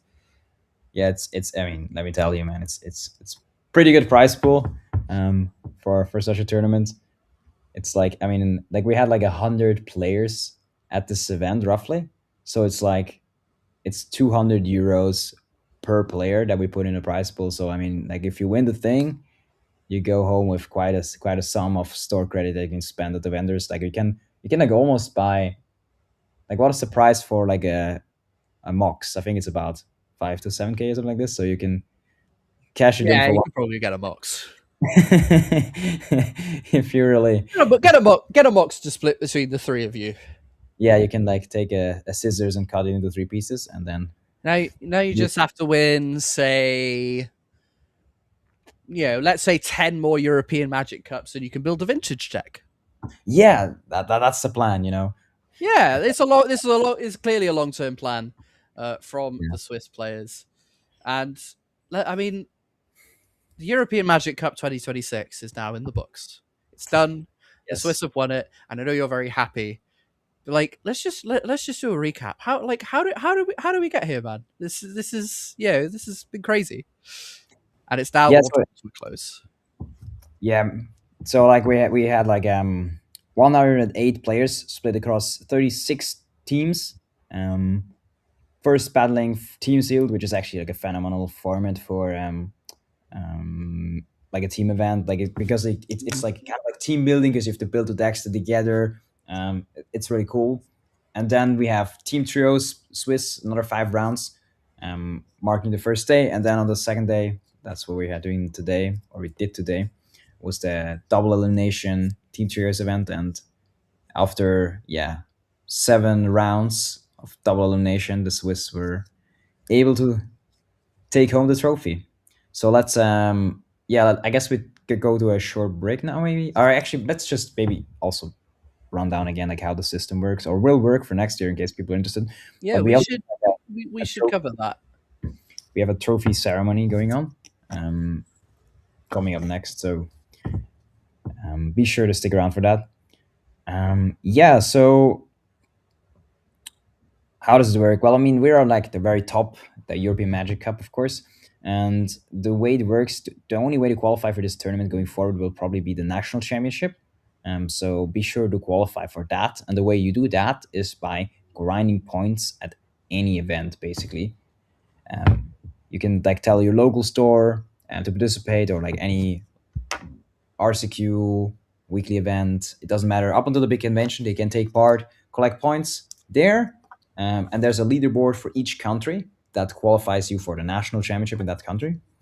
And yeah, and then basically the rest is history. From there, you can decide that the national championship then decides the national team that will go to the big cup at the end of the year. And yeah, that's the tournament that we're hosting today, and definitely gonna host again next year for for the current season that has already started, season 2026. So be sure to tell your local game store about the opportunity to collect points at their event. The only thing the store needs to do is to sign up and report the results. It's very easy. We have most things automated.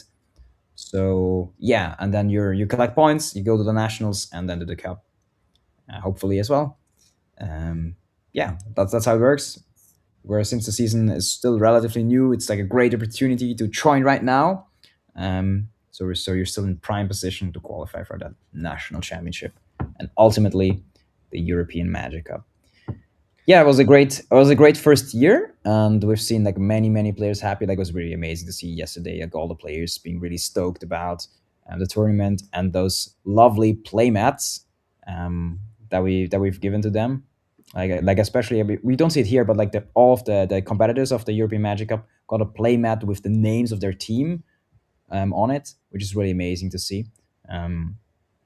How happy the players were about this, because it's like a little souvenir that reminds you of like the players you've been there. And I saw some teams like signed the playmats, and yeah, it's just great memorabilia, and people were really happy about it. And that was really like, it's like the dream for me to see people really enjoy a little small courtesy from us. Yeah, and don't forget to go on our social media platforms. Make sure you follow us on Twitch, Instagram, Facebook, Twitter, and go hashtag EMC, followed by your favorite team. Switzerland has won the European Magic Cup, and congratulations to them. But you may have still been rooting for another team, and we want to hear all about it. Just make sure you're following us on our platforms, hashtag EMC, and your favorite team from Yes. this weekend, and you will be in with a chance to win the playmat. We are running out of time. Yes. I mean, win. you guys still have time to do it until tomorrow, but tomorrow we will pull the winner and ship those playmats. So it's literally your last chance to get that awesome playmat. All right. Then I guess we're at the end of this little broadcast, and we'll have the winners trophy ceremony in a couple of minutes. So don't go anywhere. We're back in like probably 5 minutes or so. I'd say maybe 10. And then yeah, see you soon. Bye bye.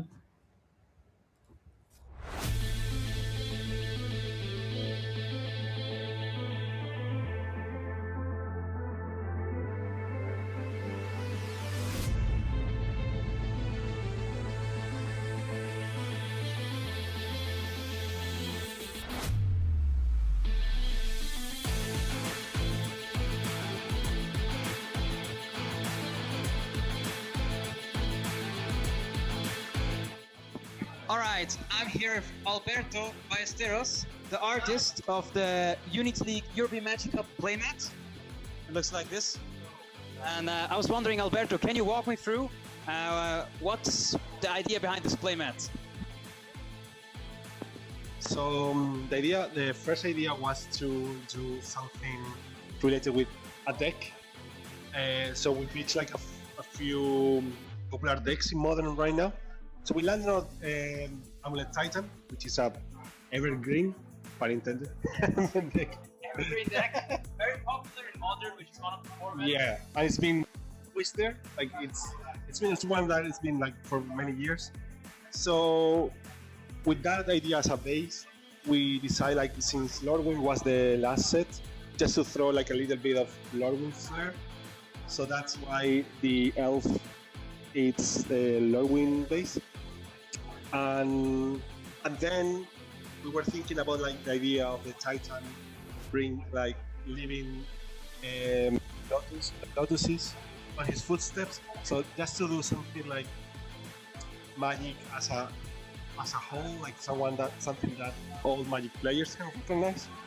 So I thought that would fit like really nicely on the theme, and then we added the amulet to the corner, kind of like the idea, and it has like the Lordwing side and the Shadowmoor side.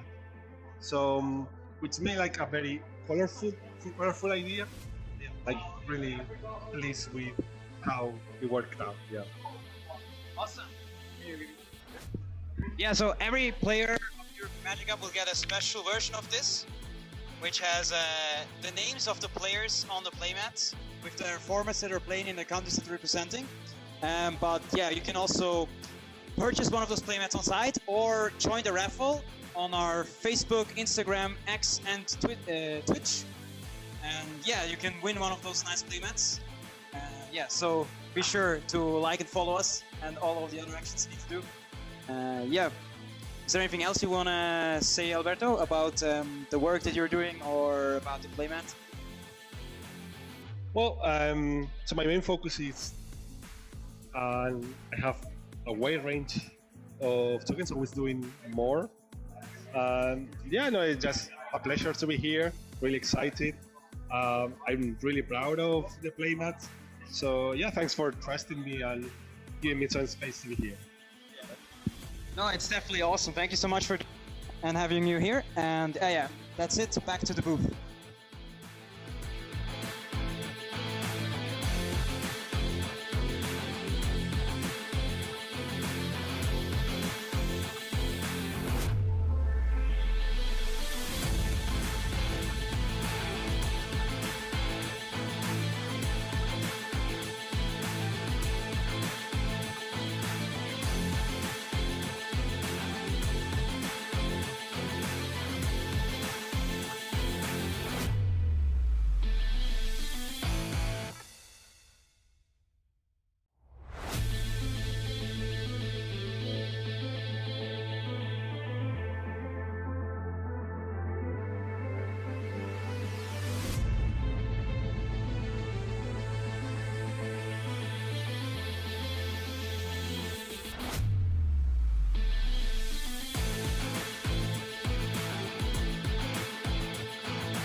All right, I'm here with Alberto Ballesteros, the artist of the Unity League European Magic Cup playmat. It looks like this. And I was wondering, Alberto, can you walk me through what's the idea behind this playmat? So the first idea was to do something related with a deck. So we pitched like a few popular decks in Modern right now. So we landed on Amulet Titan, which is a evergreen, pun intended, deck. Evergreen deck, very popular in Modern, which is one of the formats. Yeah, and it's been twister. Like it's one that it's been like for many years. So with that idea as a base, we decided like since Lordwind was the last set, just to throw like a little bit of Lordwind flair. So that's why the elf it's the Lordwind base. And then we were thinking about like the idea of the Titan bring like living lotuses on his footsteps. So just to do something like magic as a whole, like something that all Magic players can recognize. So I thought that would fit like really nicely on the theme, and then we added the amulet to the corner, kind of like the idea, and it has like the Lordwind side and the Shadow Moon side. So which made like a very colorful idea.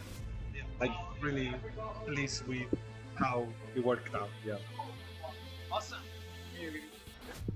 Yeah, so every player of your Magic Cup will get a special version of this, which has the names of the players on the playmats with their formats that are playing in the countries that they're representing. But yeah, you can also purchase one of those playmats on site or join the raffle on our Facebook, Instagram, X, and Twitch. And yeah, you can win one of those nice playmats. Yeah, so be sure to like and follow us and all of the other actions you need to do. Yeah, is there anything else you want to say, Alberto, about the work that you're doing or about the playmat? Well, so my main focus is I have a wide range of tokens, always doing more. Yeah, no, it's just a pleasure to be here. Really excited. I'm really proud of the playmat. So yeah, thanks for trusting me and giving me some space to be here. No, it's definitely awesome. Thank you so much for and having you here. And yeah, that's it. Back to the booth.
Well, All right.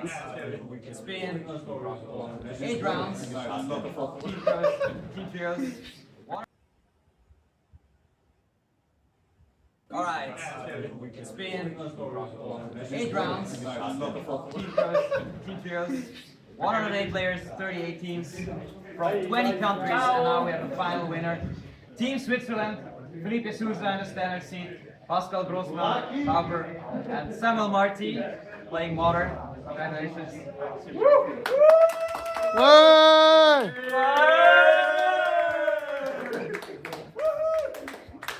Thank you. Thank you, Thank you, Good job, guys. It's a bit rigged, but sure. All right. It's been well, that's going to do it, folks.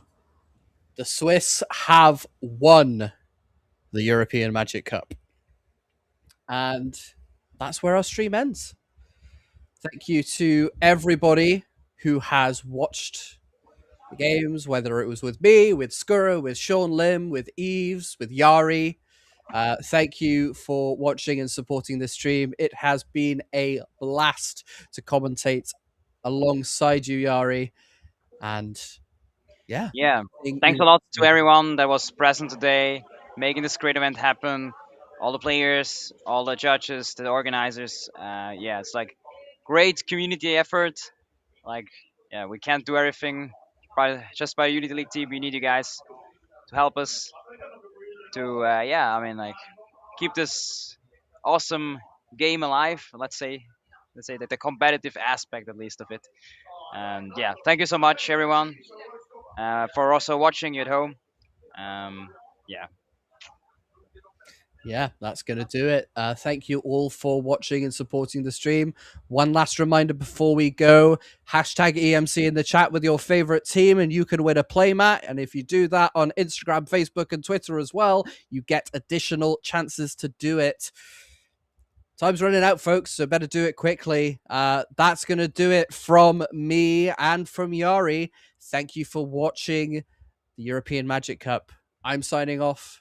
Yari signing off. He's that way. And Yes. we'll see you very soon. Let's show the winners video one last time and then go to a quick break and then end the stream. All right? Let's do it. All right, let's Bye, go. folks. Bye-bye. all right. It's been 8 rounds. Team trios. 108 players, 38 teams from 20 countries, and now we have a final winner. Team Switzerland, Felipe Souza in the standard seat, Pascal Grossman, Pauper, and Samuel Marti playing water. Congratulations.